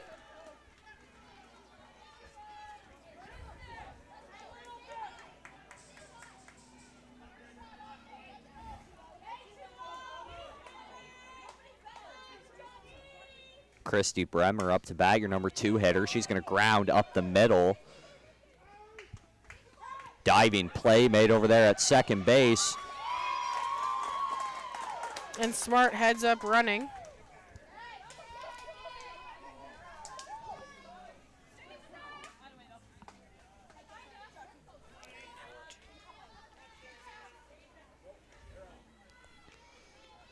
Good base running by the Ladybirds adds another run to the board. 6-3 now with a runner on first.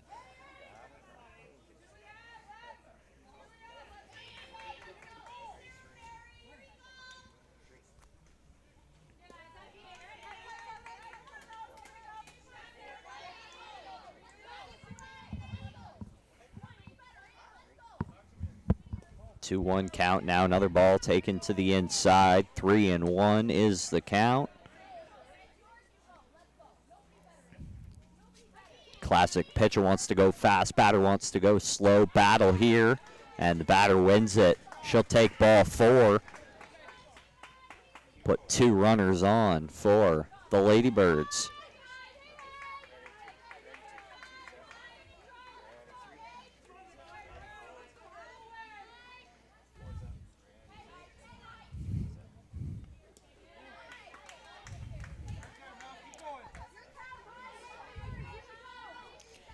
Ball deep to Shelby Hyde. She's going to send that one over the leaping head of the second baseman. Another aggressive play by the Ladybirds. They're going to move in to score that run. She swings around from second base. They go up 7-3 now in the top of 8 with 2 out.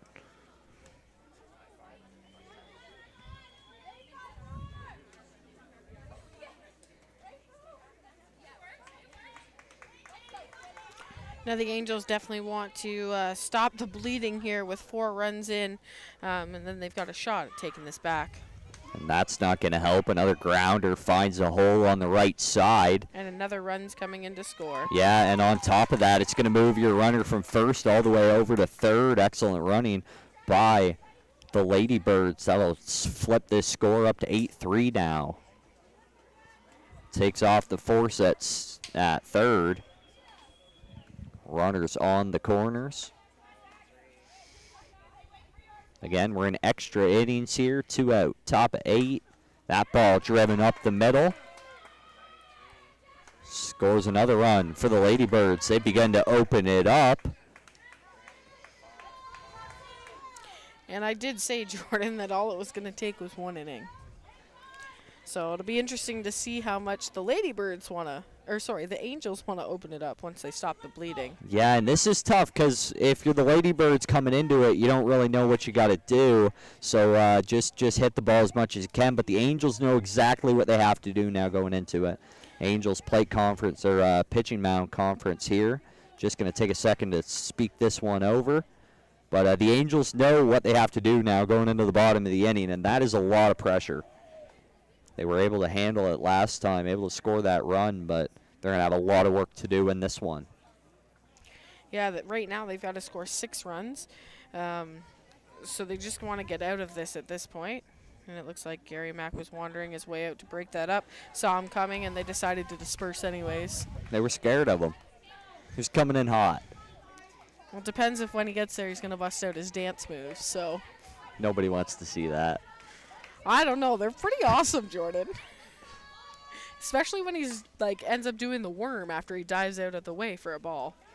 Angels finally able to find the play they needed. Little ground ball to the shortstop, but the damage is done. Lady Birds put up 6 runs in the top of 8. Angels have some work to do here. And we're starting with batters 10, 11, and then going back up to the top. So that bottom of the order's really got to roll this over for them, and everybody's got to check in and be ready to go.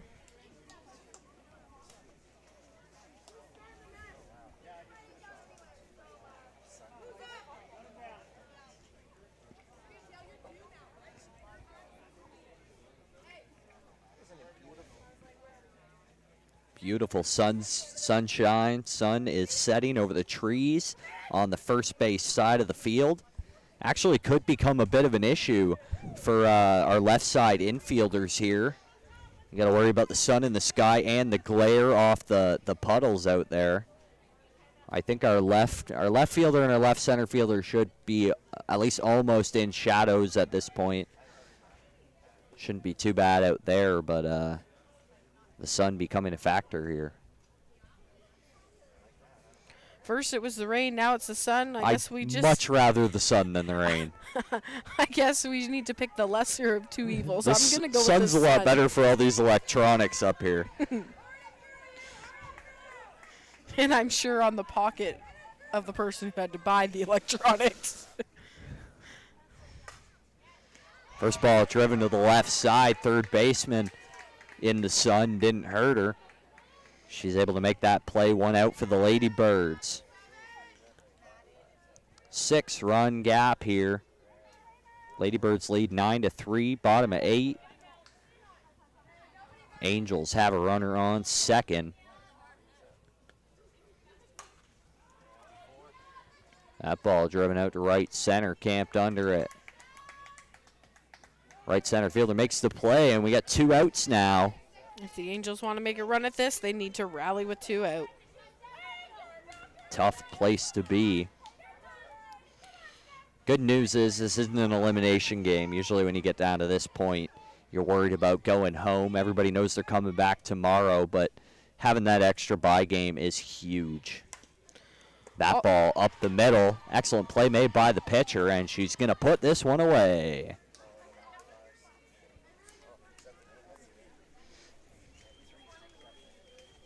Michelle Lorenz making the last play of the game. They're going to shake hands. Lady Birds with an excellent last inning opened up the scoring and put away the game 9-3.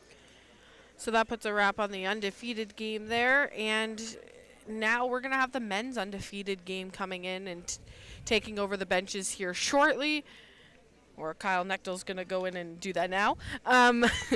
So please stick with us. We're just going to take a brief pause on the mics, but we will be back for the start of this game. We're just going to go get some lineups, maybe a drink of water, and ready to go. Again, I'm Kate Friel. Thanks for joining in. I've been here with Jordan Mosley, and we look forward to seeing you for the men's undefeated game.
Coaches, please.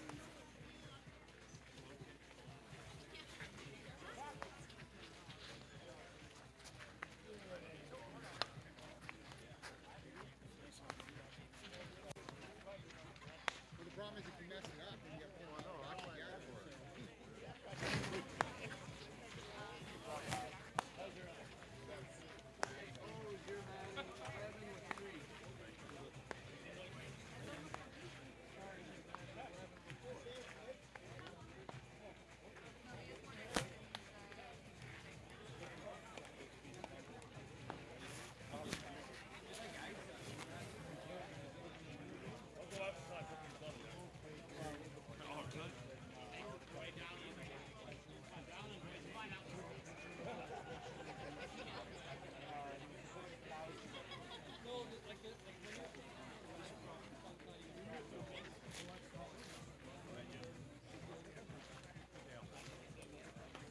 Get the heads. Hey, let's go, let's go.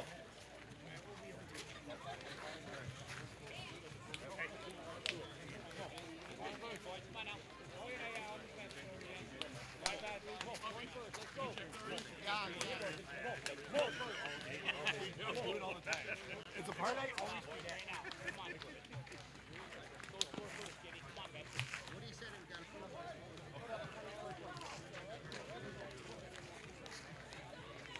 Let's go. Let's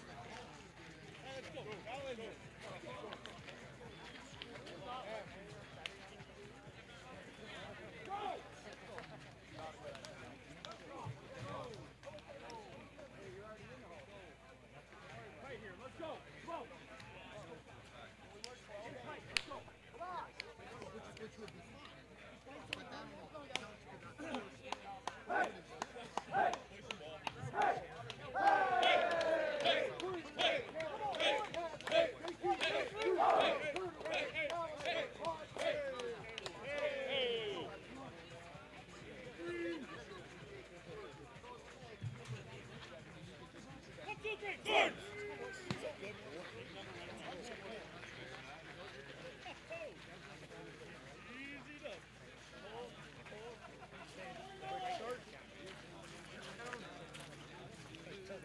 I love our scoreboard.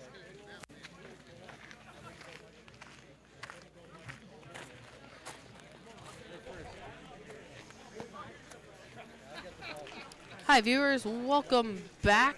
We're just about ready to get things going here for the undefeated game for the men's. It's the Orioles versus the Spartans. I'm Kate Friel here with Jordan Mosley. We're just taking a moment here to get our stuff all in order. So we just got the lineups here from the team, and we're just trying to get them into our books so that we can keep you posted and up to date throughout the game. So we'll be back with you in just a few moments for first pitch.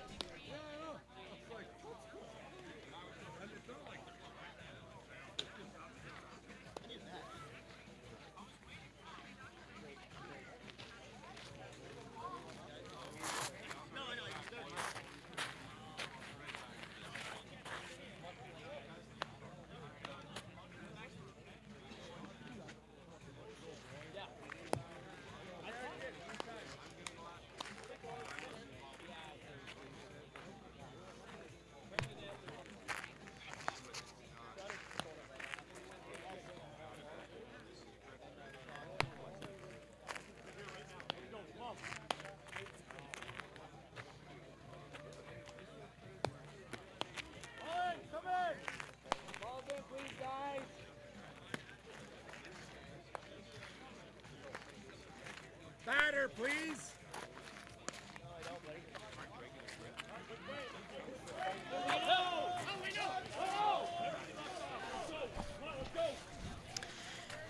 And the leadoff batter, like when they were here earlier on this diamond, will be the number 4 of Wayne Parent. Come on, Wayne. Come on, Wayne. Light him up. Let's go. Come on, Wayne. Come on, Pat. Hey, now, Wayne. Hey, now, Wayne. Here we go. Come on, Pat. Come on, Pat. Hey, right there. Hey, right there. And that is now 1 ball, 2 strikes.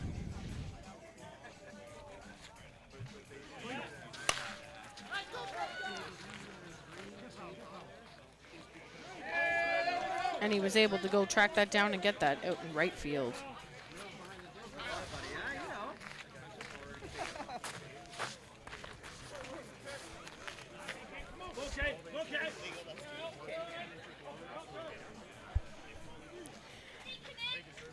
Next to the plate will be number 41, Kyle Nechtel.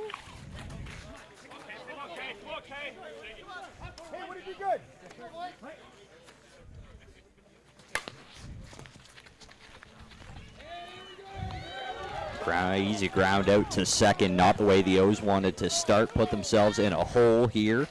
2 outs. Hey, hold up this way. Hey, Taylor.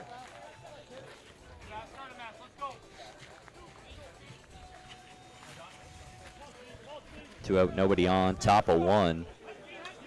Next up to the plate is the 34 of Colin Andrews. It's a good matchup here, O's and Spartans.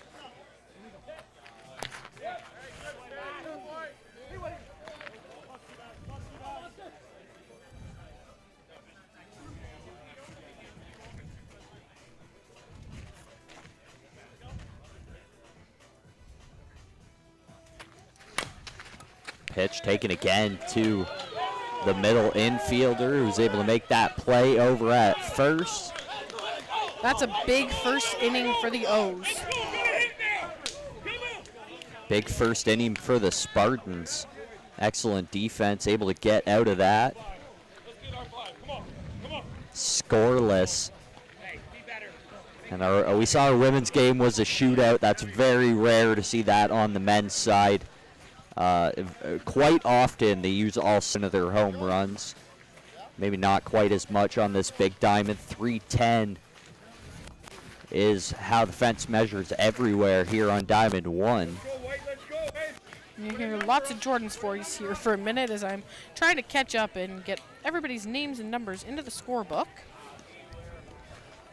O's going to send Bob Longmire out to the mound.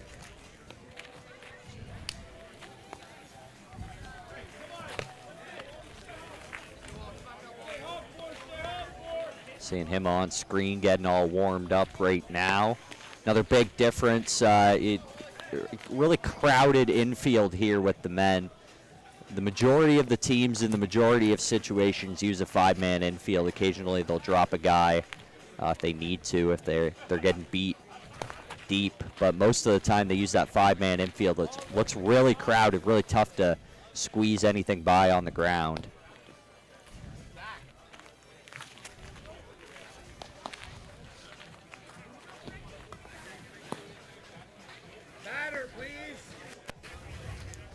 Home plate umpire Pritchard calls for a batter from the Spartans. That'll be the number 4 of Steve Walsh. He was up there. I think he was more calling for a pitcher than anything. His batter looks ready to go. Still waiting on the O's to finish up their warm-up here.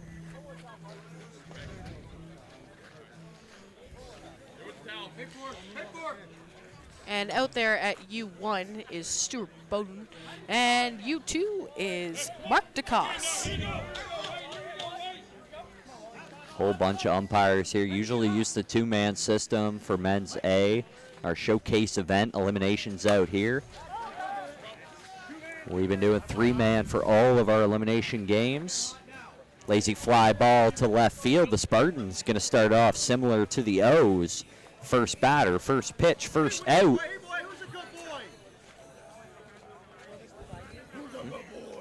Oh, left. Routine fly ball out there to left field. And the biggest reason why we're using the 3-umpire system in the eliminations is because that's what they will be seeing at Canadian. So we try to mimic it the best we can. Another fly ball. How about 5 batters up, 5 batters down here in the first inning? This is very unlike men's A. It's 2 games in a row, and it seems like our first 5 batters are almost a flop, Jordan. Like, we don't see this low-scoring game very often in slow pitch, and we've almost had 2 games in a row. Yeah, especially on the men's side. Usually outs are so much more valuable than runs just because they come so less frequently. That'll be 3 outs, and we're scoreless through 1 inning here in the men's winner-winner game. Steve does like to talk about the defense played in men's slow pitch as well as women's. We haven't seen any overly huge plays yet, but that's just maybe everybody's just warming up after sitting for so long. Yeah, routine baseball. I mean, the Ladybirds were doing everything they could. They made a couple errors there that were big for the Angels early on, able to recover, and we haven't had to see a whole lot of effort here on the men's side. Plenty to come, I'm sure. There's a big advantage to win this game going into tomorrow undefeated. And have to be double dipped. Yeah, first of all, you know you've got that loss in the bag that you can pull out whenever you. Hopefully you're not going to need it, but if you do, you got that win, that extra loss in the bag. Plus, we talked about getting to sleep in tomorrow. Hey, what do you boys? Hey, Chud, let's go! Start it back! Leadoff batter for the O's.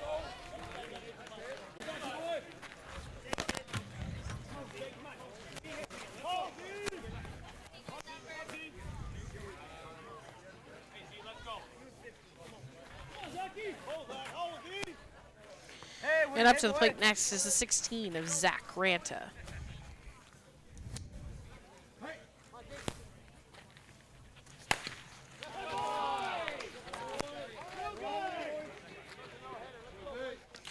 Zach smashes that ball into short right field, right where he needed it in order to get on base.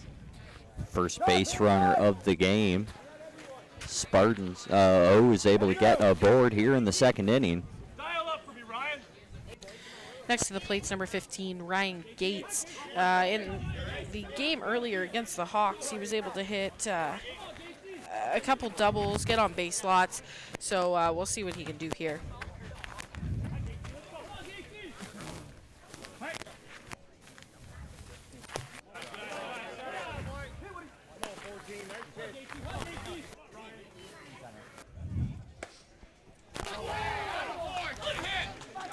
And that ball stays fair.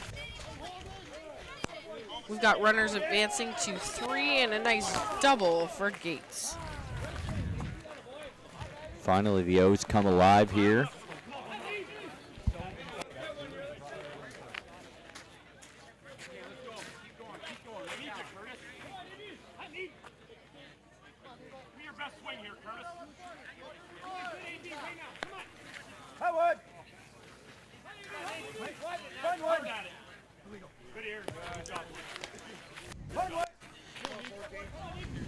Curtis Nebel at the plate. He blows that past the pitcher there. I believe that is Ryan Wood. Woody out on the mound. And the run scores.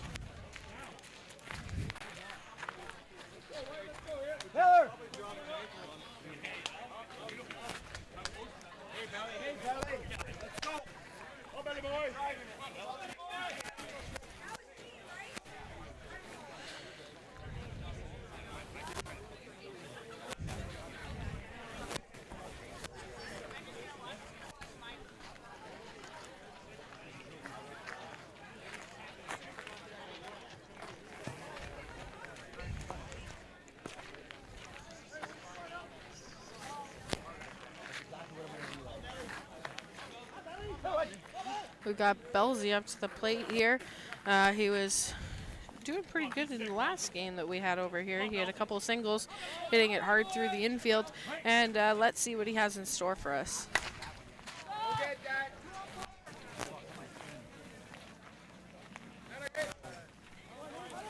That's a deep fly ball to left field. He's able to advance the runner, but he is out. We have 2 out in this inning so far.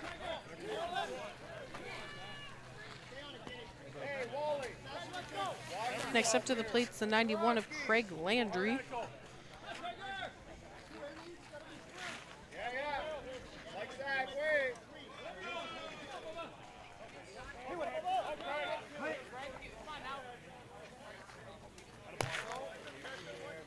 good ears there as home plate umpire calls the illegal pitch.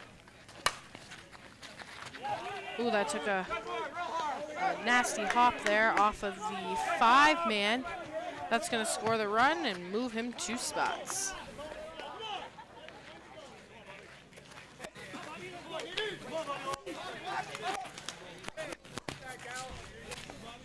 That's 3 runs in for the O's with 2 out. Bringing to the plate, Rob Longmire.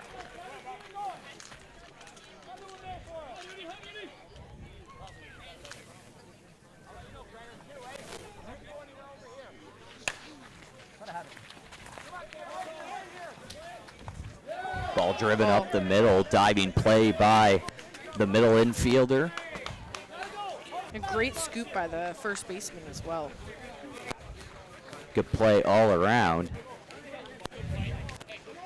But the O's able to break the tie here in the 2nd inning. 3-run lead now for the Orioles over the Spartans.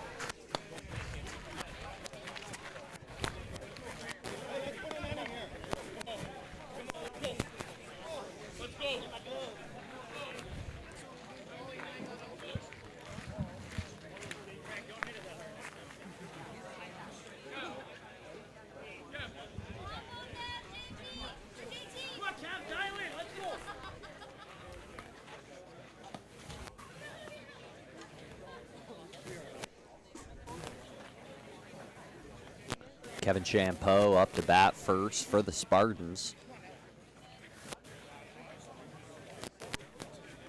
See him talking to the O's coach right here as we await a pitcher.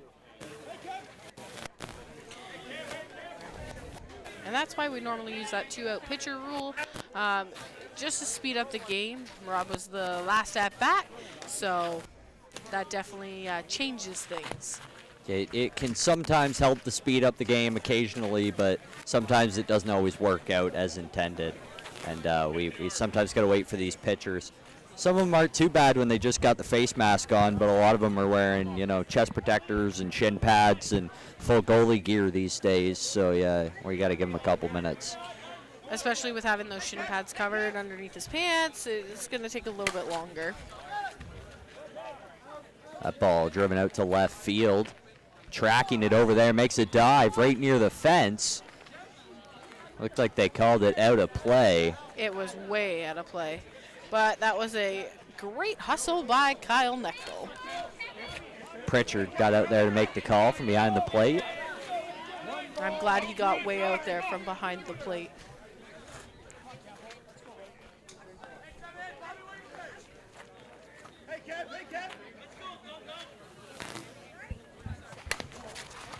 That ball driven over to Belzy at short, going to make the long throw across the diamond. And excellent play by the first baseman to stick the bag over there.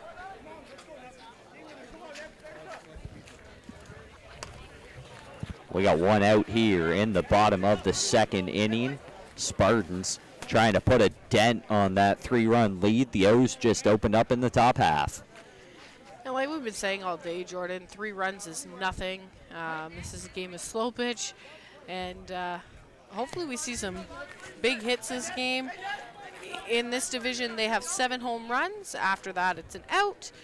We haven't really seen any of that yet, but we did in earlier games today. Yeah, one of the wilder things watching your first couple of A games are if somebody hits a solo home run and all of the defense starts to cheer. That threw me for a loop the first couple times.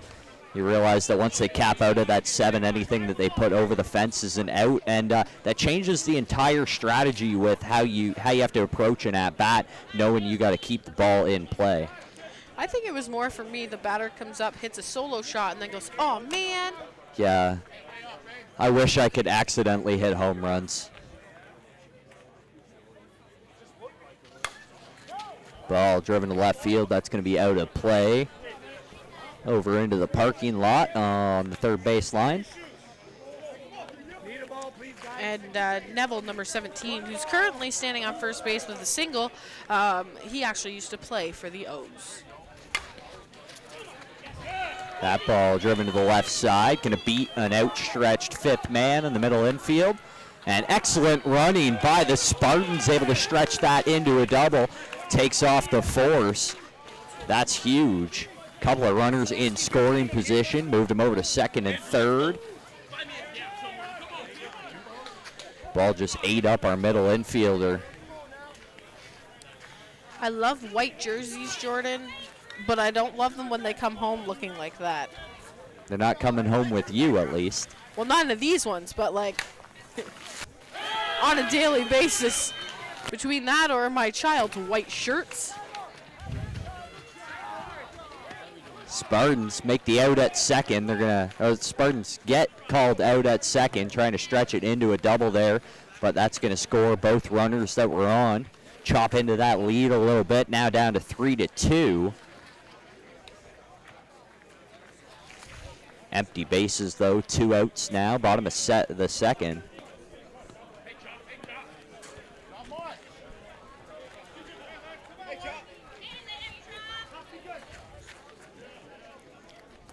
Jordan, I don't know if you just heard that, but I'm sure that I just heard somebody yell, "Let's go lamb chop," from that way. Pop fly out to right field. Easily camped under it and put it away to finish off this second inning. Headed to the top of 3. The O's still lead by 1. Spartans put up a couple in the bottom half. And we'll be starting at the bottom of the order, batting 11, and then going right back up to the top with Wayne Parent.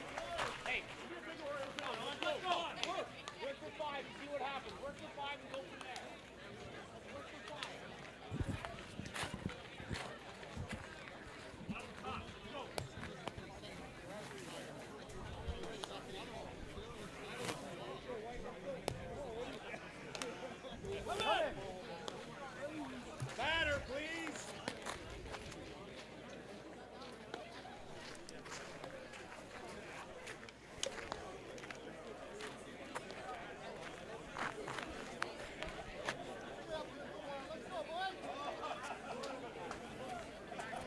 Shallow in here.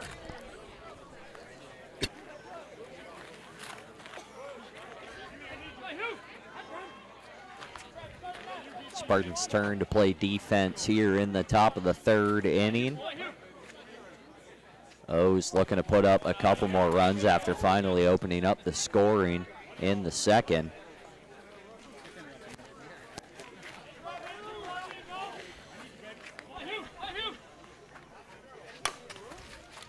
That ball driven to the left side. Shortstop makes the play. Long throw across the diamond. And a routine out to send us to 1. And we're back at the top with Wayne Parent, followed by Kyle Nechtel and Colin Andrews. In the very first inning, their first at bats, they were 3 up, 3 down, so they're hoping that they can change that up for this inning. First pitch taken up the middle. Wood tries to get some leather on it, cannot. And we got another O aboard here in the 3rd.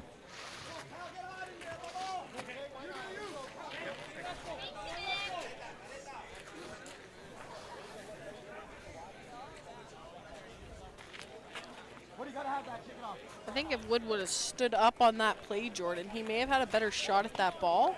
I don't know if he thought that it was going to hop a little bit differently than it did with the ground being wet, but needless to say, Wayne Parent's on first. That ball past a couple of outstretched Spartans. It's going to wind up with Nechtel on second there. And those are some of the hard hit balls that Nechtel likes to power through the infield. Sometimes they only one hop, and sometimes they go through like that, but needless to say, he hits the ball hard. And to put a ball through a 5-man infield like this, you've got to hit it hard. You got to put everything you got into it because they're just everywhere. It feels like they're kind of collapsing down in on you. When you're up there, there's just no space. First pitch taken for a ball, short in front of the mat.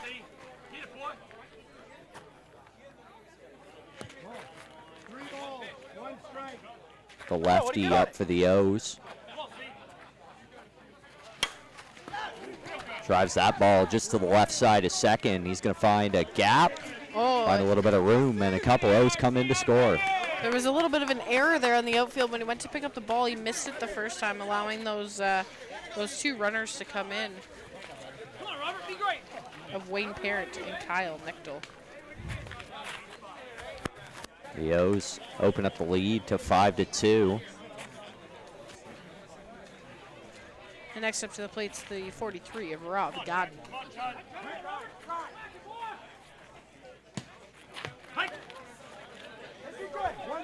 One out here for the O's. Illegal pitch there, evens our count up to 2-2. That ball, short hopped over the shortstop.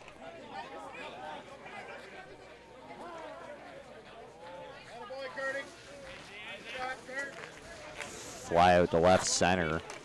And there's two away, bringing Zach Ranta to the plate. These next three batters were the ones that actually scored for the O's in the second inning. So this might be the part of their order that's actually working for them right now the best. And let's see if they string those hits together again. Yeah, different parts of the order can get streaky through different parts of the weekend, but you just need to have somebody to pick up your guys that aren't quite hitting at that point in time. As long as somebody is, you can keep the runs flowing. And there's a walk against Ryan Wood. The first two were called illegal, and that third one just did not knock. Fire the boys up, right? Come on, babe. Come on, babe. 15 of Ryan Gates is up to the plate. Gates to the dish with two runners on here. Good chance to put another couple runs on the board. Drives that ball over the second baseman. And they're going to go first to third. Send runners to the corner and score another run for the O's.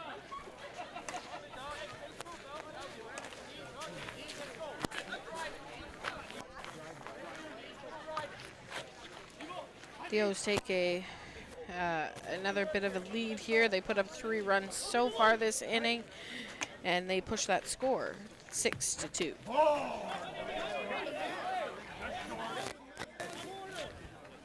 little bit of argument on that one, just off the outside edge. Catcher thought it caught Matt. Puts him into a 2-1 count here.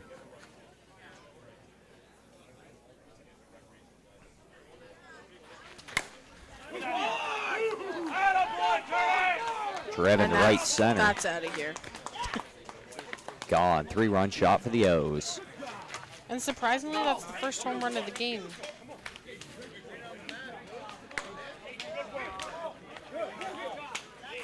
No doubter. Batter didn't even leave the box.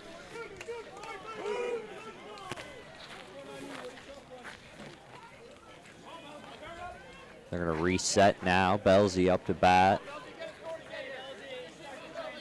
Flew out to left field last inning.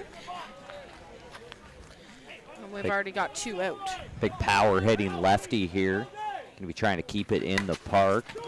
And he's going to drive it. Hand side, glove side on our pitcher. Unable to make a play over there.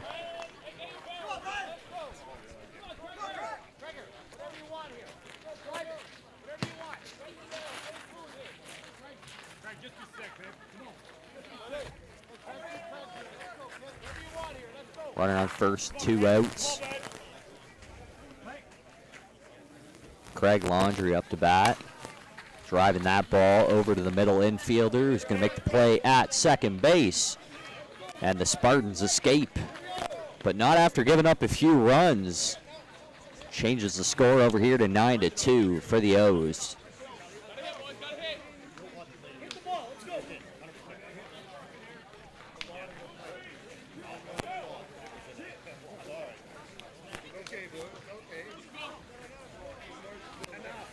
Spartans are batting 9, 10, 11 in their order. They're hoping to turn that over and get something going here. A 7-run gap, still not a huge gap, especially in men's slow pitch, but we will see what the Spartans are going to do here. The only problem with that 7-run gap not being very much is it's closer to a mercy than it is to a tie. It may not be very much, but you can't let them get too far ahead because then it's over before you've really got a shot. Spartans, Dallas Boole up to bat.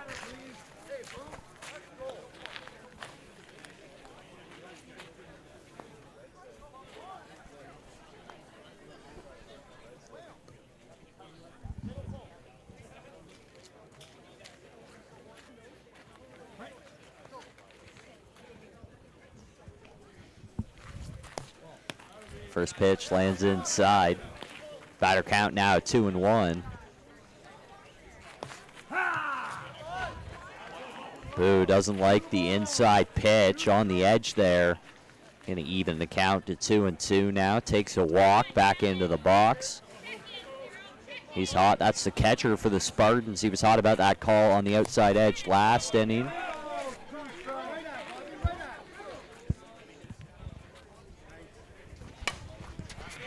Pokes that ball over the middle infielders. Everybody moving back for it. Second baseman able to track it back in the grass there. O's put away the first out of the inning.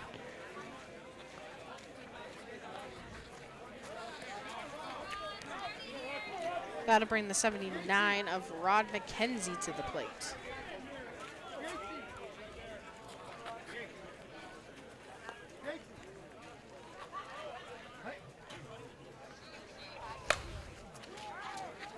Good drive out to right field. Tracking back and tracking it over the wall. Spartans hit their first home run of the game. And that's what I mean. That's the defeated look of a guy who just hit a home run walking back to the dugout there. Solo strut. Strategy-wise, not a great play, especially in men's A, but with the current situation, just getting runs on the board might be the way to go. That brings up number 99 of Taylor Wood.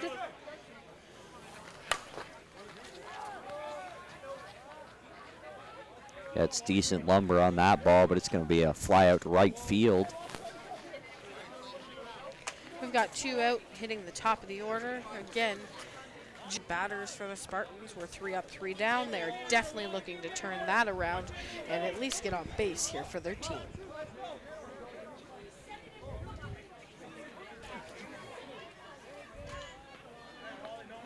6-run gap with 2 outs, just trying to make something happen here. In the third inning, we saw the O's mercy the Hawks earlier on, looking to do the same thing here.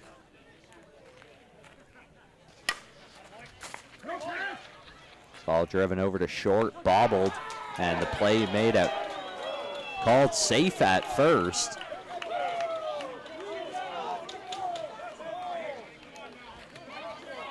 Break for the Spartans on the bobble over there at short. Close play at first. They're going to have to capitalize here with 2 out.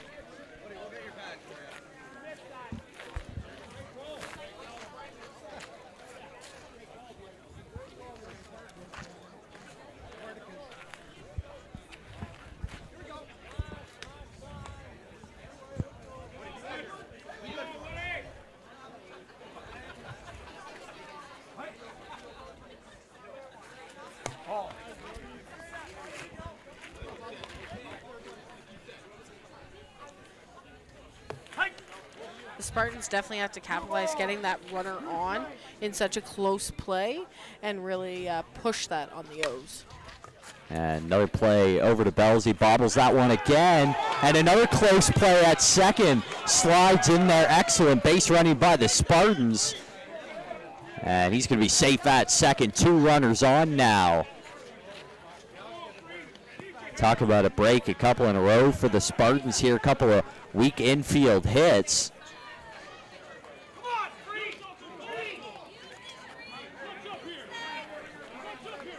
And the 2-out pitcher rule being used right there, as they will put in the 0 of Dallas Bow in order to run for pitcher Ryan Wood.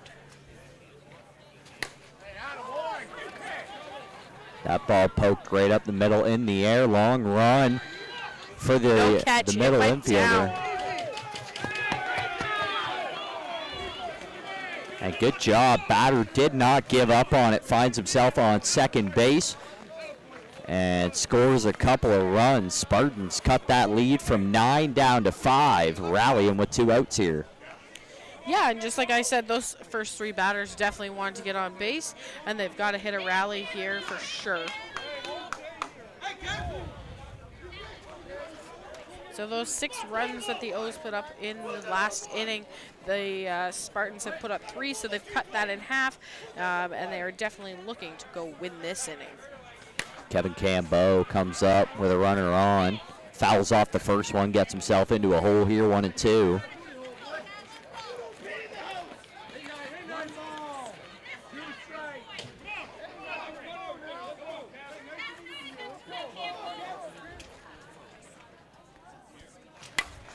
Next pitch, driven to left center.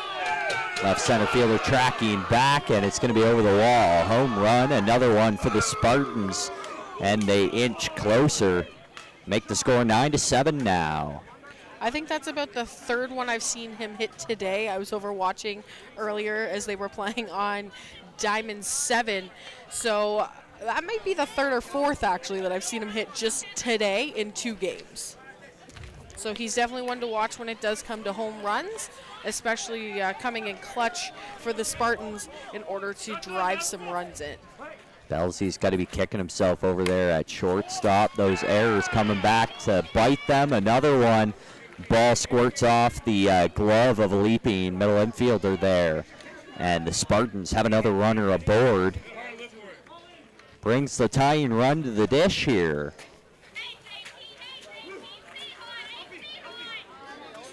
9-7 game here in the 3rd. Bottom of 3, Spartans still rallying on 2 outs. We have the choice, sir. No, you don't. You gave me 2 balls. You bought a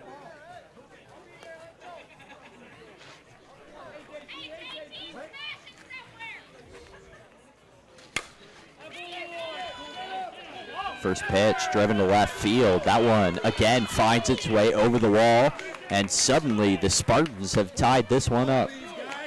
They've used 3 of their home runs, Jordan. They only have 7 to use, and the O's have only used 1, so that may play a little bit to the rest of this game as well.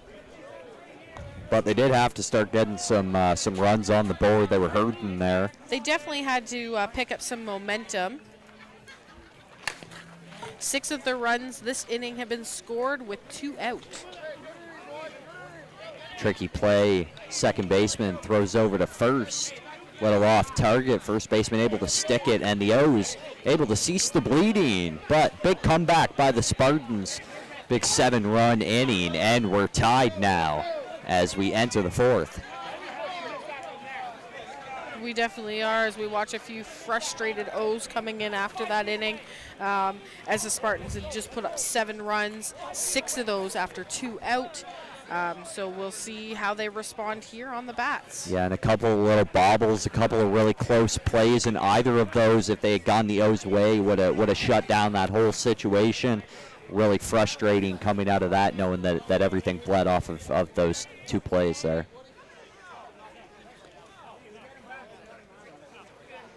Starting at the bottom of the order in the 10 and 11 slots here.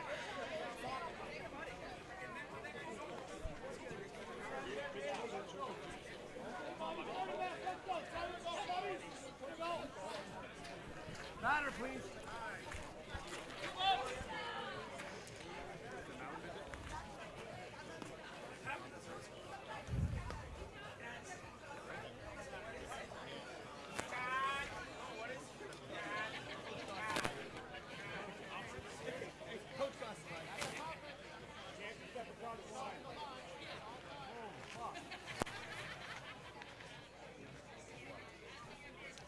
Umpires are just meeting, just double checking on something.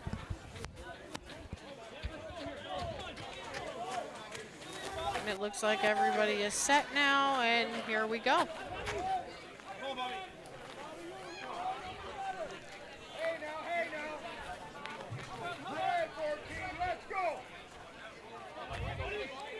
First pitch to your leadoff batter for the O's. Tie game, fresh game here in the fourth. First pitch strike puts him in a hole, 1-2. To the hand side of a diving second baseman, gonna find some grass. And leadoff batter for the Orioles is aboard.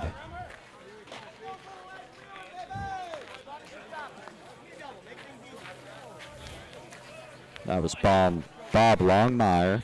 Up now Mike Houston, number 21, stepping up to bat with a runner on.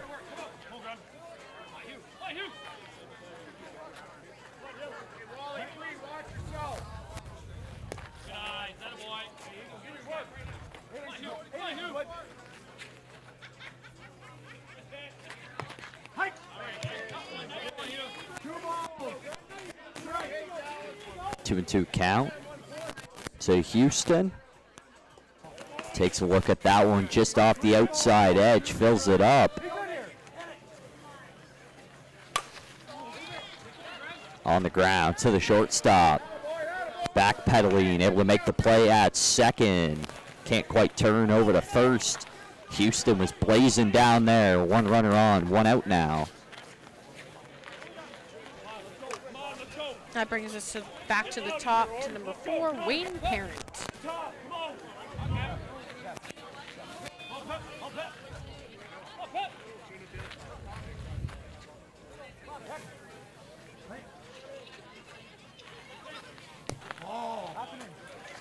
First pitch real close on that outside edge. Likes the second one, drives it down the third base line. Way foul, way out of play.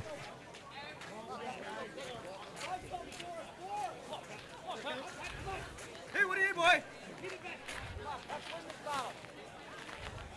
2 balls, 2 strikes.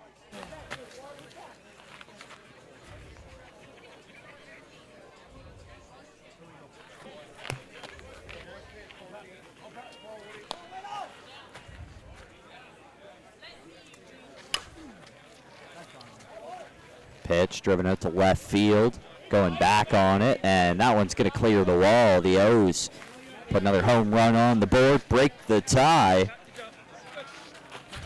and go back up here in the fourth.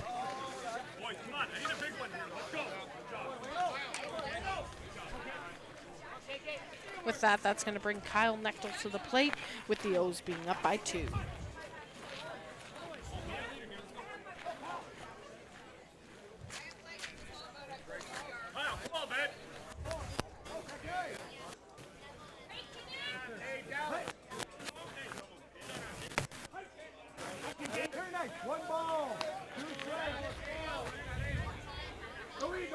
The 1-2.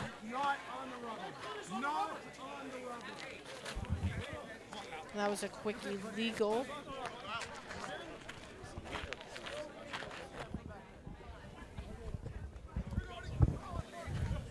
Called him illegal for out of the chute there. Kyle with a swing over to third. Routine play across the diamond. 2 outs now. We were back here just trying to figure out if he was out of the chute, if he quick pitched him. I thought he was calling a no pitch there. Yeah, no, as soon as I heard illegal, I was like, oh, is Ryan playing games on the mound? He does like to do that from time to time. We've seen him follow through with a windmill before. He likes to test the boundaries sometimes, see what he can get away with. Whenever you can, push as much as you can. See it'll calm down in the later innings when he starts to realize he can't get away with it. Our ump's pretty on top of stuff out here. Well, home plate umpire Dave Pritchard was all over that one, not even giving an inch. Wood didn't like it, but Can't get anything by him back there. Got a courtesy runner headed down to first. for the Orioles. Going to put some speed out on the bases. Mike Houston coming into pinch run over there at first.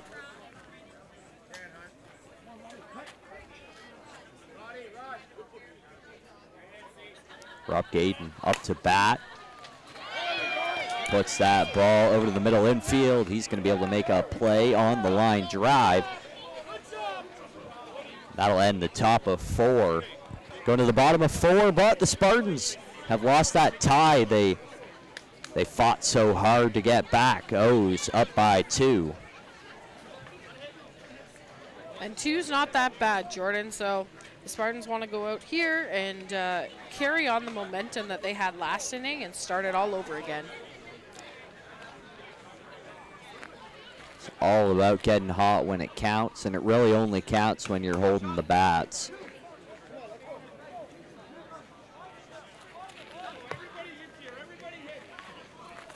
Sorry, Craig, in your domain here.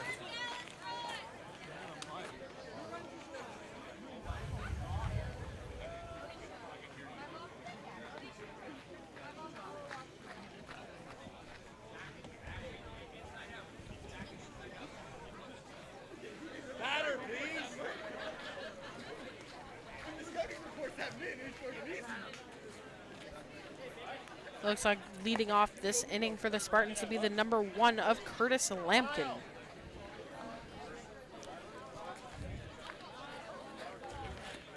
Reaching the bottom of the order for the Spartans. Hey, Chop. Hey, Chop. Good ear.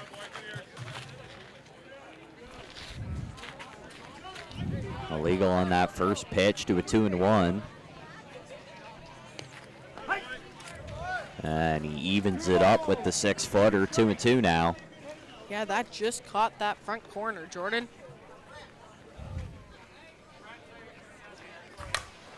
Messes with the height, goes back up high. This one driven out to right center. Tracked down, sliding catch made near the fence. That'll be our first out of the inning. I think the orange pants make them instantly fast or something.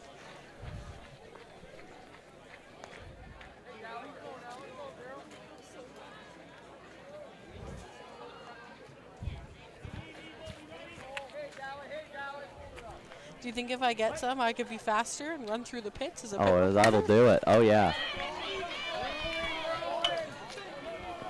Batter was flying around first. Thinks better of heading over to second there. Spartans on the bad end of one of those calls earlier on. Gonna hang out at first, 1 runner on now.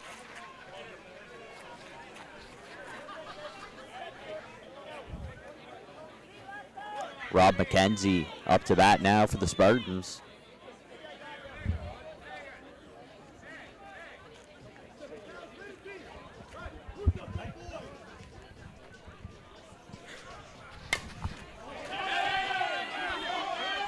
That ball driven to left, right near the line. It's going to drop fair.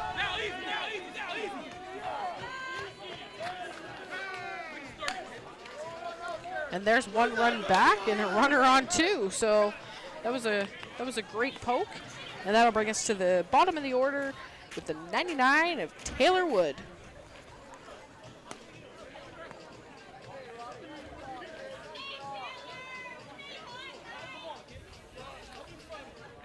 It looks like Spartans are using a courtesy as well.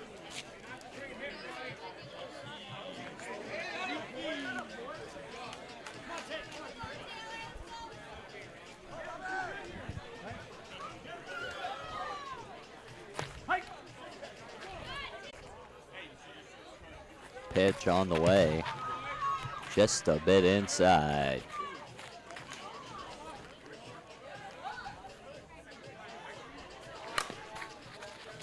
That ball driven over to the second baseman, goes off his glove. And a big error there, moves runners to the corners. Yeah, on my book here, I almost circled a base hit, but that was definitely a charged error to the second baseman. E4 O's have been struggling on the infield the last couple innings. It's really cost them keeping the Spartans in this game.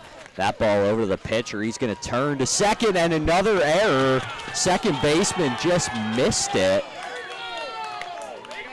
Wow, I can't believe that just happened. That was beautiful, set up for a double play, and he just drops the ball. He was trying to throw it before he caught it, and it's going to cost him both outs here. And a run. And a run. So we have a tie game again. We've got 2 runners on with 1 out. Spartans have just kept it mistake-free so far.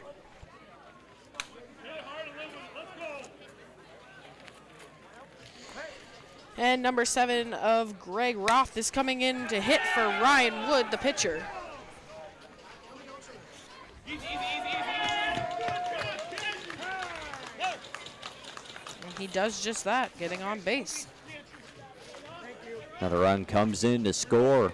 And for the first time tonight, the Spartans take the lead.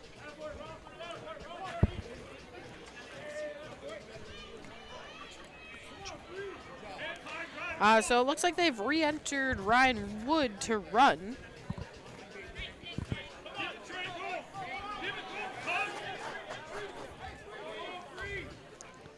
Could actually be smart here, because if they get another out, then he comes out and you get the free courtesy down there.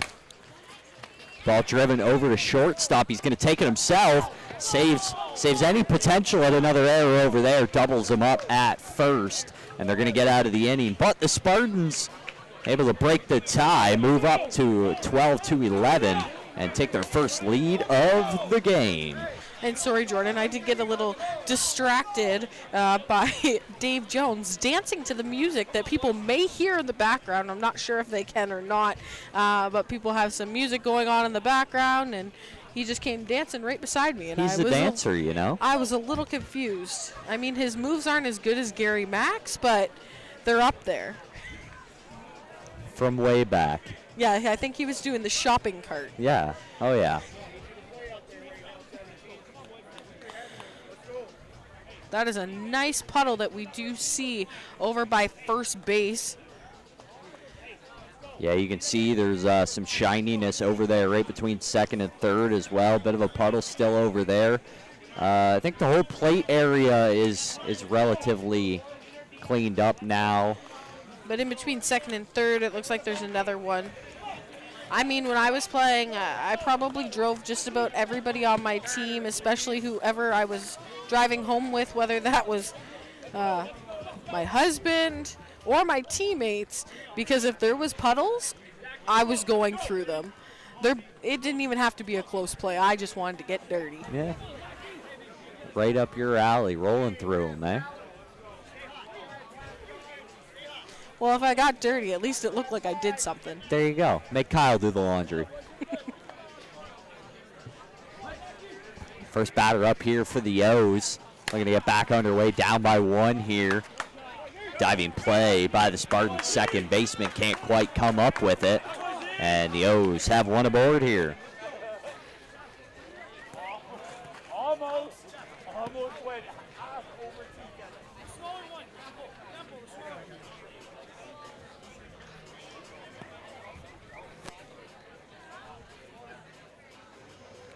It looks like the 16 of Zach Ranta is trying to shake off his leg there. He might have pulled something on that run or turned an ankle a little bit. He seems to be really trying to shake it off, and he really wants to stay in this game. Looks like he gave the go-ahead. We're going to leave him at first.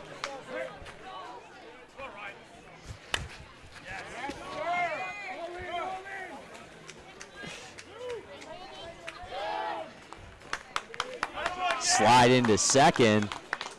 Excellent run by the 15. Comes up with a double there.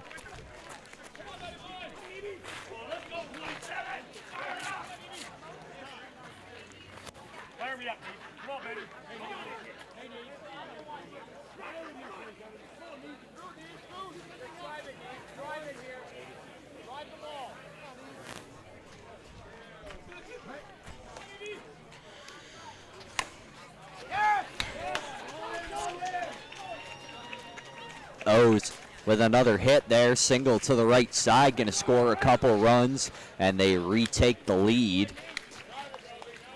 One runner now on first. Belzy up to bat. 13-12 now for the O's here in the top of 5.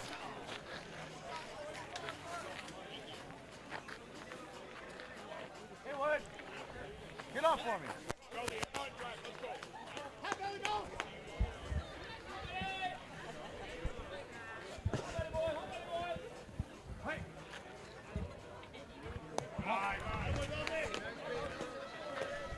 First pitch ball to Belzy.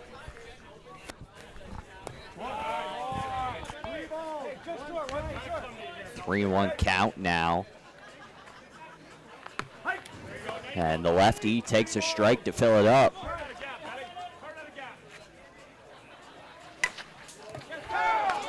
Right back where it came from, up the middle. Almost caught you two there of Mark DeCosse. I think he just narrowly escaped it. Slick moves out there at second. He can dodge a wrench. 2 runners on now for the O's.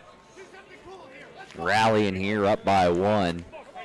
None out in the 5th.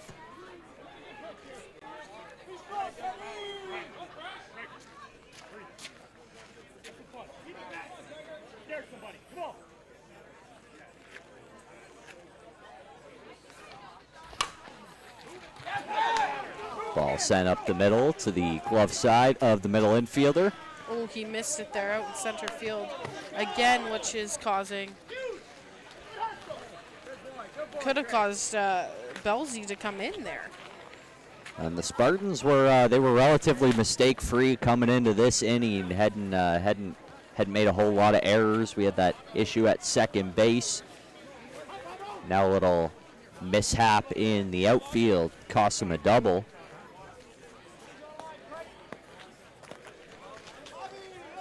And the Spartans are going to take a second to talk about it here. And it looks like that will be charged first conference. Or they may be getting ready to switch pitchers. I'm not exactly sure what the call is going to be here. I did see them talking to somebody on the bench who's grabbing a pitching helmet. So that might mean, hey, get ready, we might pull you. But that will be charged first conference.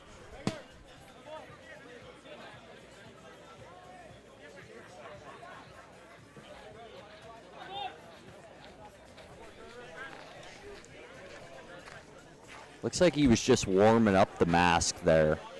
Yeah, it looked like they signaled to the bench maybe to just get ready. But the way that he kind of went in a hurry to go get it, I wasn't quite sure if they were going to make a pitching change. But they are charged first conference. And if they go out again this inning, then Ryan Wood's got to come out. That ball driven to left field.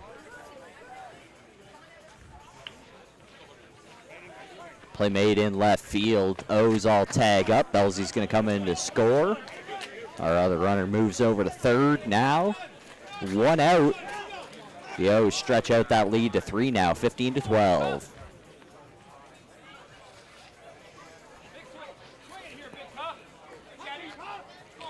And it looks like the 5 of Chad Stevenson's going to come in and hit for the number 21 of Mike Houston.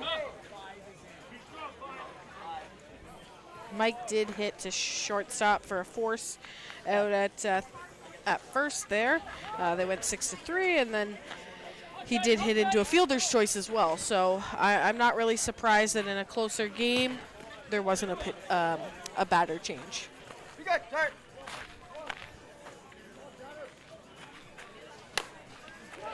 Drives that one, and the batter change worked out. Drives it just to the left side of the third baseman. Gonna find some green, and the left fielder was sleeping, didn't get the ball, and that's gonna turn it into a double. And that's 5 runs in so far this inning for the O's. And it looks like he was feeling his leg there for a second too. 5 is out, 21 is back in. And they are going to do a re-entry, as you may have heard umpire Dave Pritchard say, as he was standing nice and close to our microphone that's picking up all the sounds from the diamond. Every once in a while, I can hear him standing kind of on that soft ground behind the plate, and I hear a little squishy, squishy, or...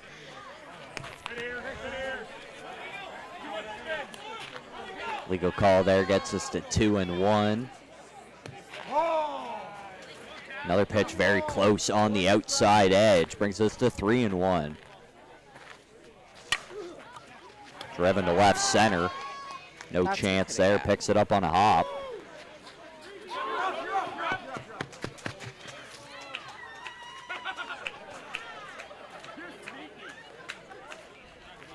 Looks like our runner, he blew a tire coming around first base, our batter runner, and he kind of got tripped up on the way to second. Looked like he had hurt his leg, and as he turned around, we had a fielder come up and tag him. He was kind of right in between first and second, so that's going to be another out for the Orioles after the single.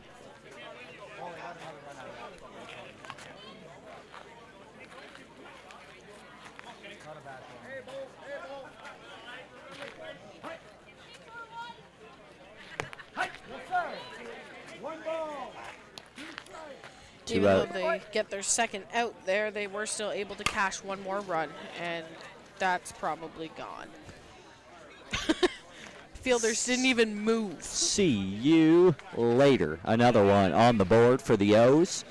17-12 now, 5-run gap, as the Spartans just trying to find this last out so they can go hitting.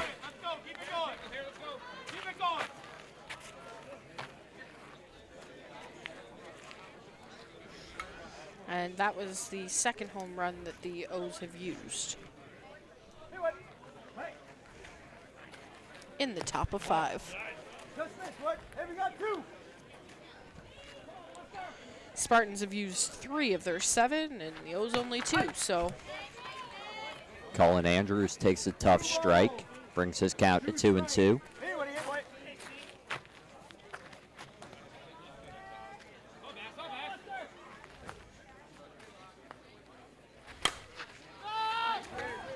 Into center field. Another kind of wobbly exit out of the box there. Yeah, I'm starting to wonder if it's how everybody's turning out of the box or if they're slipping. It just is very uncomfortable. Well, that one between first and second, that one definitely cost them. That was huge. Helped the Spartans get out of this inning.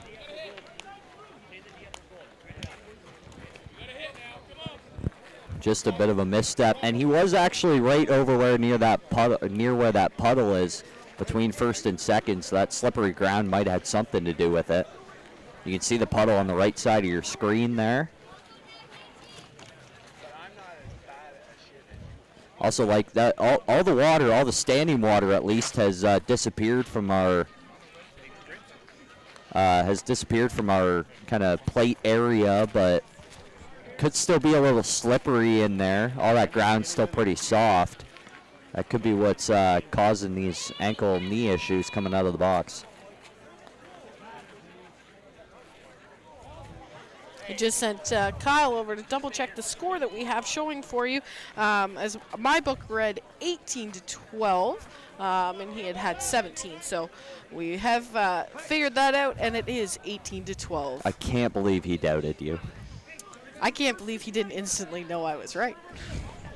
He should have learned by now, eh? Poor guy doesn't even have a microphone to defend himself.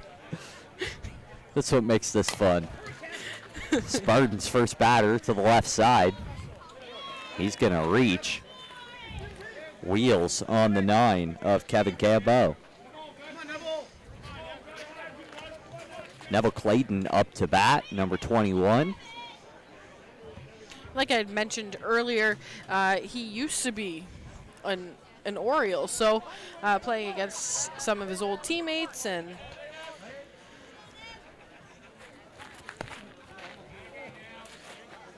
now they're trying to break his back. Just kidding. First pitch behind him here.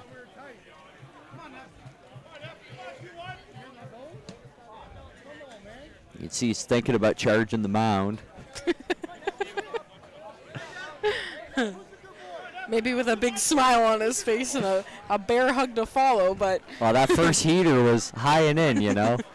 That one right down the middle, right on the middle of the mat. And a 2-2 count now. Weak ground ball to the right side. Excellent play by the first baseman. They're going to get the out at second. Not able to turn it back to first. A lot of speed on the base paths for the Spartans out here. That brings to the plate JT Crum. He's already hit one of the home runs for the Spartans, so it wouldn't be a bad thing at this point if he did cash himself and the other guy by hitting a 2-run shot here. Yes, 6-run game here in the 6th. Bottom of 5, sorry.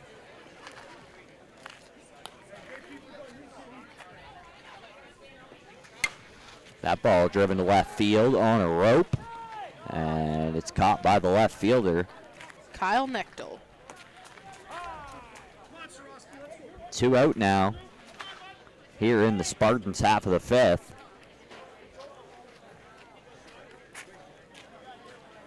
Still got one runner on first. Andrew Sinowski up to bat now.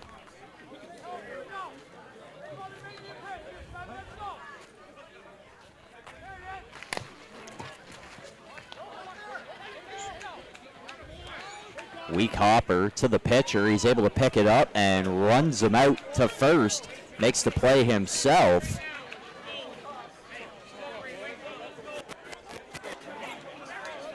Bob Longmire getting the O's out of the 5th inning here. We move to the 6th.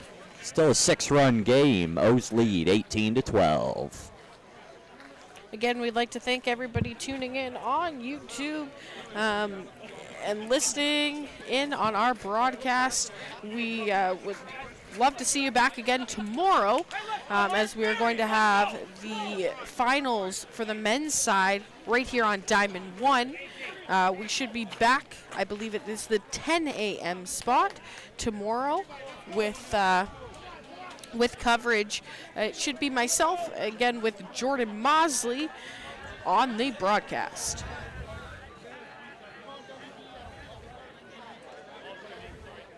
Batter, please.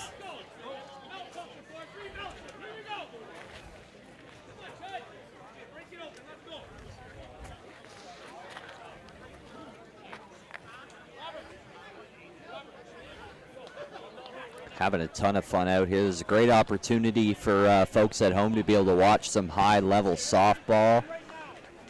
And especially stay out of the elements, on a day like today. Absolutely, we've had them all today. Everything but lightning, we were able to keep going through everything we encountered today. It was that rain where no matter how long it seemed to stop, it was just misting enough to keep you soaked the whole day. Excellent play by the left fielder, outstretched arm, makes the first out. And that'll bring the 16 of Zach Ranta to the plate. I wonder how the run to first is going to be if it's close after we watched him shaking out his leg his last at-bat. See if that changes the strategy coming into the at-bat. Spartans haven't seemed to change a whole lot.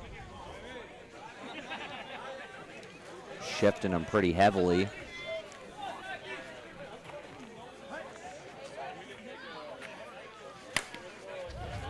Spartans with some late movement, and the middle infielder shifted over to the right side of second right before the pitch. Wound up costing him. That's where the ball snuck through. And the O's have a runner on first.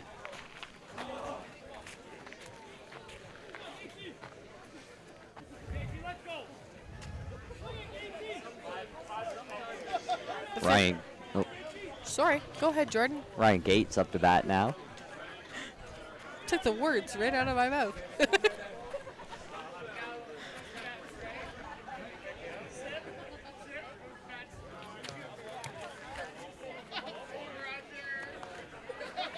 Uncompetitive pitch outside, 2-1 now. Right near the front edge, tough to take, but moves the count to 3-1. Hitters count, catches a corner, fills it up.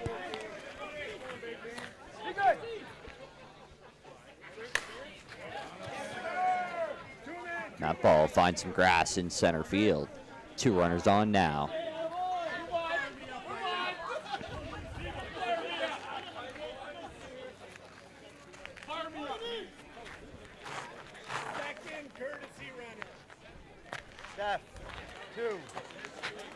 Ryan Wood, pitcher for the Spartans.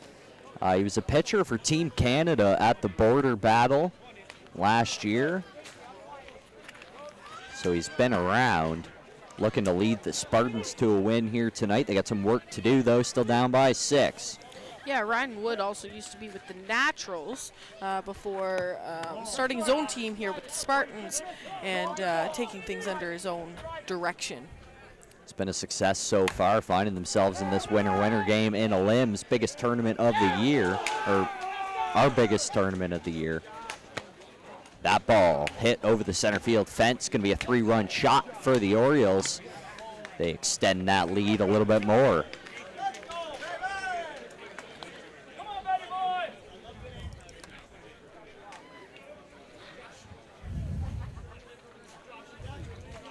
Back into sketchy territory for the Spartans as the O's just opened up a 21-12 lead, 9 runs now, right on the cusp of that mercy rule.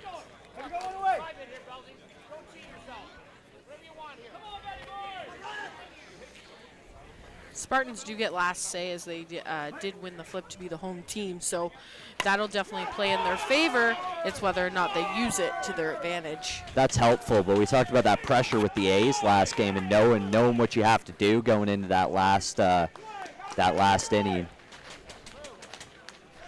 Overthrow at second there. Your runner's going to be safe at second.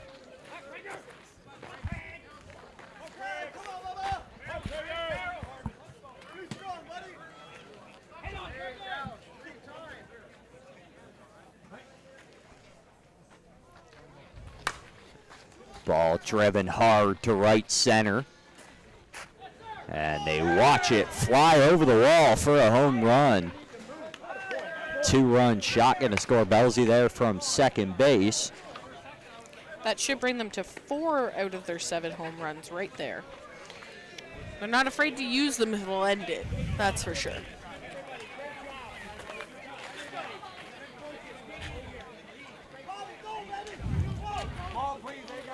23-12 now. O's lead after a frustrating start.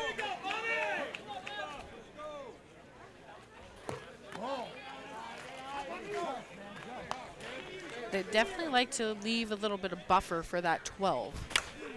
After going 3 up, 3 down in the first inning, they've been able to keep from going scoreless every inning so far since then.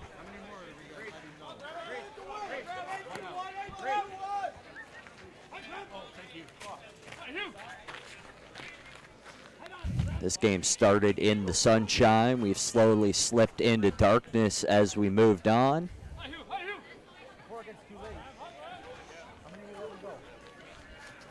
O's with a runner on first here, 2 away. Sorry, 1 out.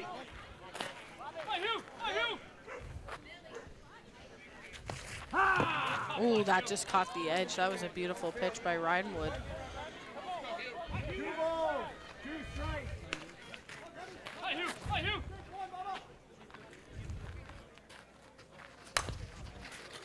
Two-two count, driven to the middle infielder.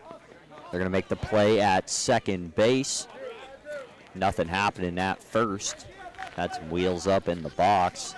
2 out now. Spartans looking to stop the bleeding. Hoping they can get back on the sticks here, down by 11.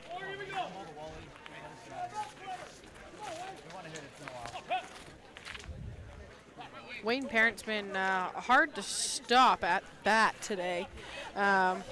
His biggest stop was when he rounded first and blew a tire there. So we are hoping that the Spartans can either change their luck or Wayne Parent keeps his hot streak. It's going to be one or the other, though, Jordan. Might have been a cheat code. I mean, he didn't have to run. It still counts as a single, and he scored the run. Might This not have is been all true. bad. That one is going to end the inning here. But the O's were able to put up a few runs, 23-12 now. They lead into the bottom of 6. Spartans have some work to do.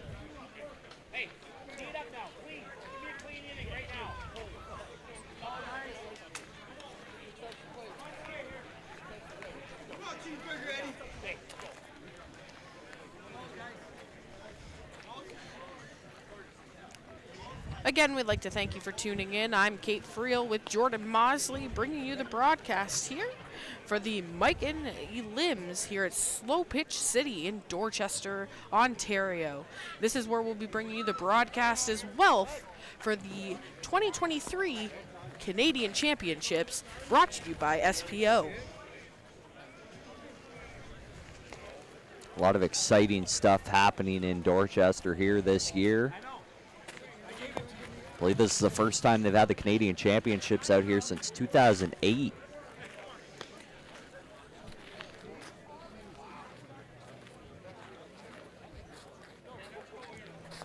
Exciting times. You see they spruced up these diamonds a little bit. We got new signs out there in the outfield.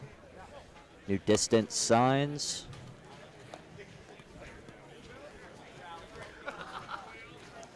So we've got number 1 coming out, number 23 going in of Daniel Gould.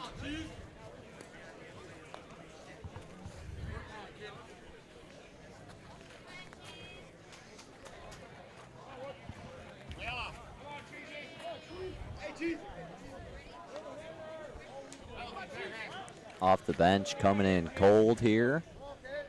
One of the pitchers of the Spartans.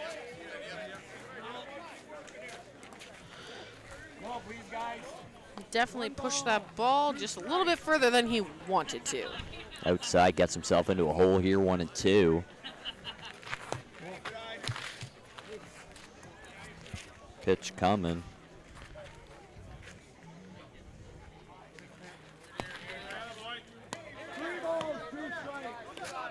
3-2, counts full. Payoff pitch on the way. Ribbon over to first, and there was nobody there covering. Pitcher didn't move. First baseman ranged over to pick it up, and the second baseman was standing behind him looking at him. Everybody just watched that runner touch first safely. Nothing they could do. It may not have been pretty, but it's still a single on the book.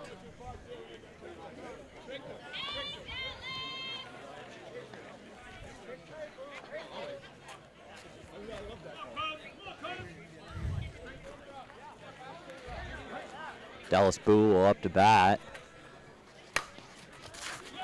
Drives it over to the left side. It's going to squeeze through the infield. Big round at second base.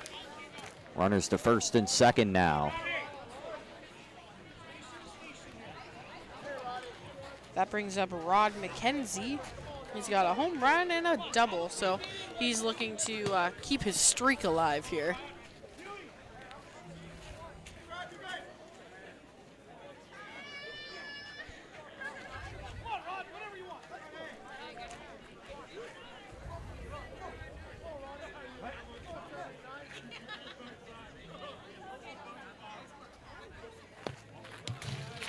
First pitch taken off the inside edge.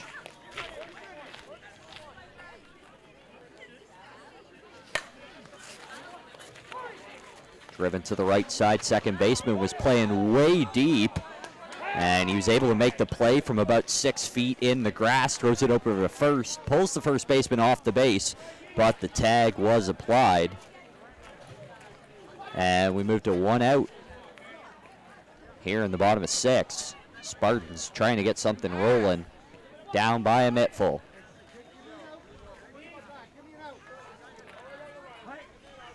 And that brings up number 99 of Taylor Wood.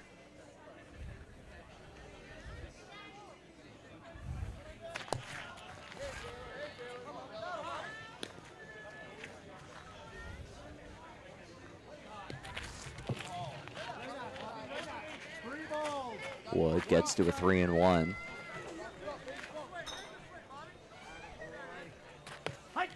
The lefty watches a strike that fills up the count at 3 balls, 2 strikes. Driven over a leaping second baseman. That's going to score the runner from third. It'll score the runner from second, and our batter's going to make his way around to second. Wood with a double.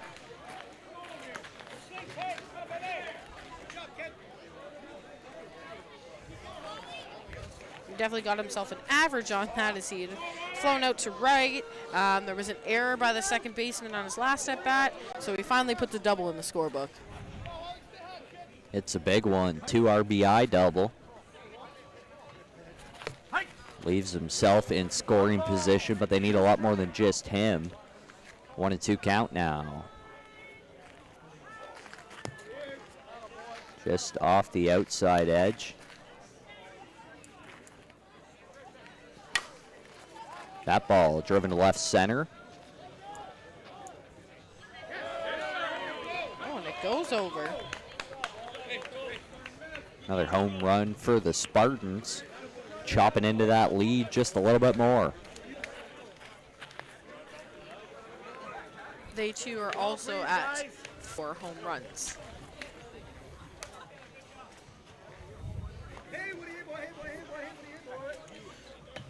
Ryan Wood up to the plate. He's hoping to help his cause here a little bit and put up a number or at least get on base for his team. Ball ripped up the middle, gonna find a hole between the middle infielder and the second baseman. That'll put another runner on for the Spartans.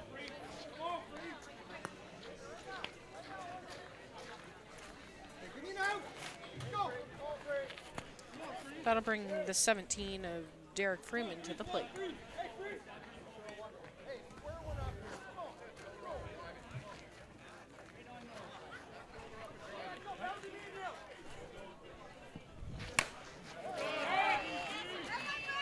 Line drive to left center.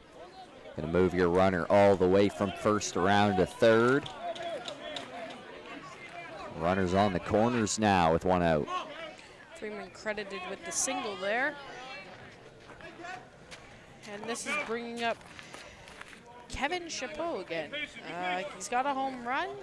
He's had a few today. So we'll see what he does here with 2 runners on. This is what the Spartans really needed. Those home runs, clearing everybody out is exhilarating and everything, but just getting the ball in play and moving runners around, that's how you get runs up on the board here. That ball driven hard to left center. Tracking it back at the fence. It's going to go off the fence. Keeps that one in. Another double.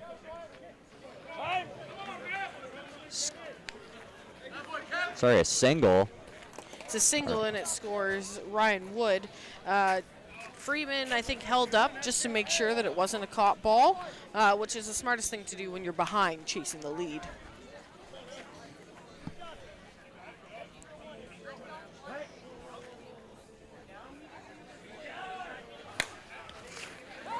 That ball goes off the glove of the first baseman. It's going to find its way into the outfield. And it was way, way in front of the right fielder. He had to make a big run in. That's going to score the run all the way from first. 2 runs come in on that single.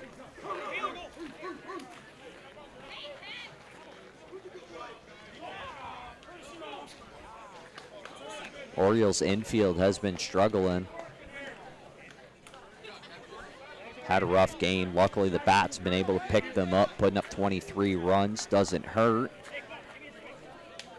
But this game is now just a 4-run game.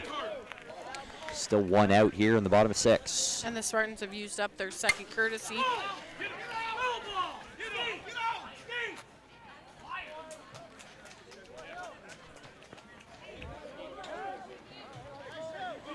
Warning track power on that shot to left. That'll bring us to 2 outs. Spartans have brought the score a little bit closer. The score is 23-19 in favor of the Orioles. Spartans are running out of outs here. Orioles Going to take a little break to talk about this one.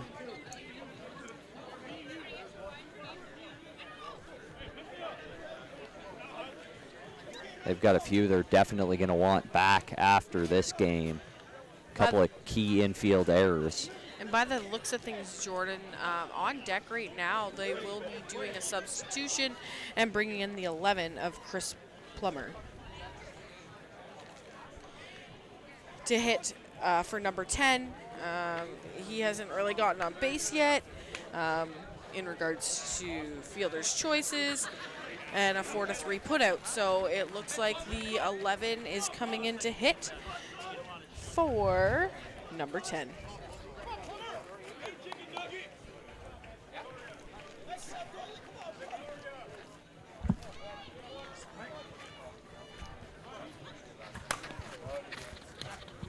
That ball hit over to third base, thrown across the diamond. Excellent pickup at first.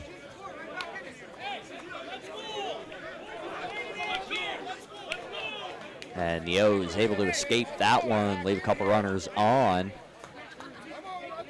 And we're going to go to the 7th with a 4-run lead for the Orioles as they go back to bat.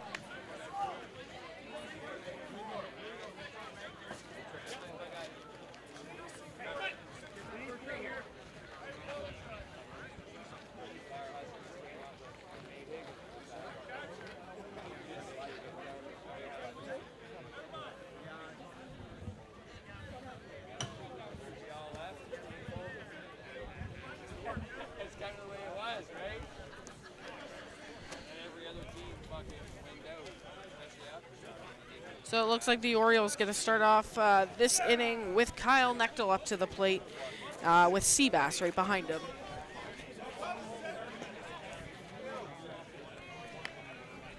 That's barring any possible substitutions, but as of right now, that's what it looks like is going to happen.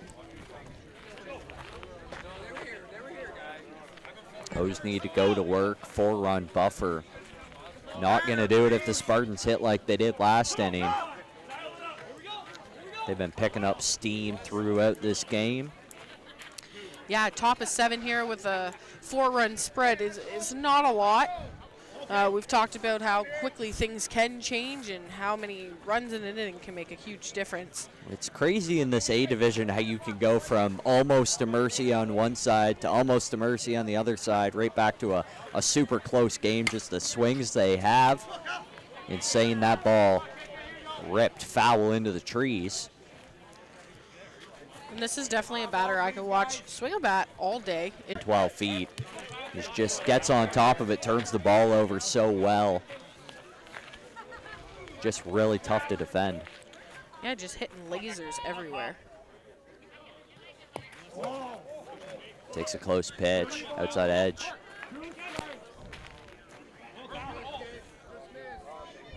Counts full. And he watches another one deep outside. Wow. Couple of tough 2-strike pitches to watch, but the professional takes them both, heads down to first. Yeah. I'm a little bit speechless. I think I held my breath as he watched that go by him, going, there's no way you're not swinging at that. But needless to say, he was in the right, and he's on first base. Big shot to right field, no doubter. See a ball. And the O's stretch it out to a 6-run lead. And that's one of Seabass's favorite shots, the moon shot all the way to who knows where in the trees back there. He didn't even have to look at it. As soon as he made contact, he turned around and walked back to the dugout.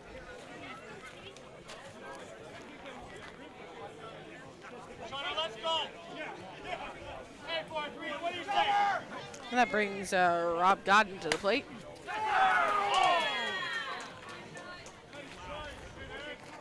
David Pritchard up the line, getting the foul on that ball right away. Fouled off hard down the third base line, puts himself in a hole now here in the count.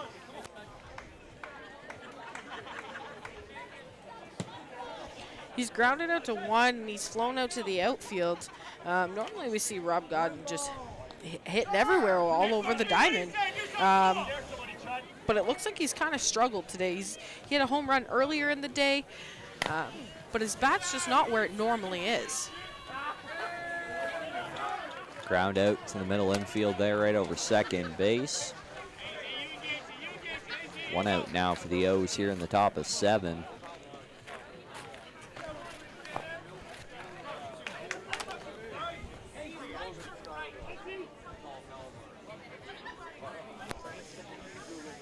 And that'll bring the 16 of Zach Rancid to the plate.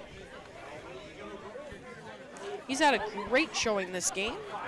He's been on base every at-bat, and he's scored every at-bat. So the odds are looking pretty good for him.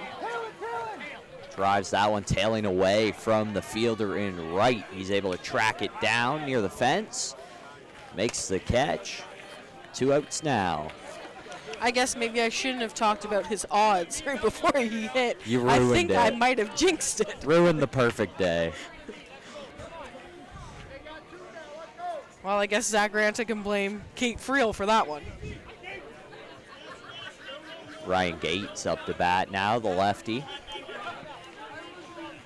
Stepping in with a couple outs. Drives that one to right center. Same line as the home run, and he's going to get it over the wall. Put another run on the board for the O's.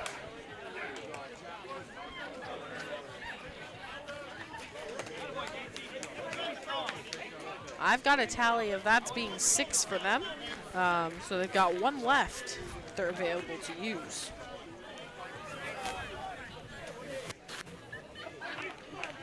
Curtis Nibel up to bat.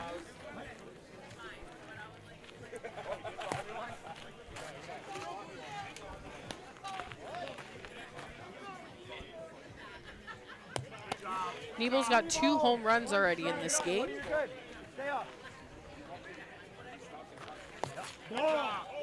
Nobody on.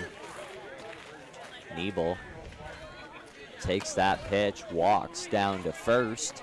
That's putting him with 2 home runs, 2 singles, and now a walk. All he's missing is the double and the triple.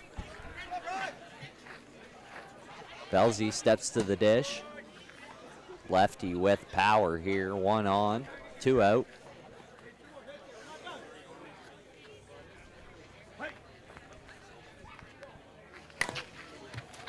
Gets on top of it, grounded to second, and the play's made at second base. Spartans escape, but they gave up some runs. Scores now 26-19 as we head to the bottom of 7. Pucker time here for the Spartans.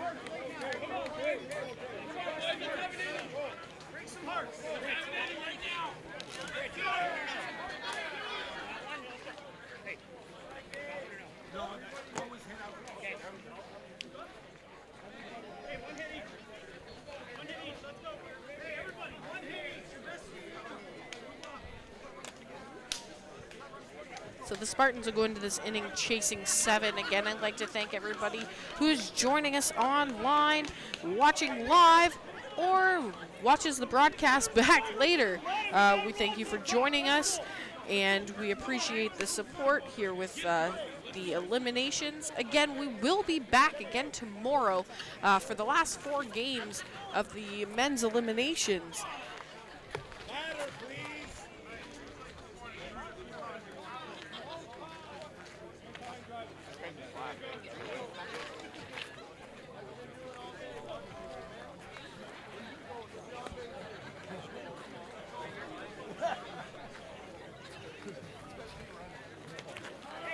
Spartans with 3 outs left to play with. Curtis Long. Curtis Lampkin up to the plate. It's getting dark back there, isn't it, Jordan? I'm losing light.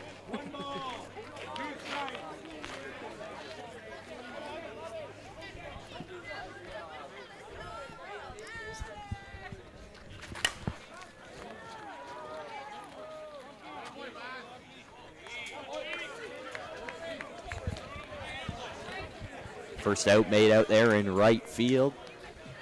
Spartans are chasing 7. That's what they put up last inning, and it'll be whether or not they can do it again. Going to be tough now, 1 out. They are running out here. 0, Dallas Bull steps to the dish.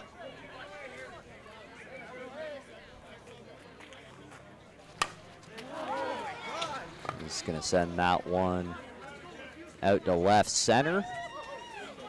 Under it, little stutter step at the end. Had to add some drama, but the O's make the catch for the second out. And that's hard for the Spartans. You're now going to try and rally with 2 out all the way around. It would have been nice to have Dallas on base there. He's just so lightning quick. Even more than that, just having that out back would be so huge. 2 now. Driven to the right side, a diving first baseman pitcher comes over to make the play at first, and the O's are going to finish it off here.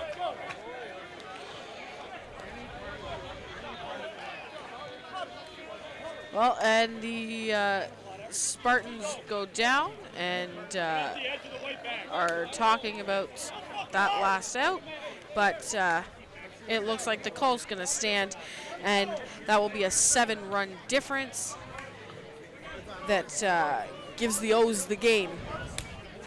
Yeah, the score doesn't really reflect what kind of game we just saw. The Spartans were there, they were fighting.